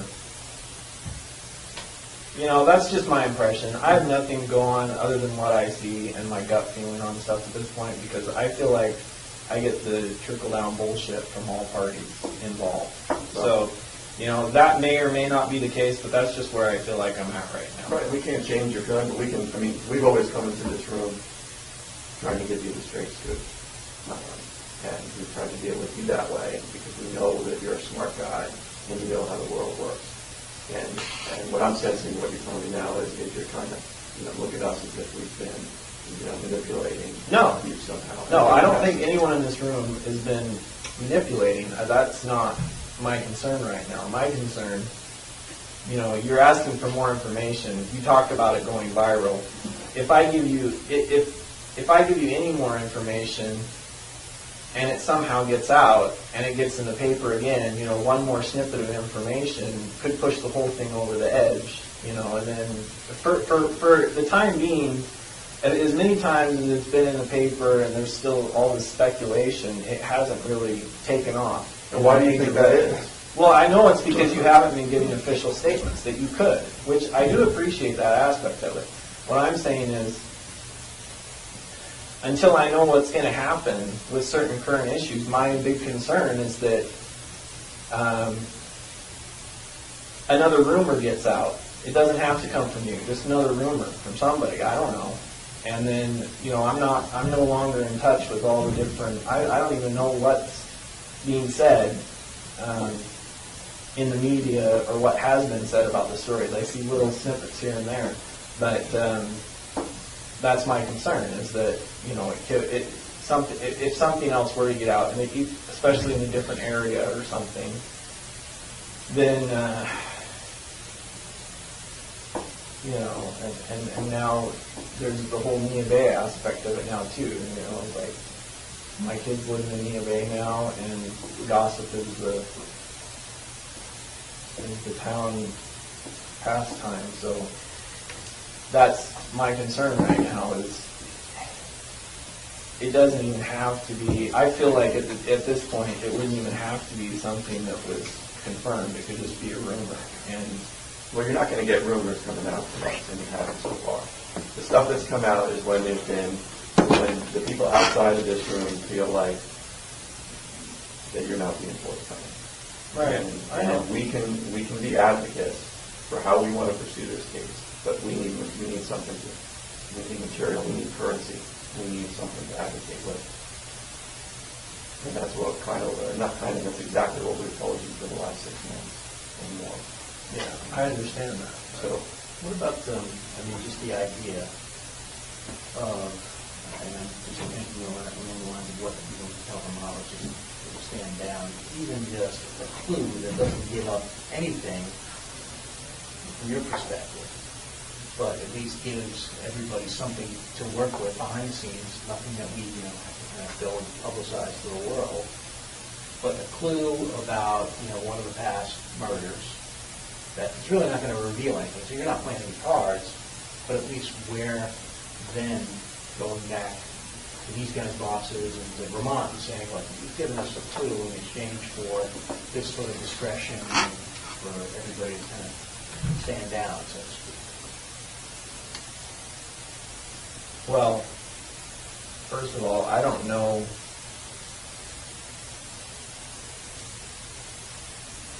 You already have. Sure. You already have a lot of clues that I don't know about. You have that computer. So you wouldn't be giving anything away. I'm just saying I think you have a lot of background on me at this point. Sure, I'm sure that I don't even remember at this point. So.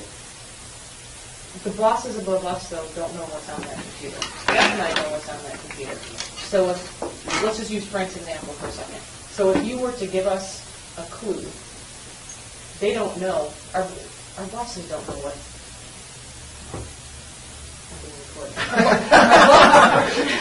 Our bosses don't know what is on that computer. So they're not going to know. Next time. So they're not going to know if we already knew that or not. Vermont doesn't know either. They haven't seen the evidence. So you could be giving us nothing, but at least it's something we report to them. Yeah, He exactly. reported that he committed a murder in X state. Okay, a big deal. It's not going to give us anything after, given the timeline that you set forward, 14 years, but at least it's some sort of sign of progress. We can go back and say, no, he's actually given us a clue and things are moving forward, and they can sort of feel good about themselves for not doing. When you say clue, are you talking about giving me names? No. Use the name, but give us the name of a the state or something. state at a time frame. Hey, You already know some of the states. sure. But give us something that we Doesn't matter. progress from where we were months ago. Is what we're looking for. Frank hadn't talked about this clue idea, but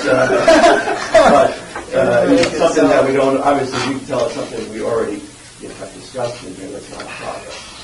Because everybody knows what's been discussed in here, but, let's assume that something from your perspective, you're not giving us anything, because you think, hey, we already have it, it's a clue, and it's just something that gives us credibility that we can report, even though, maybe this is just a fiction. Give us New York, New Jersey, all right, well, I'm going to go to New Jersey. Or, something other thing that we can kind of report back that, allows us a little bit of credibility with the people that we have to deal with. Something. Did you find any knives in New York or in the boat? folding knife. It's about 6 inches long. I don't know. I think that might have been in the boat. I You think- told I us think there was, it's fine. you thought there was knives in the boat, right? There's 2 knives that were not in Kimberly's house, and I don't know where they were. I thought they were in that bucket. I thought that they were. I may have left one in New York. I thought there might have been one in the boat. Just knives that I had from a long time ago. But I haven't seen them in any of the pictures, so I don't. He has Ted or I can find out about that. But I don't think there was a knife on the boat. I don't remember a knife being in the bucket though in the photos.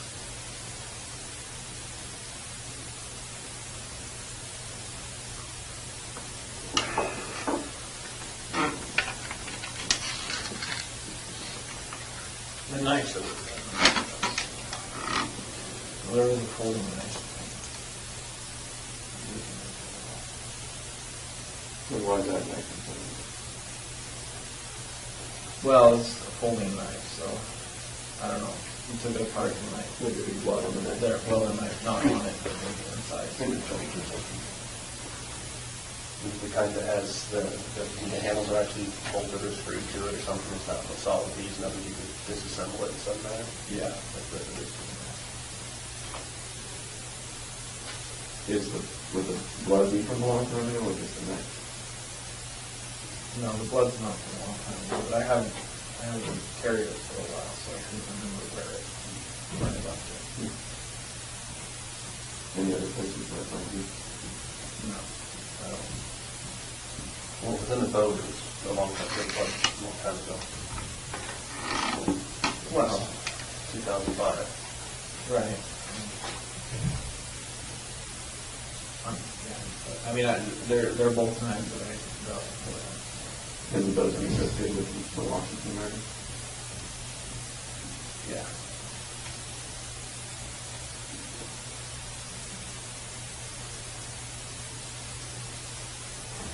On those lines, I'm waiting for Ted to respond.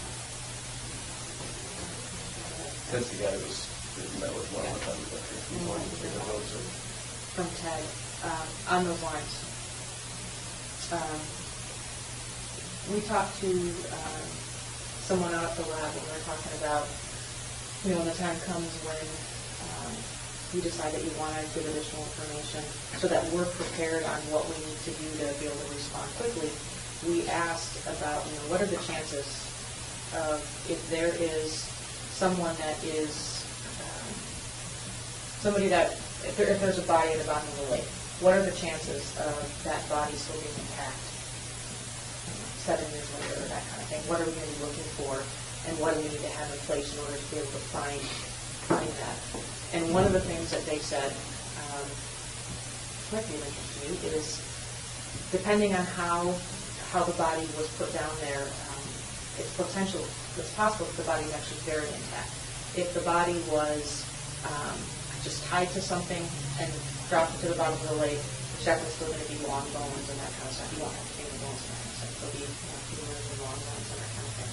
If the body was contained in something, even a bag of some sort, it's very possible that the body could still be intact, depending on the depth of the lake. All of that determines the kind of equipment that we would need in order to locate the body. And so, obviously not asking for details about where and who and all that kind of stuff. But in terms of the Washington bodies, were they contained in something, or were they just tied to the milk jugs? I mean, is it something where we might possibly actually still get it intact? No. No. Okay. And that's helpful for them to know, because that's a whole different type of search that it would have to be done in different places before that. Nothing you can call. Yep. This is not answering this question. And do you, I guess, because I'm kind of getting a different vibe now, do you still envision in the future us working together to the point where we can get this information? yeah, I don't see how we're going to get anything else done. I just, I know you're waiting for, whatever you're waiting for to find out. yeah, I have concerns with current issues, but, I can definitely foresee down the road there's going to be a lot more that can be resolved. And that's good. I might think about it in a different manner. Well, but that's good information because we'll be able to pass that on. And Yeah. You're still open and you're still... No, I haven't. My outlook on this, as far as the ultimate end result, hasn't really changed. It's just has more to do with timelines, expectations. I guess. But and the balancing game that we're talking about doing is we're just trying to keep everybody happy the best we can until we get to that point. And that's kind of a difficult balancing act for us. Right. And it sounds like you're holding on to some of this stuff to trade in for something you might need later. True? Well, yeah, because I'm not going to have much else. Well, I mean, that's the thing, is, this whole clue idea, might give us a little short-term solution to kind of keep this thing moving the way we want it to move. And maybe even gets you something in the short term, if you're thinking about, like, I don't know, you come, you give a clue, and, you want lunch or something like that. I mean, that's something that can be worked out. You need a candy bar. I know, that's what I think, I don't know if he feels guilty about it, but... If you had a cigar, you'd probably pass out if you had a cigar right now. But I mean, the notion of this whole idea is, hey, you come over, we keep things going, at least on a smaller scale. You're not giving up anything in terms of trading value, but you're giving us credibility with other people we have to deal with. You're not giving us any useful information really, other than, all right, well, we got, a night in Washington. It's not like we're going to solve the clue game and have like, professor come in the library and that kind of thing. But it gives us a little bit of, stuff to go back with people and buy time and buy what we need to buy. And, in the short term, if you have short-term needs that you think, it might be fun to have sushi. That's something that can be arranged. We're not talking about huge clues here.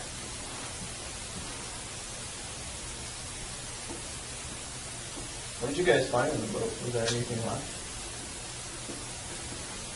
I thought we went over Yeah. technically. I saw the list. There was no knife. Oh, you mean in terms of the lab? Yeah. It has not, everything has not gone to, finished up at DNA yet. So it's possible that there were some areas that did test positive for blood, just when they do like the first, they call it the presental test, when the people that were searching it. So those things went into the lab, and some of those things were like the screws from holding the carpeting in, that kind of thing. Those have not come back yet from DNA. The little, there were some little fragments that they thought might have been bone fragment, was not bone, did not test positive for bone. That one's come back. Yeah, they didn't, we didn't ask what it was, but it wasn't bone. There's some hair that is not yours. But the way they figure out hair. I was mostly curious if they found any blood. Yeah, there I was. wasn't sure how long, because it's been sitting there in the rain for so long. I was curious if there was. I mean, I know there was when I parked it. Yeah, there was. We haven't heard anything back about it, and then they need something to compare it with. Right. So there's no knife? No knife. There was no knife in the boat. It may have been.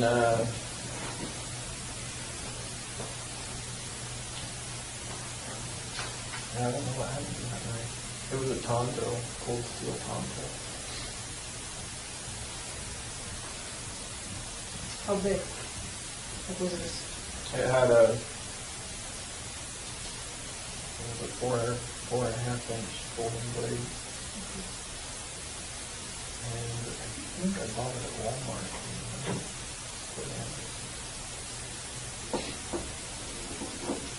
Do you remember what color it was? It looks very similar to the one that I had on me when I was arrested. just a different voice, same company and everything.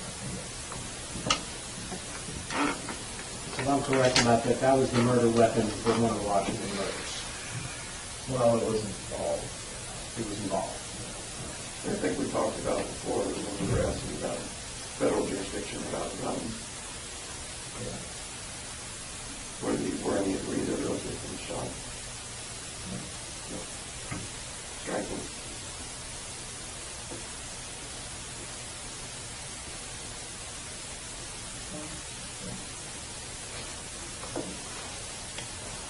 We'll get the whole story eventually. Right, we're just get parts so that we can move. No, the only person I ever shot was Bill Curry. Everybody else is done. Yeah. Or I don't want to have the wrong impression. So everybody else was strangled or those or something else.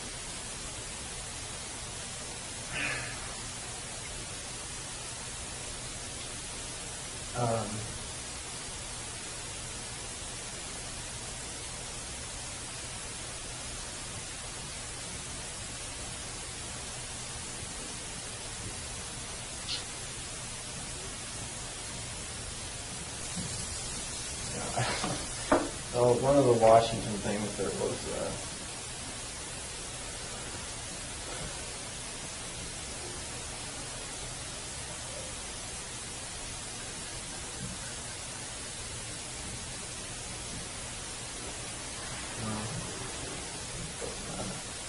it's just no, it wasn't strangled.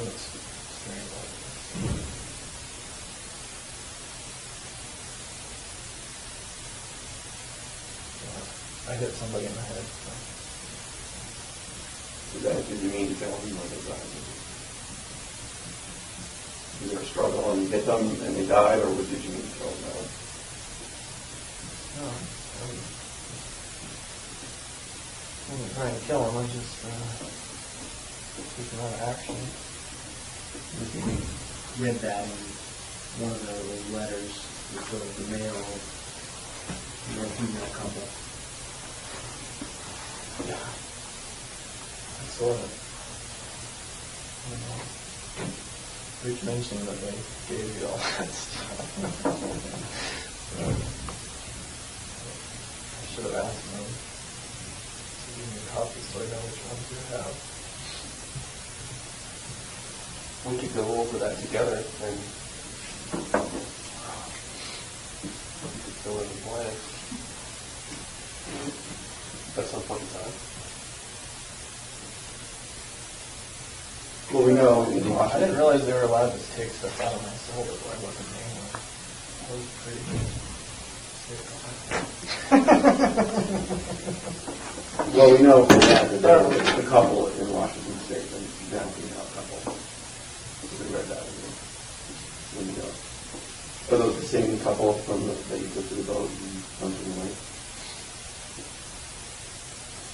Or is it up? They weren't in that hole. No. Yeah. Pretty buried.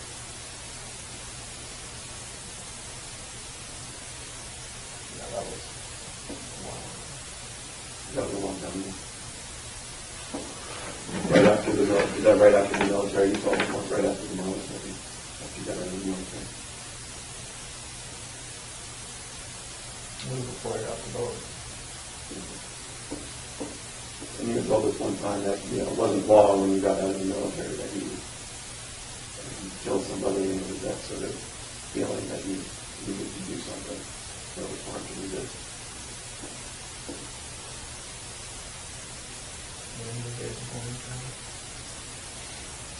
Is it fair to say that we're looking at a lot more around the Washington area than now?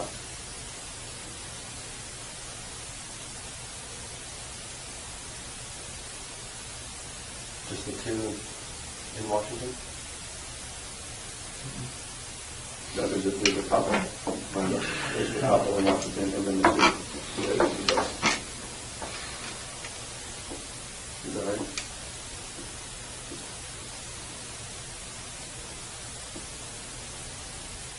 Yeah.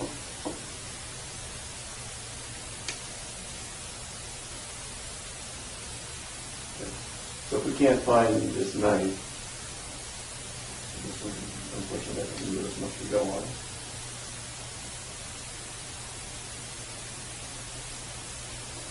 I know we had some knives, I don't know what all we had. I think about something from Is it possible that that can be? I don't think so. I haven't seen it for. Could be different options in cash. No.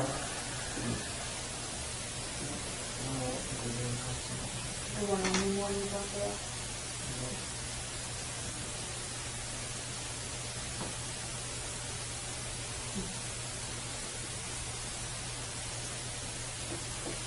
A couple of husband and wife, you know? I'm not going to talk about this. What about other caches? There's another cache.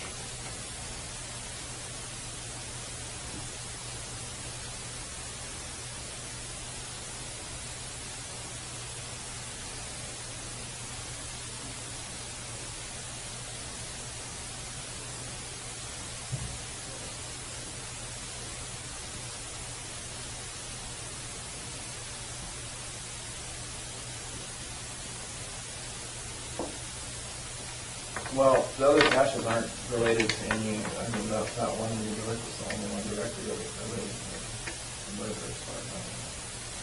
We don't understand the gun. So that would give us something to go on if there was a cache that did become retrieved.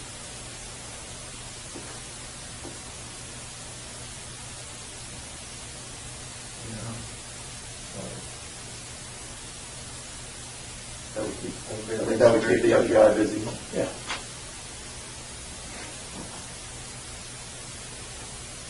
I'll have to think about which one to only part with. That's right. If you thought It all still belongs to me. Have so a I don't candy know. bar. If you thought of one that you wanted to give up, that maybe we might be able to work something out with a video. Oh, yeah, that's a good idea. Well, that's another issue, is the others I can't find just with satellite maps, so We have I to can do give that. a general area. Yeah. Well, if you gave them a general area, they could probably get some. We just have to have enough information to get a hold of, you know, the tech person. That covers that area. Right. So again, you know, being cash, it's not related to anything, so you're really not giving up any of your cards to trade with. Well, that's the issue. They're all related to stuff. They're just, yeah, I just have to think about it. Well, You want to try and remember what's in. Yeah. Well, it's sort of interesting for you too. You'll get to see what's in there, and you'll get to see them again. Yeah, and then it's Maybe like one of those oh shit moments. You dig it up and I see what's in there. Israel, there's been too many oceans. Yeah, well, I've had enough. I've had my share for the year. Well, you know, this is just the way. Well, why don't you, if you were able to do that, I'm just going to buy us and give everybody something to do, and people like to have something to do. If they can be digging up a cache, and then you'll get to see how the video works, and you'll get to see what's in there. How long does a body last in a freshwater lake? I mean, 'cause there's no critters that eat It depends how, bodies in it depends how freshwater lakes, right? deep, I learned a lot. Depends on the heat, the Depends how deep it temperature of is, the water. and if the body's contained in something. And it's not critters, it can be like Bacteria. Organisms. They were talking So if the water is below, say, 45 degrees all the time. I would think that would be good. I think you said 80, up to 80 feet at one point in time. No, there's one that's a lot deeper. Like 200 feet. So we should like get a submarine. Or deeper. Deeper than 200 feet. You guys know about Lake Crescent in Washington? How deep is it? I think that lake is 500 to 700 feet deep. They've never been to the bottom of it. There's people who've gone off that lake, and they still haven't found their cars or anything. Well, that's the lake. That's one of the lakes. So this is really deep. So this thing is never going to be able to recover. Well, it's over Submarine. 200 feet. I said 500 feet. That's the the lake. deepest part, but I'm Oh. saying, I don't know how deep it was. I know the general area, and I had a fish finder, but it didn't register how deep it was. I just know it was over. Maxed out at 100 feet. Oh, that your fish finder goes to I 100? think, I don't remember, I just know, if you've been to the lake, you would see what I'm talking about. Like, you know, drops down like a V. So, But you didn't go to the 500-foot place, right? No, I wasn't. I was near the edge, but 30 feet out from the bank on that lake, it drops down to 50, 60 feet already. Anyway, so. The lab was talking about a case recently, actually, where they recovered a car that had been submerged in water. I don't know how deep it was even in, but it was a relatively cold lake, and because it had been submerged and water still got in, but critters and others weren't able to get in the car. And that was in the 40s, in the 1940s, and part of the body was still intact because the person was protected by the car. So there's a lot of factors that go into it.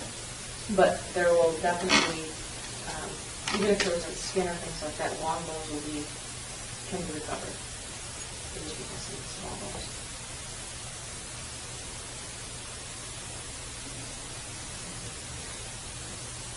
Yeah, I know.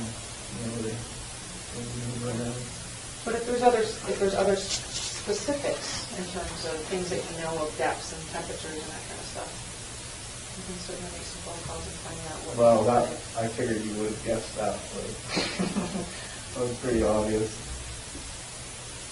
But I always have been curious as to what it looked like. I would think as deep as that lake is, it's probably sitting just exactly as it was when I first touched down. I know most freshwater lakes that deep, there aren't even that many fish that go down that deep. But that was not in anything, it's just ropes or something holding it. Is that the milk jugs? Well, that's what the weights were. Milk jugs, how many milk jugs? Is it going to move around? No. How many milk jugs? At least 4 or 5. Just for one bottle.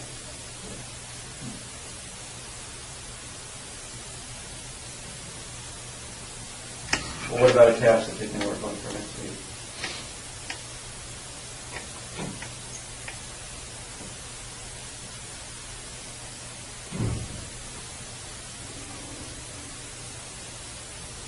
Well, the easiest would be Washington. So, know my way around there a little better. But I have to.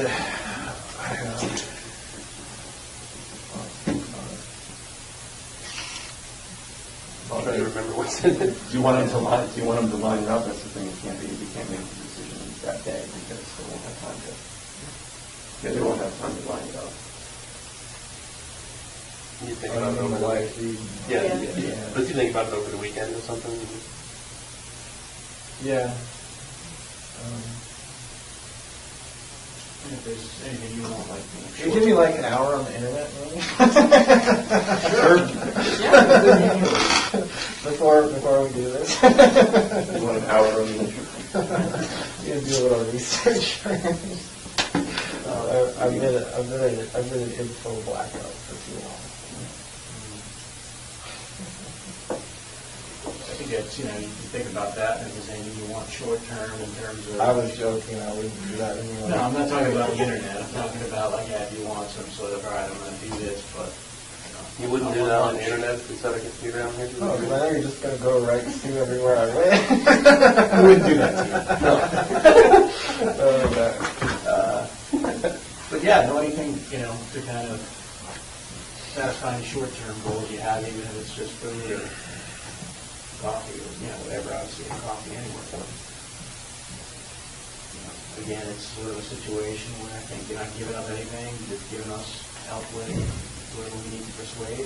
Right. I think it's, No, I can see I see your point of view, I do, on this, but at the same time, I have my own frustrations right now as well, so. But even, like, this is productive. This would be used as productive, I mean, you said you came over, we got stuff, and so... It's only productive from a non-prosecuting attorney's point of view. It's productive for us. Well, it's already got me on this stuff. Okay. You're not getting out on bail anytime soon. I'm not trying to work with you. I am, but from my perspective, Israel said he's going to do a lot of things on a short time frame, and we've been sitting here looking the months away. And Believe me, I'm aware of the not clicking. I'm just,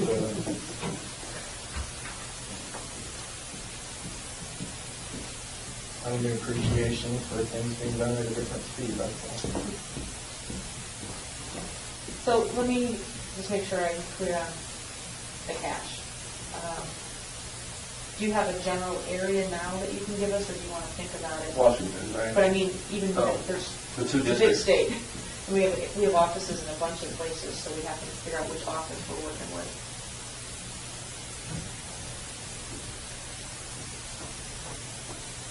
Within 50 or 100 miles of. Is there anything close to Nia Bay or Well, that yeah, area? yeah, not near Nia Bay, but in That area? Okay.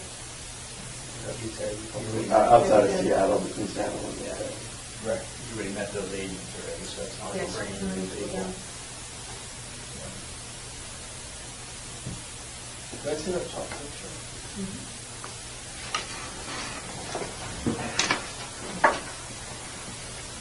There's more pictures from this too. I didn't grab them all. I can print them all out and have them for you next time.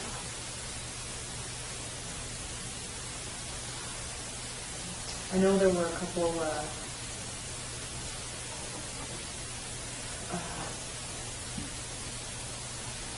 blood and gun parts and pieces, but I don't. This one.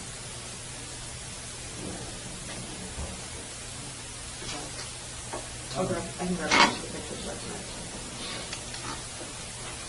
Okay, so do you want me to try to set that up for next week? I don't know, I'm obviously not going to have a day until From Port Angeles or anything? somewhere.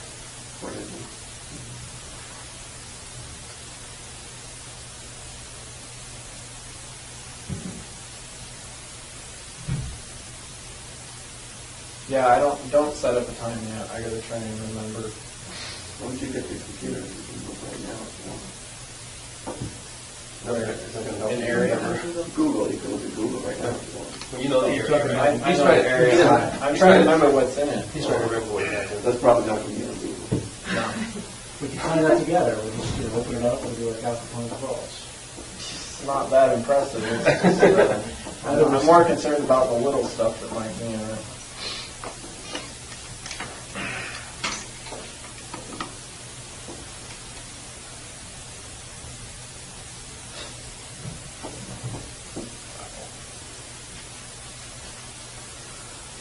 Well.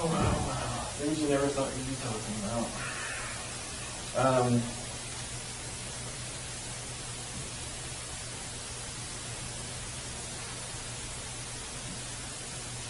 And then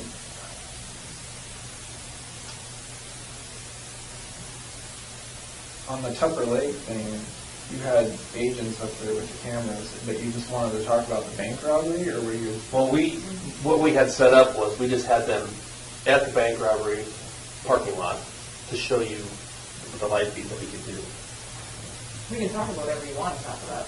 We didn't have any expectations, but we thought the natural progression, because of Right. what we've been talking, would be in that general area, so we wanted to get things moving there. Right. You know, and if you wanted to just like pull out of the parking lot and then take us to the river bend, that's all the better. Well, but yeah, I was just. You would be driving. yeah, it would be like you'd be driving. So.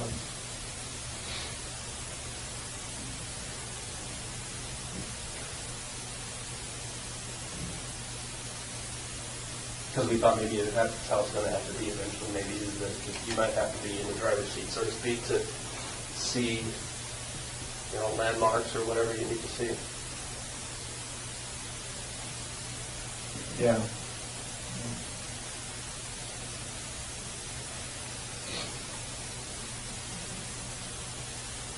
Almost as good as being out. I'd like to tell you we were going to drive you to the dig site and we were going to show you what we were dealing with.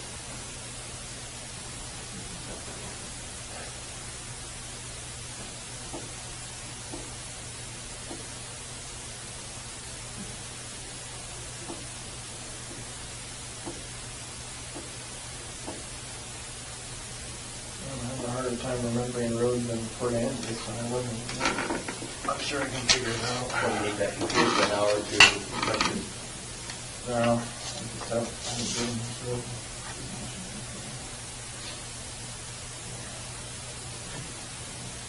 All right, well, So we won't set it up, We'll get them working on it though, because get their tech.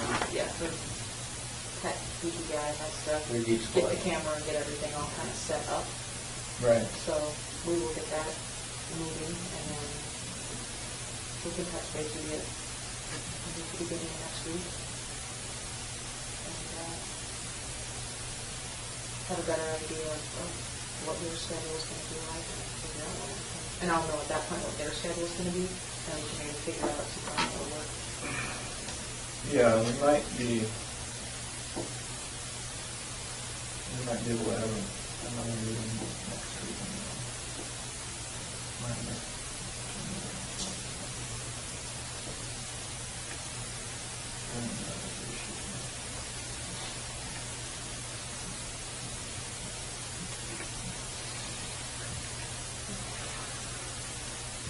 All right, what we may do then, Jeff and I may come by the jail and just figure out that piece that we were just talking about the timing, and then we can go from there.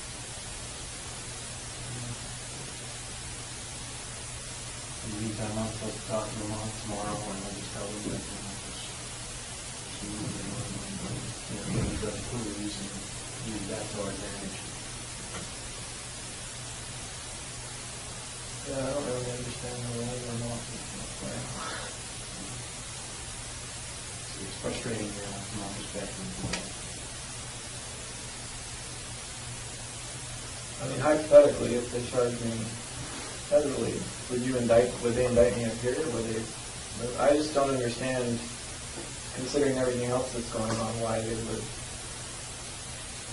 or how, I guess not why, but how it would work. I don't, like the logistics of it. Well, like I said, they want to be able to solve that crime solved. Right, they want to put my name on it. I That's right. understand that. It's not going to be officially solved till.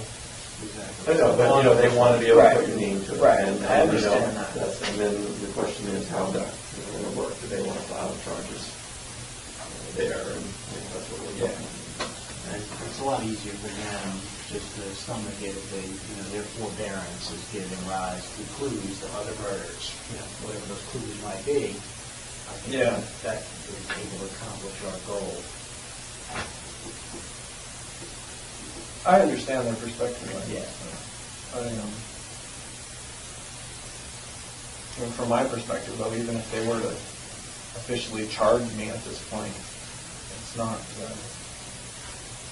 like it would be real breaking news anyway. I think, in some ways it would be, because no law enforcement person has ever confirmed the Right. So It would just be confirmation of everyone's current speculation. Exactly. So I'm not interested in it from that point. I was just interested in it from a logistics point. Do they have to fly me to Vermont? Are they charge me? Those are some of the questions. I'm hoping not to get there. Is it warmer in Vermont? It's going to snow there again. When we talked to them Monday, it just snowed, they told us. They got more snow than us then. Yeah.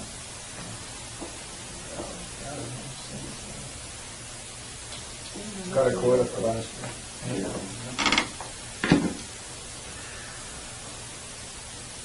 Any other questions?